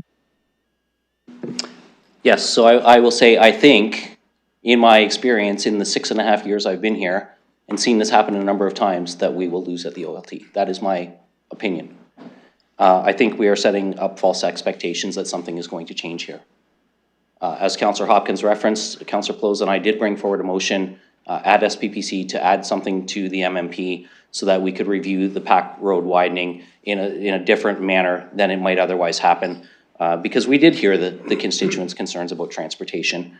But we've got a London Transit report coming on the SPPC agenda too, and we hear requests for transit service in neighborhoods all the time. but the transit service doesn't come until the density comes, because the riders have to be there before the route makes sense. So, you know, there are, like, I understand where things are coming from. But when we say things like, you know, urban design didn't agree with everything, well, that's fine, they didn't. But you know what, we just approved the update on Bill 17. On our last vote, we approved the update we received from staff on Bill 17, which says urban design guidelines are now no longer something that staff can require in a planning application. We can request them. We have zero ability to enforce them. So, yes, we are going beyond what SWAP envisioned. But again, SWAP was created in 2012, passed in 2014, based on the 1989 official plan. The London plan in 2026, we've heard the lead author, Mr. Fleming, stand in the gallery and tell us that it is out of date. In fact, on July 17th, the minister signed off on a Heights Plan review that will be coming to us next month for approval of the bylaw after the minister is signed. We've already approved the report coming from staff, but it has to get signed off by the province before we have the third reading. We'll be doing that next month. So we have to think in terms of the Planning Act and the application of where we come up with a refusal when we are referring or not supporting a staff recommendation, because we have to base our decisions in a way that can be defended at the OLT as a planning consideration. And when I look through this staff recommendation, there's not something that I can say definitively is a reason to defer, refer, or defeat. What I do see is a number of holding provisions implemented by staff that ensures things are proceeding in an orderly manner, that we don't get the housing before we get the sanitary sewer service, that we don't get, you know, curbs and gutters with no road there yet. Like, all of these things come in a certain order. And that's why there's, I lost track of how, I counted them at committee, but I forget what the number was, but there's like a dozen holding provisions thereabouts in this application to make sure that things happen in a specific order. And it's not just Pack Road and Bostwick Road. This plan of subdivision creates 6 new interior streets as well. People are going to be moving out onto Bostwick and onto Pack at different locations. It won't just be at the corner. And so that is why I'm saying to colleagues, we do need to defeat the referral. We need to support the staff recommendation. We need to support the committee recommendation and approve this application today.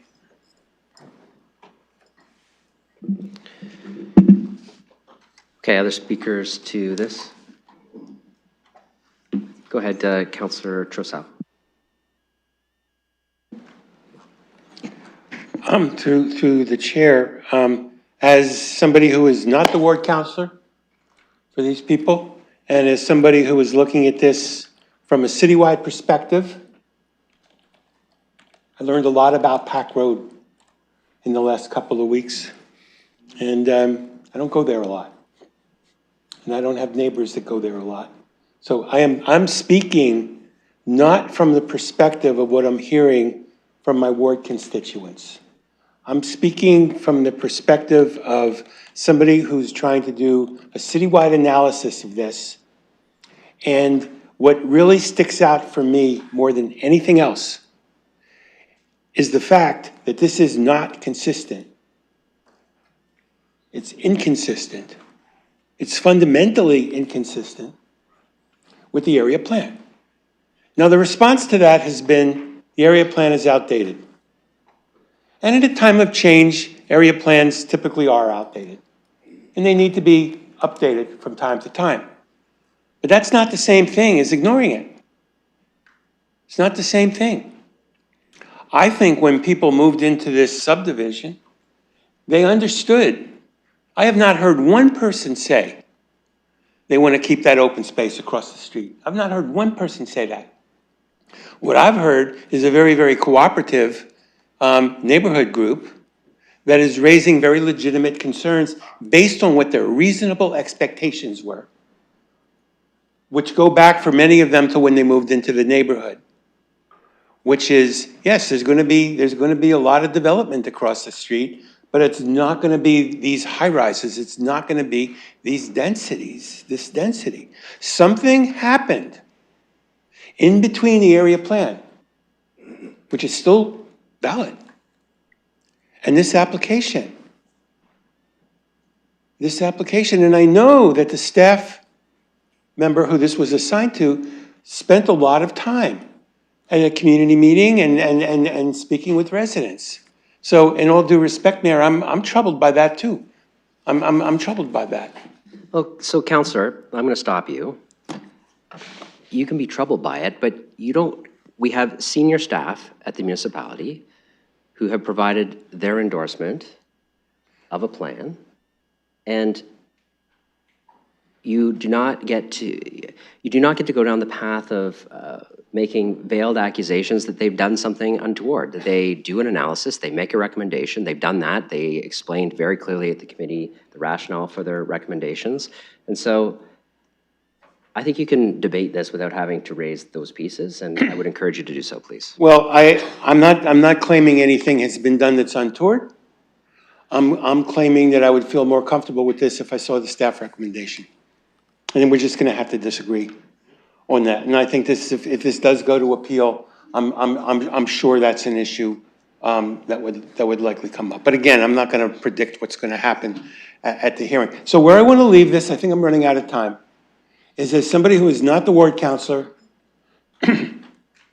I very strongly believe that this application, and later on, if this is not successful, I'll be arguing that we should vote no on this. But I think for now, there's the opportunity to try to have further discussion. We used to do that all the time. I mean, it's unfortunate that the province has taken away our ability to have more time. It's unfortunate that the province has taken away our ability to engage in bonusing, which might be a partial solution here. But I feel at this point, I very strongly believe that the best course of action from a citywide perspective is to send this back for further discussion. And you know what? If the applicant wants to run to the board, they have the opportunity to do that. And I think, well, I'm going to start by saying I think, but I think that there are several issues that could be raised at the board. I won't go into that further, but please give this more time. Thank you very much. So, Councillor, I know you say we can agree to disagree. That's not how it works. As per the procedure bylaw, when a member considers that the integrity of a member of civic administration has been questioned, the chair shall, if they choose to do so, permit the city manager or deputy city manager or their designate to make a statement to the council, and I would invite the city manager to do so in regards to the authorization, the city manager or the deputy city manager do so in regards to the signing of this report. Oh, You can both do it. sorry, do you want to go? Okay. Okay, good enough there. Sorry, through your worship, just to be really clear, so this is a recommendation that's endorsed by staff. The planner, the city planner, who's Heather McNeely, is the person who signed off on this report. So there's a recommendation from a planner that's providing this to you. So just want to be very open to that, and that's what you have before you is the staff recommendation. Okay. We will proceed with the debate. I have Councillor Rahman next, I think. Rahman, thank you. Sorry. Thank you, and through you. Just a question on the referral. Just keeping in mind standard statutory timelines, I'm wondering if this, right now it says future meeting, I'm just wondering if a referral would be outside of statutory timelines? I think I can confirm we're already outside of the statutory timelines, so, but I'll have our staff. Thank you. Through your worship, through you, yes, we're at 154 days now. We're well past the 120-day timeline, and the applicant can appeal at any time.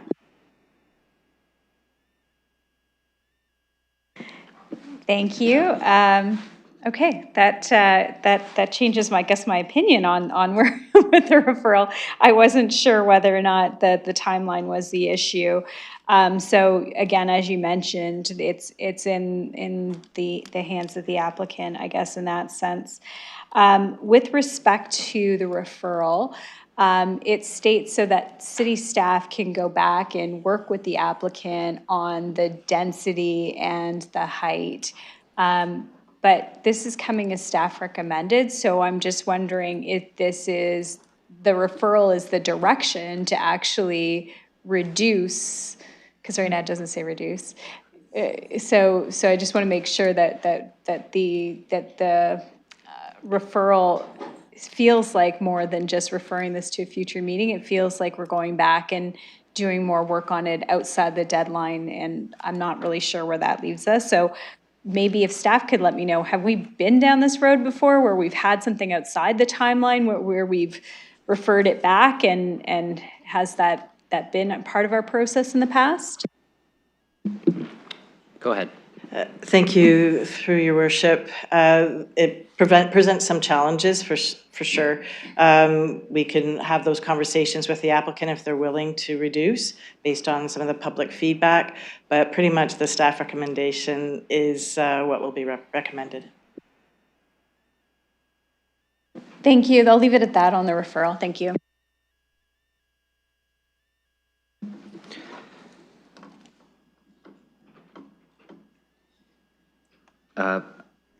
Okay, I'll look for other speakers on the referral.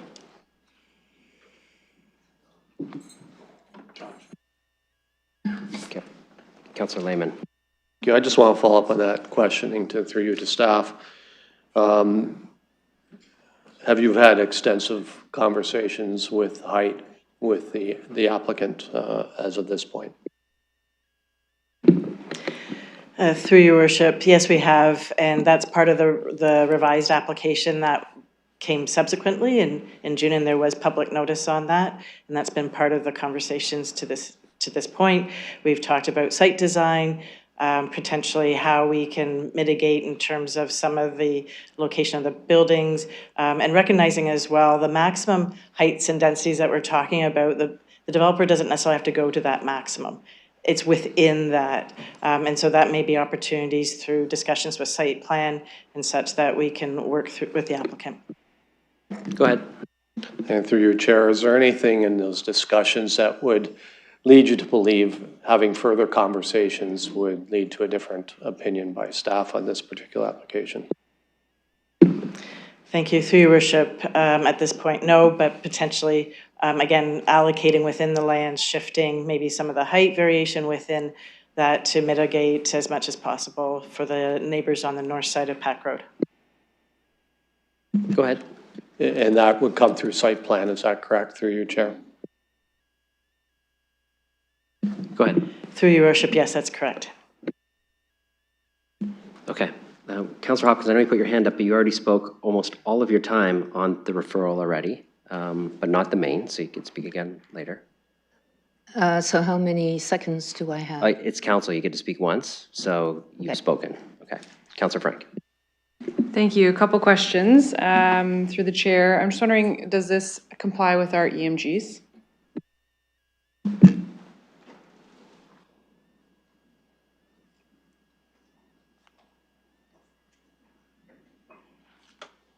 Go ahead. Through your worship, yes, it does. They're 50 plus meters in terms of the buffer setback, where under the EMGs, it's 30 meters, but now through council, we'll be looking at 20-meter buffer. Go ahead. Thank you. And then one additional question. So I did notice that there's parkland set aside in the top north. Is that how much is required? Because it does seem very kind of like Soviet bloc style. So I'm just wondering if there's any more space for park like within the development and not just tucked in like the top left corner. And if that's a discussion that was had with the developer. Go ahead. Through your worship, as with any large block type development, there'd have to be amenity, on-site amenity to support the amount of density. And it could be in the form of green space within, on the ground level, rooftops, balconies, and such. Go ahead. Thank you. And my assumption would be that site plan then will be covering off what those actually look like and not, because I know rendering and actual implementation can look fairly different. Go ahead. Yes, through your worship, that's correct. A lot of the site functionality, designs, layout, connectivity within the development, as well connectivity to Pack Road and leading to the neighborhood are all reviewed as part of site plan. Thank you. Yes, I was waffling on this application, having read the input from residents and from the application, as well as the report from staff. It's not necessarily the density and the height that bothered me so much as the location of where it all will be, given we don't have transit, although I know that we'll build out to hopefully service that area eventually. But as well as the design, the layout of it didn't really seem like an enjoyable place for people to live. So I am hopeful, though, through site plan that we can address some of those issues, and I hope the developer is listening, because right now it's not necessarily, in my opinion, a place that I would consider moving, given the lack of amenities that are clearly articulated in the rendering. So I won't support a referral because it's not the height that bothers me, but I am hopeful, as we had those comments, site plan will address many of my concerns. Okay, that exhausts my speakers list on the referral. So we will open the vote on the referral now. Councillor Plaza votes yes.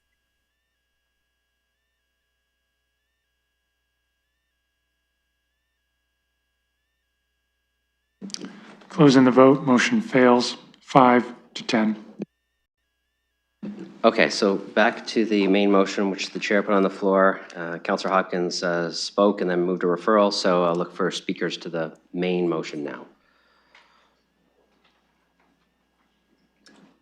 Councillor Lehman. Yeah, I'll speak to this. This is an example of decisions that are having to be made at planning and then by this council, and I just want to provide some perspective overall. There's a lot of references to the 2014 Southwest Secondary Plan. That was created 70,000 people ago. London has increased in size by 70,000. Since then, recently, we've been given the target of 47,000 units by 2031. That's the size of Woodstock. We face serious financial implications if we don't meet those targets. We've already seen that when we've missed a target a couple of years ago. We will be over 500,000 people very shortly, and the province has told us that we will be the size of Hamilton in 2030, in 20 or 30 years. So we've had to change our thinking, I think, since the Southwest Secondary Plan was put forward. We've moved to subdivisions that are now mixed density.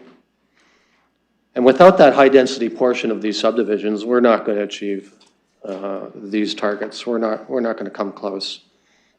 I understand the concerns of the residents. I met with them. And on this particular application, there was two concerns of mine. One, which was referenced by Councillor Frank, was the rendering, but that's my understanding since that's a very high level rendering. And I intend to work very closely with the applicant to get a livable development and getting that through the site plan process. And I think it's important that we do, or else we're going to see more pushback on this as we go further into the other areas, especially in the southern portion that we're seeing and the west side that we have. My other concern was transportation and traffic, but that was addressed by Councillor Pelosa's motion when we were discussing the master mobility plan and getting Pack Road widening explicitly mentioned in that master mobility plan. You know, we face opposition to the changes in density in this city, whether it's in a small neighborhood with a walk-up or a 6-story, or in a higher build-out, like over the next 20, 25 years subdivision that we're talking about now. The frustration I have is when we have, on one hand, and I mentioned this in planning, our urban growth boundary review, we have opposition to expanding the urban growth boundary because we're concerned about agricultural land, et cetera. And the cries are out for higher density. And yet, on the reverse, we say, well, we can't build out high density here. We can't have it both ways. We're going to have to do both, actually. We're going to have to expand the urban growth boundary, and we're going to have to look at higher density, not only downtown in the core, but we're going to have to look at it in subdivisions that are coming over the next decade or 20 years. It's hard. It's hard to go against public opinion, and because I understand where these folks are coming from. But in my position here, and looking at the bigger situation that we're in, I will support this this particular application.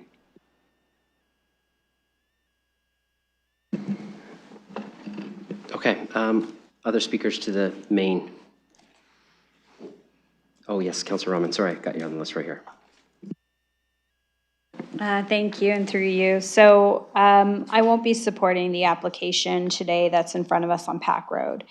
And, you know, this is a challenging application in the fact that, you know, it's coming to us as supported by city staff. And I really do appreciate the work that city staff have done on this application. And so I understand, you know, concerns around this going to an appeal if it's staff recommended. But I do feel like this is a bit of a litmus test, and for that reason, I've decided not to support it. I see some challenges with site compatibility with adjacent lands. I see that there is some servicing challenges. I agree that they're being addressed through holding provisions and that or can be addressed through holding provisions, but we did receive also communication from Sifton Properties as well on this application. So again, I'm just expressing my own personal opinion on why I see challenges with the application. I know school availability is a challenge. I know that our community continues to wait for school spaces. This community in particular has had quite a bit of challenges. And as we continue to push forward with availability, that has to be a consideration for us. We want to build complete communities, which also means that we have to be building communities where transit is available. And I represent the Northwest. The Northwest part of the city is very similar to the Southwest part of the city, and they feel very similar in terms of the ability to have services online when they move into a community. The Northwest part of the city is also concerned with the fact that it's been 15 years and they've been promised transit and they don't have it. So how much longer are new communities going to have to wait in order to get the services that we are saying that they are due to get when they move into our neighborhoods? The idea of a complete community must be paramount to the work that we do here at Council. And we do that again, under this guise of, well, we have to approve so many units, but I cannot be beholden to the province on this idea that we are going to live up to this commitment on numbers of units if it's not what's best for the community. And ultimately for me, I love this city for the amenity spaces that we have. I love this city for our parks. I love this city for its walkability. I love this city for the ability to have some of the amenities that make our community unique. What I hear from the residents of Pack Road, what I hear about the people that live in Talbot Village, is that this density is not what they understood that they were going to experience when they moved into those neighborhoods. They agreed, 15 years ago in some cases, to move into a community that was going to feel like a growing community, yes, but they're not saying no to development. They're saying no to the amount, the density, the look, the feel, the fact that this looks like just a significant block of just high-rise buildings. We do still get to make these kinds of decisions as to what's best for this city. And again, I believe this is a litmus test for us as council. And so I won't be supporting this application. Okay.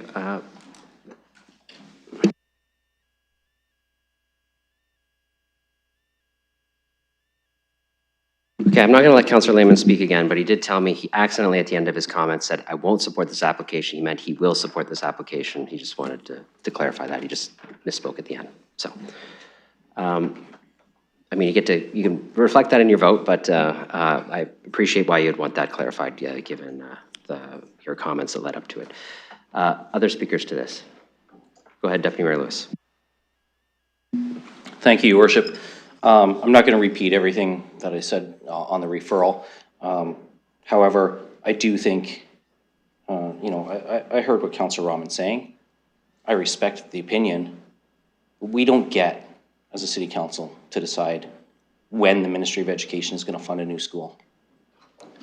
We don't get to decide when the Ministry of Health is going to fund a new hospital. Those are provincial decisions. And we heard members of the public say in the gallery, well, we don't have enough family doctors or we don't have enough room in our emergency departments. And that may be true. But we also don't have any vacancy in our housing supply, and we have people who are already here waiting. We've heard that, this is going to be a 15 to 20-year build-out to complete the entire subdivision. These buildings aren't going to pop up tomorrow. It's the whole reason why there's holding provisions, because things will happen in a course of order over the next few years as things happen. It's the same reason why the Pack Road evaluation in the GMIS comes in 2033, because it's going to take time to dig footings, to build buildings, to put in new streets, new infrastructure. That all comes in an order of operations. So while I appreciate the comments about school challenges, and I said this at committee, I suspect the Catholic School Board regrets closing St. Robert's School, because now they have portables on the lawn at St. Pius School. But we don't get to decide that. There's a school board that has to do that, and through the Ministry of Education funding that has to do that. So I come back to what I was saying on the referral. We have to, in making our decisions on planning applications, make those decisions based on the planning rationale and the things that we're allowed to consider in the Planning Act. It's not something where I disagree that this funding formula from the province is terrible in terms of having to expect a school is at 100% capacity the day it opens. We should be building schools to allow growth and shrinking of cohorts over the years as neighborhoods change. But we don't get to decide the funding formula here. What we do have, and Councillor Lehman talked about the urban growth boundary and those things, and I agree with what he was saying there. But what we do have right now is a vacancy rate under 2.5% in our housing stock in this city. And while we talk about, we can't be beholden to a 47,000 housing target, we have a housing shortage now, let alone the 47,000 that we need by 2031. So there are some decisions that have to be made. Councillor Lehman referenced that we face opposition on all of these. I had an angry constituent last night on an application that we just approved for 10 townhomes. And I heard the same things. Oh, the traffic is going to ruin my street. It's going to bring crime to the area. I'll tell you, not everybody, we had a lot of respectful engagement from residents in Pack Road, and I give them credit for that. But I got emails telling me that this was going to be, that because they were going to be rental buildings, it was going to be a low-income ghetto. And so that's why when I weigh the decisions that I have to make, I don't get to consider whether they're going to be rental or ownership. We have to make our decisions based on planning matters. We hear it in other wards where the people are concerned it's going to be student housing. But we don't get to decide who lives there. That's something that happens after the fact. We only get to decide if the buildings get built or not. So that's why I'm encouraging colleagues to please, I know that there's community opposition. I understand where they're coming from, but we have to actually make our decision based on the authorities we have as a municipal council. And that's why I'm encouraging you to support this application.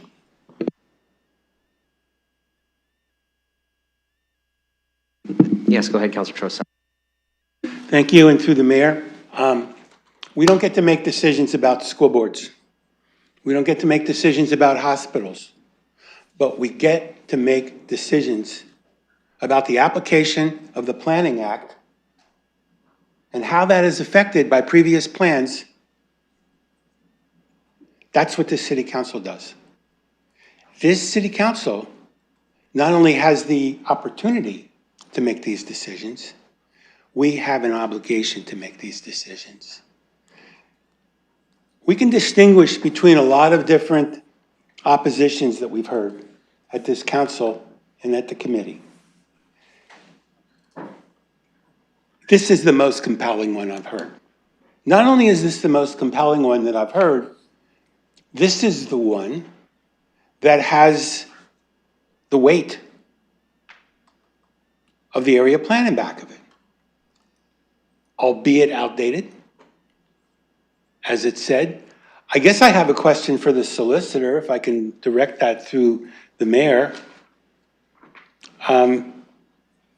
If this, hypothetically, if this would come to a hearing, would the Southwest Area Plan have any effect? Would it be considered by the trier of fact, or would it be totally dismissed because it's outdated? And I would put that to the solicitor. I'll go to the solicitor. Thank you, and through you. It would likely be part of the consideration, but it's hard to say because we're looking at a hypothetical right now. Thank you, and I think that's a very fair assessment. But it's not as if we're being told that by saying this is outdated, it doesn't get before the board, the tribunal. It does. And I think what's even more significant here than whether or not it's outdated and should have been reviewed is the good faith, reasonable expectations that have been going on during the entire process since this development north of Pack Road have been built. And I'm telling you, there are a lot of equities here, and there are a lot of very, very good arguments. I should also add that I believe that the vacancy rate is 3.8% in South London, but I think that's beside the point. The fact that we have a very aggressive provincial target, provincial mandate, should not supersede the careful deliberation that this body makes on these quasi-judicial matters. And if there's a price to pay for not satisfying the province, I don't think that we can sacrifice one group in search of the holy grail of these numbers. We have to make reasonable planning decisions. And I think it's fair to say that this could be a close case if it goes up to tribunal and possibly judicial review after that. Because I think what's at stake here is the usability, the viability, the integrity, the precedent-setting value of area plans. And once we throw that out, we've thrown out a lot of the fundamental work that we've done over the years to try to create a coherent land use regime in London. And let's go back and update this plan if that's what needs to happen. A lot of them need to be updated. But we can't ignore it because we need additional numbers. So I think with that, I've made my points. And I think I'm just going to, how much time do I have left? 49 seconds. Okay, I think I've said what I have to say. Please vote no on this. This is probably the most significant land use application that this term of council will see. Please vote no. Thank you.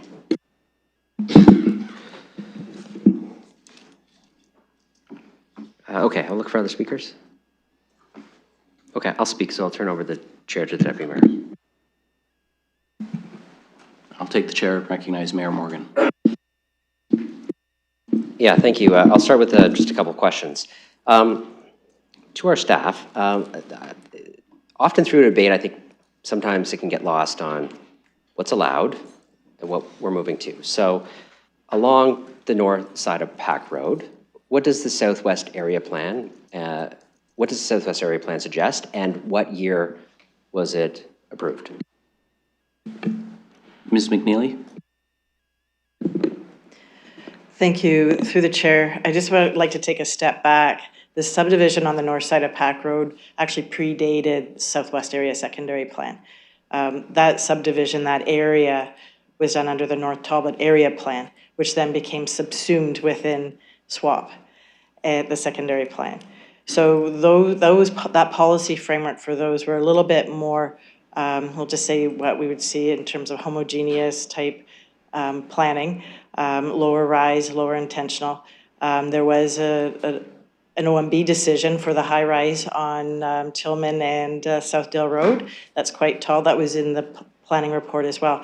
We were highlighting some other activity within the area that are showing increased heights. So that's that context for that neighborhood. Then subsequently, SWAP came into force and effect. As was identified, it was 2014, but that takes time to review. So it actually started a couple of years in advance of 2014 under the 1989 plan. And the intention of that was the Wonderland Corridor. That was the highest intensity, and then the Bostwick neighborhood to the west of the Wonderland Corridor was to be the highest intensity to support that commercial corridor. Then there was the North Lambeth neighborhood, and that contemplated higher intensities, not as much as the Bostwick neighborhood, but higher intensities that were then contemplated to be higher than any other neighborhood or across the city. Again, these were the building blocks of how we wanted to see these lands that were annexed into the city at that time, back in 1991, to use the land efficiently, because they were primarily agricultural lands prior to them being annexed. So that was the vision of using the lands efficiently. It was intended to have higher intensities and higher densities and additional height. Through this review, the London Plan contemplates along the south side of Pack Road 6 stories. However, SWAP, the Southwest Area Secondary Plan, trumps the London Plan policies. So that contemplates 9 stories. What the applicant has proposed and the staff recommended was actually splitting the blocks along Pack Road to be split between 12 stories and 9 stories, so within that block. So again, that within the block, that transition. And a quarter of the one block on the north east portion of the property is at 16 stories. So it's not the whole of the block, and it's not all the way along Pack Road as being 6 stories. And as I mentioned before, the applicant can choose to build within that upper maximum. They don't have to build to the full extent. And that's under any zoning or any land use policy. Mayor Morgan. So within the north side of Pack Road, under the Southwest Area Plan, 9 is contemplated. And within the approved plan, between 9 and 12, a mix of them is possible, with that being the upper density that doesn't necessarily have to be built to. And then at the northeast corner, a little more intensity at 16. So I hear in the debate that this is some massive adjustment to what the plans are. You're talking about 9 stories, and now 9 stories and maybe up to 12, and a build out of over 20 years where, depending on market demand and conditions, it's difficult to predict where in that range. These are upper density units, which have been increasing over a series of decades based on the way that we build out across the city. We don't build large, sprawling, single-family homes, or we're trying not to as much as possible approve those anymore. We're trying to approve mixed density developments contemplated in the Southwest Area Plan and the other plans that, that our staff mentioned. So I get that that is a difficult thing to absorb in a community. And I have been a part of being a ward councillor where there's been significant densities approved in the ward, and then through the site plan process, Not necessarily all of that density ends up getting built, but a lot of it does. And it depends on the market conditions at the time of the build out. So I would suggest, given the other OMB at that time, not OLT, but OMP decisions in the area that did support increased density, that we should proceed with a council position on this to say this is what we envision in the area. That does not preclude the ward councillor, the community, our staff, through the site plan process, to talk about the concerns that have been raised through this process. The developer who has a large block here is looking for some density, right? And we're encouraging density across the city. How that's spread, there is some flexibility between now and the point where these things get built over the next 20 years to adjust that. There's the ability to have those discussions. And I can say those discussions have been had. This is not, although the permission is there are a number of developers in the city who actually work with the community and staff to make some adjustments, whether that's trade-off of community benefits or looking at where the density is spread or doing some step downs or putting balconies on a different side. There are things in the site plan process that are engaged with to try to minimize the impacts on community. But we are approving an upward threshold of density, and yes, for sure, that could be the upper threshold that's built. But I would not, despite council's decision today, if we approve this, suggest that those conversations still can't proceed as were contemplated under the referral. We'd just be taking that council position, and then we'd be approving the build out of an area, a significant build out of the area. And I know it was suggested this is one of the most significant planning applications we have. Well, no. There's been others along Oxford Road. There's the one at Highbury in Oxford. There are significant, large, big build-outs that are multi-decade build-outs that have been approved by this council in this city. And there will be ongoing conversations in those communities about how that evolves over time, because over a 20 to 25-year period, or whatever these build-outs are, economic conditions change. The way things are built change. Technology changes. The city's plans changed, right? So I'm going to support the staff recommendation. I'm going to suggest that we take the position so that we're not in a position of non-compliance with the OLT or the land use tribunal. But I would still encourage the councillor and others to engage with the developer on the build out of this over multi-decades to see where that density can shift. I've heard most of the complaints from people who engage with my office at the west end of the site and fewer at the east end of the site. And there's the ability to maybe pack some density at that end rather than the other end. But those can be ongoing conversations. But I fully admit we would be locking in a decision today on the upward thresholds of permissions. So I'm going to support the density. This isn't necessarily about chasing a provincial target. This is about how we build out the city. There is a staff recommendation. We've heard a lot of engagement. We've had a lot of debate on this, which I think is the right thing to do, and we will ultimately make a decision today. So I'll be supporting the staff recommendation. Thank you, Mayor Morgan. I'll return the chair to you. I have no one else on the speakers list. Councillor Hopkins. Yeah, thank you, Your Worship, and thank you for your comments. I'm going to just start off with disappointment with the referral, and just because I have residents here, the referral lost 5 to 10, so it's not proceeding. We're now dealing with the main motion, and it shouldn't be a surprise. I'm not going to be supporting the main motion and recommendation coming from staff. And I do thank staff for the work that went on. I held an information session on planning policies in Ward 9 just because there are so many applications. This isn't the only application in this area. There's more to come, and there's already been some that we're approving. In fact, we're approving another one in the next planning committee agenda. But I do want to speak to a number of things that I've heard. And I'm disappointed with the referral not being supported because I thought it was an opportunity. I heard loud and clear from the community, density and height, expectations within our policies and processes. Where can we go? I've been on council, I've been on planning for a number of years. I know we have referrals, we need a reason to go back. That's why I put density and height in there. That is what I heard from the community. So here we are at the main motion, deciding should we support the recommendation coming out of the Planning and Environment Committee, and I would urge you not to support it. I do think there's opportunities for the applicant and for city staff to continue those conversations. You know, we have a site plan process, we have a number of holding provisions on, this is not going to develop right away. There's a lot of unknown here, but I think it's really important to understand that what we get to do here at planning and at council is make decisions for healthy neighborhoods. That is what we have control over. And we rely on our policies and processes to make that happen. 4,000 units is a lot of units going into this development, along with all the other development applications that are happening. We want livable neighborhoods. It's not a numbers game.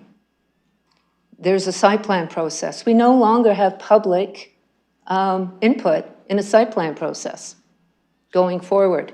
It's great that you know, we can ask, where's the application? Where is this going? But there is no public engagement. This is where it happens, at the zoning stage.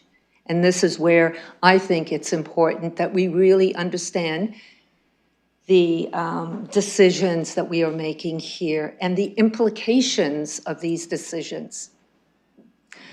I really do think that we have these opportunities to make livable, healthy neighborhoods. I have concerns that this is not going to happen in this development when it comes to parks, spaces, how we even move around. We heard from a developer having concerns on their development that is right next to this development to the west, how this is all going to happen and come about. So I need to be convinced here that this council is just really gung-ho on making this happen. And I am not convinced that this is where we should go. So I'm encouraging you not to support the recommendation. Other speakers who haven't spoken yet to the main motion? Okay, seeing none, then we can open this for voting.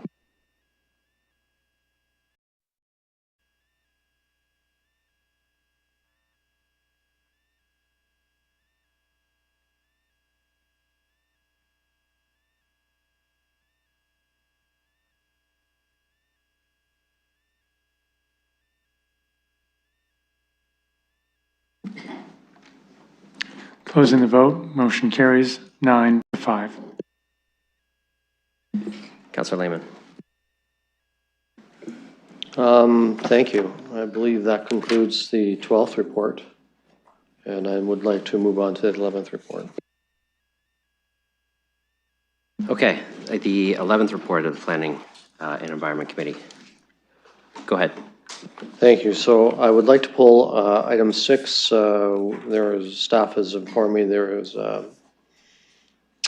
slightly revised attached bylaw that we need to vote on separately. I have no other requests for other items to be pulled. Does anybody want anything else pulled, knowing that 6 has to be pulled for revised bylaw?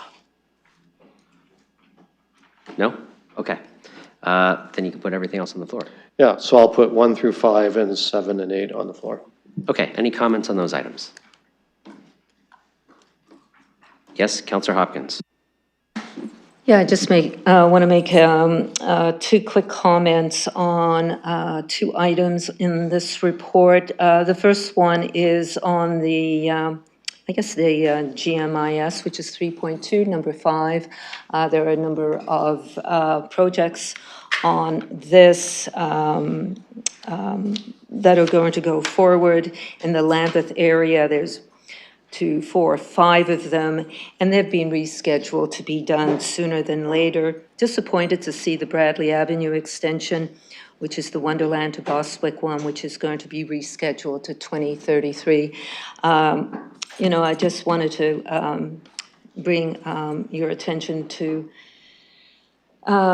these projects. I do have a comment around number 7, which is 3.4, which is another big application. It's phase 2, 1,300 units being developed just south of the application that we just spoke to on Pack Road. So lots of development going on, lots of projects happening in the area, and those are my comments. Okay, any other comments on this? Okay, seeing none, we'll open these items for voting.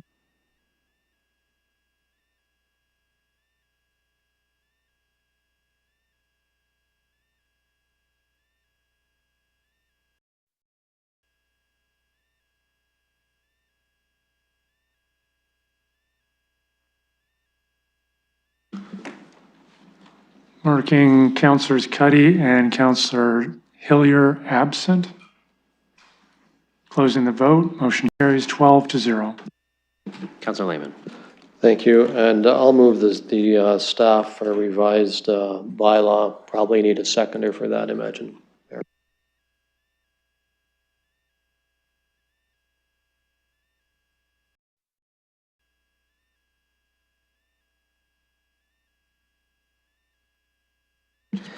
Okay, so just for proper order of operations, you'll put the committee's recommendation on, and then you're going to move the replacement, essentially yeah, you're going to move an amendment that we have worded up, so, okay. So I need a seconder for the amendment. Deputy Mayor Lewis. Okay, we'll get that up on the screen.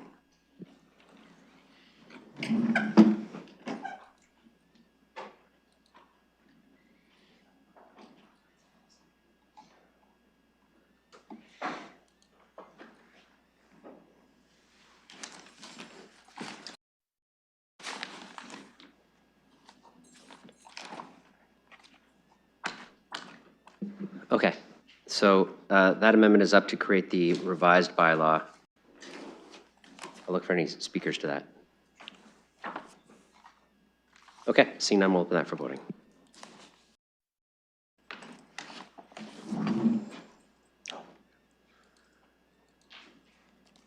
Motion carries. Oh, sorry. Motion carries 12-0. Okay, and the as amended motion moved by Councilor Lehman, seconded by Deputy Mayor Lewis. Any discussion on that? No? Okay, we'll open that for voting.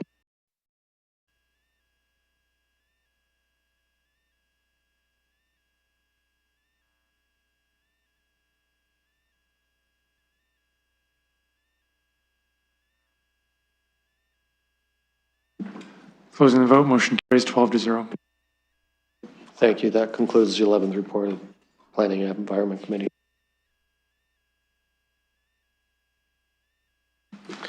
Okay, we're on to the 9th report of SPPC. I'll turn it over to Deputy Mayor Lewis. Thank you, Your Worship. I'm happy to present the 9th report of the Strategic Priorities and Policy Committee. I will note that while we did have some divided votes at committee, every item passed with a supermajority of at least 10 votes or more. So I don't know if colleagues, you did express your differences of opinion at committee, so I don't know if we need anything pulled now. I have not been made aware of anything, so I'm prepared to move the whole report. Okay, who would like something dealt with separately? Yeah, I said at the beginning of the meeting, I want. Okay, put your microphone on and let me know what you want pulled, please, Councillor. Yeah, I've indicated that I want number 4 pulled. I mean, I don't know how I could be more clear about that, but. I didn't get that. I'm sorry, my apologies. So number 4 pulled. What else would colleagues like pulled? Go ahead, Councillor Stevenson. Number 7, please. So 4 and 7 dealt with separately. Councillor Van Meerbergen? If you could call 8 separately.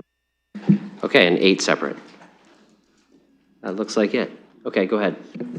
All right, I'll put 1 through 3, 5, and 6 on the floor. Okay, those are on the floor. Any discussion on those items?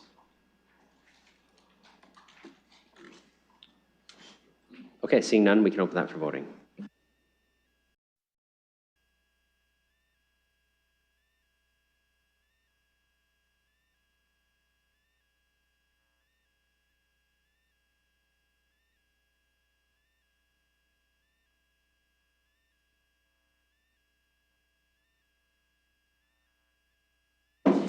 Motion carries 12-0. Go ahead. I'll put item 4 on the floor. This is the second report of the governance working group. Okay, that's on the floor. I'll look for any comments. Go ahead, Councillor Trossau. And I will try to be brief through the chair. I will not repeat everything I said at the governance working group. I will not repeat everything I said at the SPPC. I will not repeat everything that I've said on numerous interviews. I do want to point out, though, and I want to stress that the request here is not to enact any alternative measure. The request here is to ask staff for an environmental scan on what other Ontario cities are doing in terms of how they're selecting the deputy mayor and defining that role. And in the course of doing this... So, Councillor, that's not on the floor anymore. That piece never made it through committee. So the items before us are the remaining clauses of the governance working group, because the motion, and you spoke about it at the meeting, failed 5-10. And Yes, so you're speaking to something that isn't actually before us anymore. Okay, so I'll move the amendment of and seek an environmental scan regarding the way other Ontario cities select the deputy mayor. Okay, so that's moved. The councillor's moving the same item he moved at committee. Is there a seconder for that? I don't see a seconder, Councillor, so. I'll reserve my comments for speaking against the motion then. Okay, so you want to speak against the remainder of the governance working group? Yeah. You can continue speaking to the governance working group report. Okay, so I'm going to vote against this then. I don't think asking for the environmental scan, and the reason I'm voting against it is I think that we should be doing more than just fixing a technical glitch in what we have, and I think it's reasonable that we do that for the next council term. I am so disappointed that other members of this body do not want to even get the information. One of the objections was this would be a burden on staff. Well, we had a community group undertake to get the information, and that's in your added agenda. And I think if you look at your added agenda, you'll see that Strong Towns has provided a very fulsome spreadsheet, and that's on the public record. Members of the public could read that. I don't think that there'd be much burden on staff here. They'd have to maybe verify the links and maybe add some of their own comments. But I guess my question is, why is this council so dead set against even looking at what other jurisdictions are doing? And some of the other jurisdictions are doing things that are very different than we are. I'm not here today to evaluate that spreadsheet, but I can say, just on a cursory glance of it, London is an outlier. London is an outlier. And why this council is not interested in getting more information on this is besides me. I just do not understand it. I will continue to be talking about this. And I think those of my friends here on this council who would not even give me a second to get this on the motion, I just do not understand why you're not willing to have this discussion. Because you know what? This discussion is going to happen in the community. It's not going to happen on this council, that's fine. We have a decided matter of council now that we can't bring up again for another year. This discussion is going to happen in the community. And people are going to wonder, what was council worried about that they didn't want to even discuss it? Thank you very much. I'll be voting against the motion, although I'm not sure what else I can do at this point. Okay, other speakers to the governance working group report? Okay, seeing none, we'll open that for voting.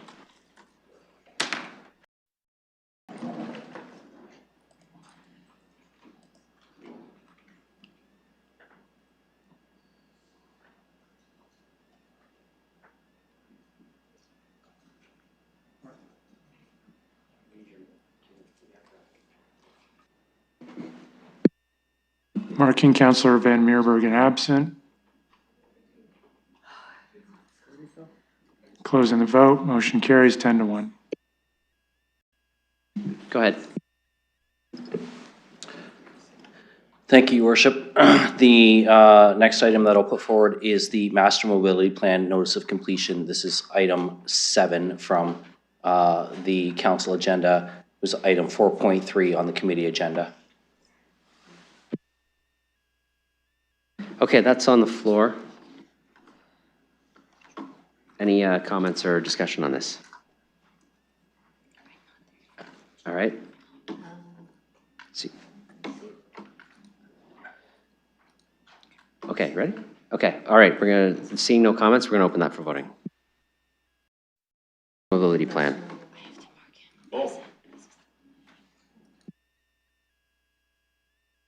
You want to comment on it, Councillor? Thank you, Mayor. If you could call C's separately from A and B.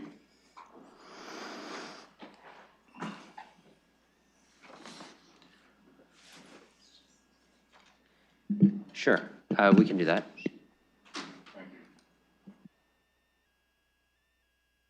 It's just going to take us a minute or two.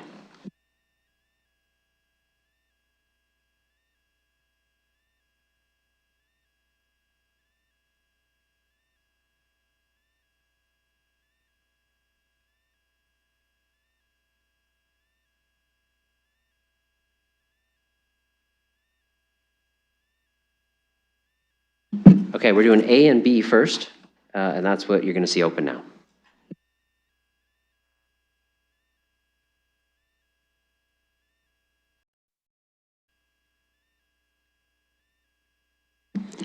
Closing the vote, motion carries 10-2. And we will do C next.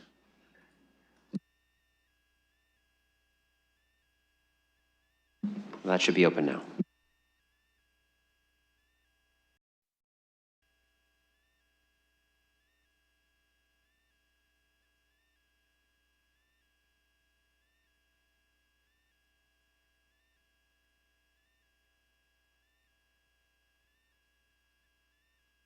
Councillor Trosso. I vote yes. Closing the vote, motion carries 12-0.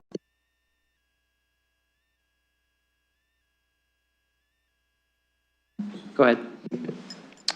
And Your Worship, I'll now put item 8. This is 4.4 from the committee agenda, the 2024 Climate Emergency Action Plan Progress Report on the floor. Okay, that's on the floor. I'll look for any comments. Okay, seeing none, we'll open that for voting.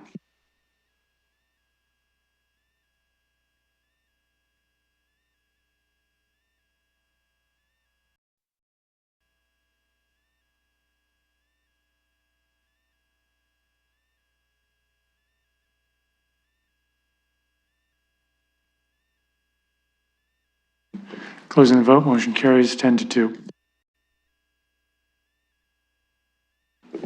And that completes the 9th report of SPPC. Okay, great. Added reports. Just give me 1 second on that.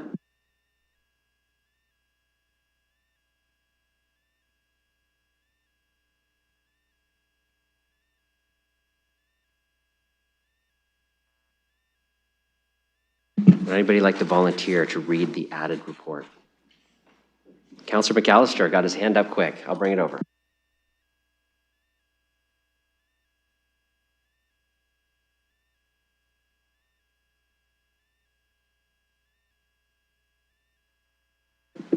Maybe this will give me some favoritism to wave over here that I haven't been forgotten.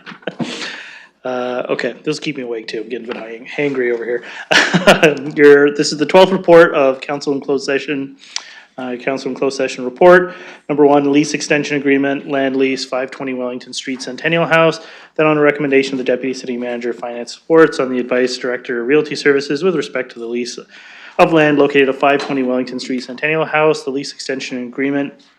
The lease extension agreement attached as Appendix A between the City and Centennial House Limited, the tenant, for land comprising a site of approximately 15,950 square feet located at 520 Wellington Street, Centennial House for an additional term of 20 years ending December 31st, 2052, be approved. Number 2, the license agreement renewal, 380 Wellington Street, City and WMG LCC Holdings Incorporated, Emergency Management Security Services, that on the recommendation of the Deputy City Manager, Finance supports with the concurrence of the Director, Emergency Management and Security Services, and on the advice Director, Realty Services, with respect to the license renewal agreement for the non-exclusive right to use a portion of the roof known as the site located at 380 Wellington Street. The second license renewal agreement, the license agreement attached as Schedule A between the city, WMG LCC Holdings Incorporated, the licensor for the non-exclusive right to use portion of the roof of the site located at 380 Wellington Street for a term of 5 years. The second renewal term commencing on the first day of January 2026 and to be completed and fully ended on the 31st day of December 2030 be approved. Number 3, property acquisition 533 Industrial Road, that on the recommendation of the Deputy City Manager, Finance supports with the concurrence of Director, Fleet and Facilities, on the advice of Director, Realty Services, with respect to the property located at 533 Industrial Road, London, and legally described as lots 19, 20, and Block C, part of lots 15 and 16 in Registered Plan 18C as part of Lot 14 in Registered Plan 848 in the City of London and County of Middlesex, being all of PIN 08127-0115, the subject property as shown on the location map attached as Appendix B to support the city operations master plan. The following actions be taken. A, the offer submitted by 533 Industrial Road Development Incorporated, the vendor, to sell the property, subject property to the city for the sum of $12,245,000. Be accepted, subject to the terms and conditions set out in the agreement attached as Appendix C. And B, the financing for the acquisition be approved as set out in the source of financing report attached hereto as Appendix A. 4, offer to purchase industrial lands 10006900043, Ontario Inc., Huron Industrial Park, that on the recommendation of the Deputy City Manager, Finance supports on the advice of the Director of Realty Services with respect to the city-owned industrial land located in Huron Industrial Park C1 in the City of London, the County of Middlesex, containing 0.185 acres, more or less to survey, and composed of part lots 3 and 4, concession 3 being part 14 of Plan 33R-21778, and to be further described on the new reference plan and further shown outlined in red Appendix A, the Class 2 agreement of purchase and sale, the agreement attached as Appendix B, submitted by 10006900043, Ontario Incorporated, the purchaser, to purchase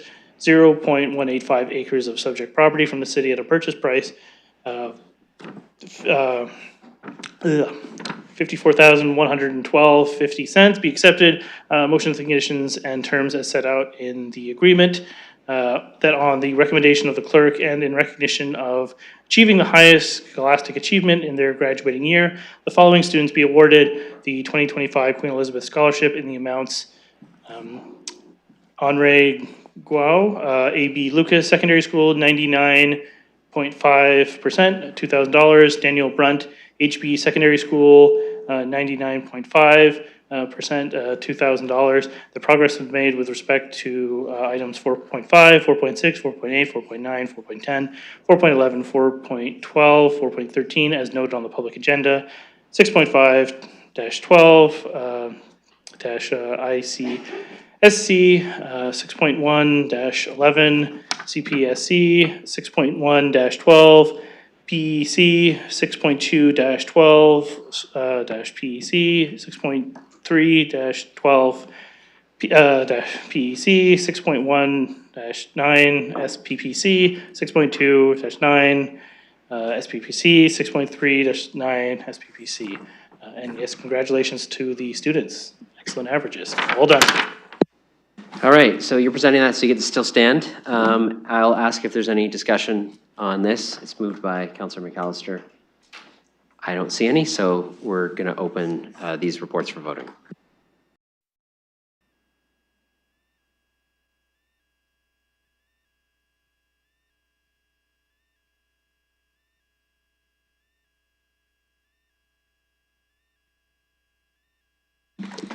Closing the vote, motion carries 12-0. Okay, we have no other added reports. We have no deferred matters. Inquiries. I see none. There are no emergent motions, so we're on to bylaws.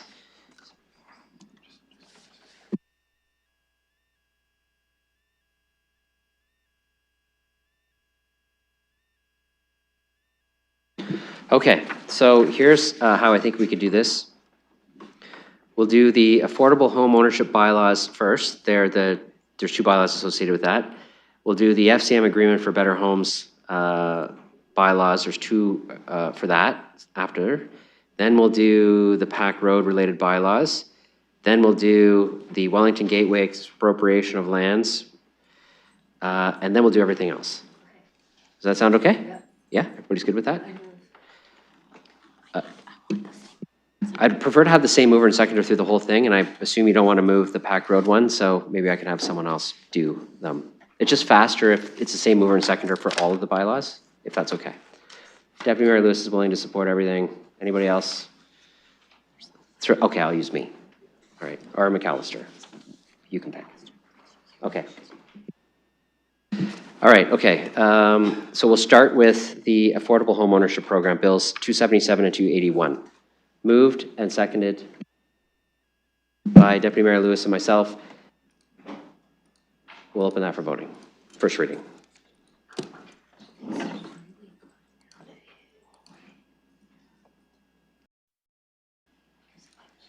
Closing the vote, motion carries 11-1. And we'll do second reading of this. Same mover and seconder. Is there any discussion? Seeing none, then we'll open this for voting.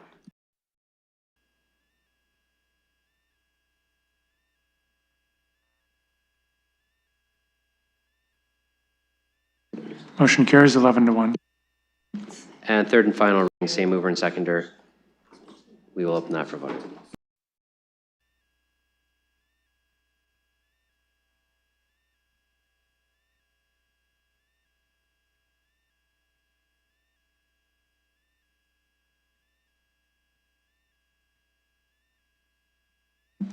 Motion carries 11-1. Okay, next one we'll do is the FCM agreement for Better Homes London. It relates to bills 278 and 279. I'll use the same mover and seconder. We'll open first reading for voting.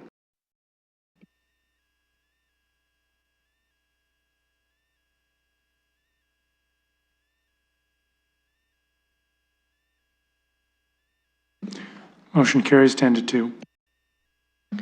Second reading of this, same mover and seconder. Any discussion? Okay, seeing none, we'll open this for voting.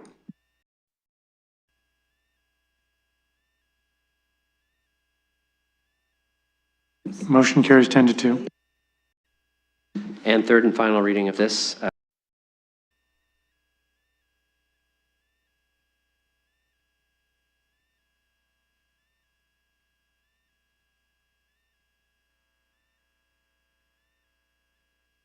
Motion carries 10-2. Okay, the next one is the Pack Road related bylaws 286 and 302. I'll use the same mover and seconder for these, and we'll open first reading for voting.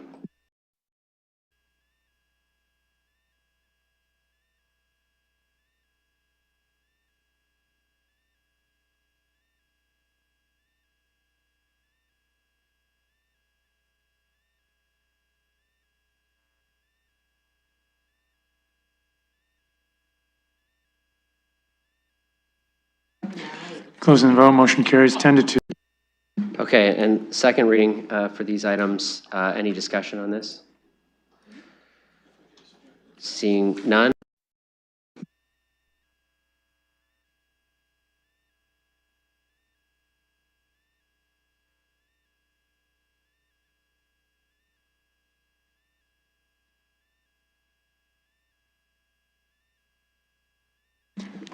Closing the vote, motion carries 10-2. Okay, third and final reading of these items. I'll open that for voting.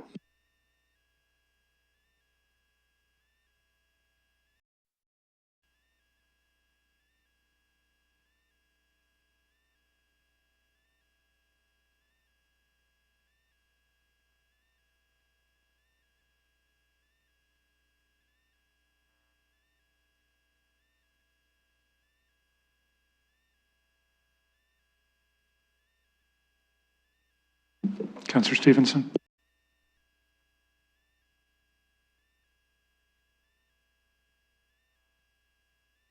Closing the vote, motion carries 10-2. Okay, the next item is item 9, which is expropriation of lands for the Wellington Gateway project. It relates to bills 287. I'll move for. There were more than two. It was 5. Okay, well, people can vote differently on the bylaws than they do in the meeting. It's fine. Well, according to what you have on your screen, I voted against it, and Councilor Rahman voted against it. I don't think Councilor Hopkins supported it. That's correct. Listen, councilors, listen, I'm being very clear. I'm saying what the item is, I'm saying the bill numbers, and then we're voting. So I don't know what you're asking for. People can vote how they want. All right?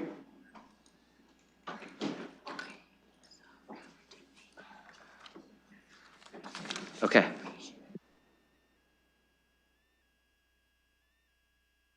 Okay, Wellington Gateway. This is the Wellington Gateway expropriation bill. Now we're doing Wellington Gateway project, relates to bill number 287. First reading, same mover and seconder. We'll open that for voting.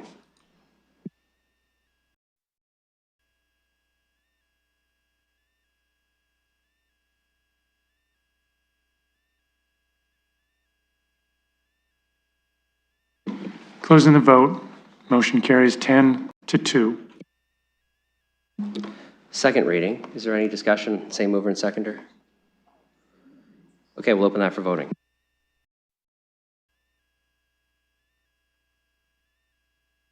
Listen, there's a lot of councillors talking while we're voting, and listen, it sounds like some people are not paying attention to the vote, so I would suggest stop having side conversations, pay attention to what you're doing, and we'll get through this quicker, and then we can all focus on the voting. It carries 10-2. Third and final reading of this bill. We'll open that for voting.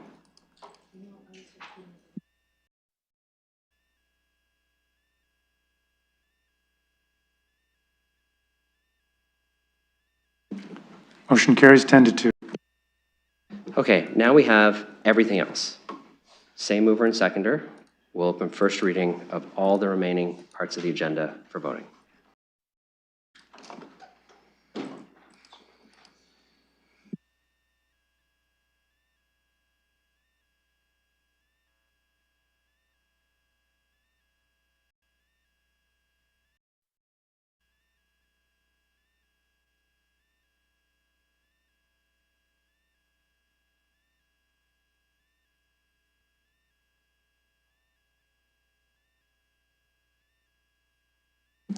Closing the vote, motion carries 12-0. Second reading of all of these bills. Same mover and seconder. Is there any? Seeing none, we'll open that for voting.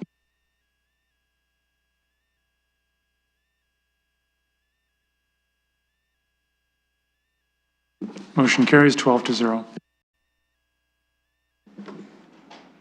Third and final reading of these sets of bills. Same mover and seconder. We'll open third reading for voting.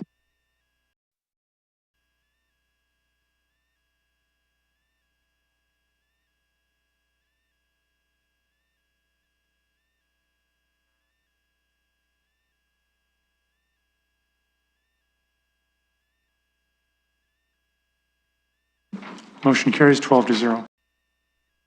Okay, that completes the bylaws. The only thing we have left is adjournment. Look for a motion to adjourn, moved by Councillor Ferreira, seconded by Councillor Frank. We'll do that by hand. All those in favor? Motion carries. All right, we're adjourned. Thank you.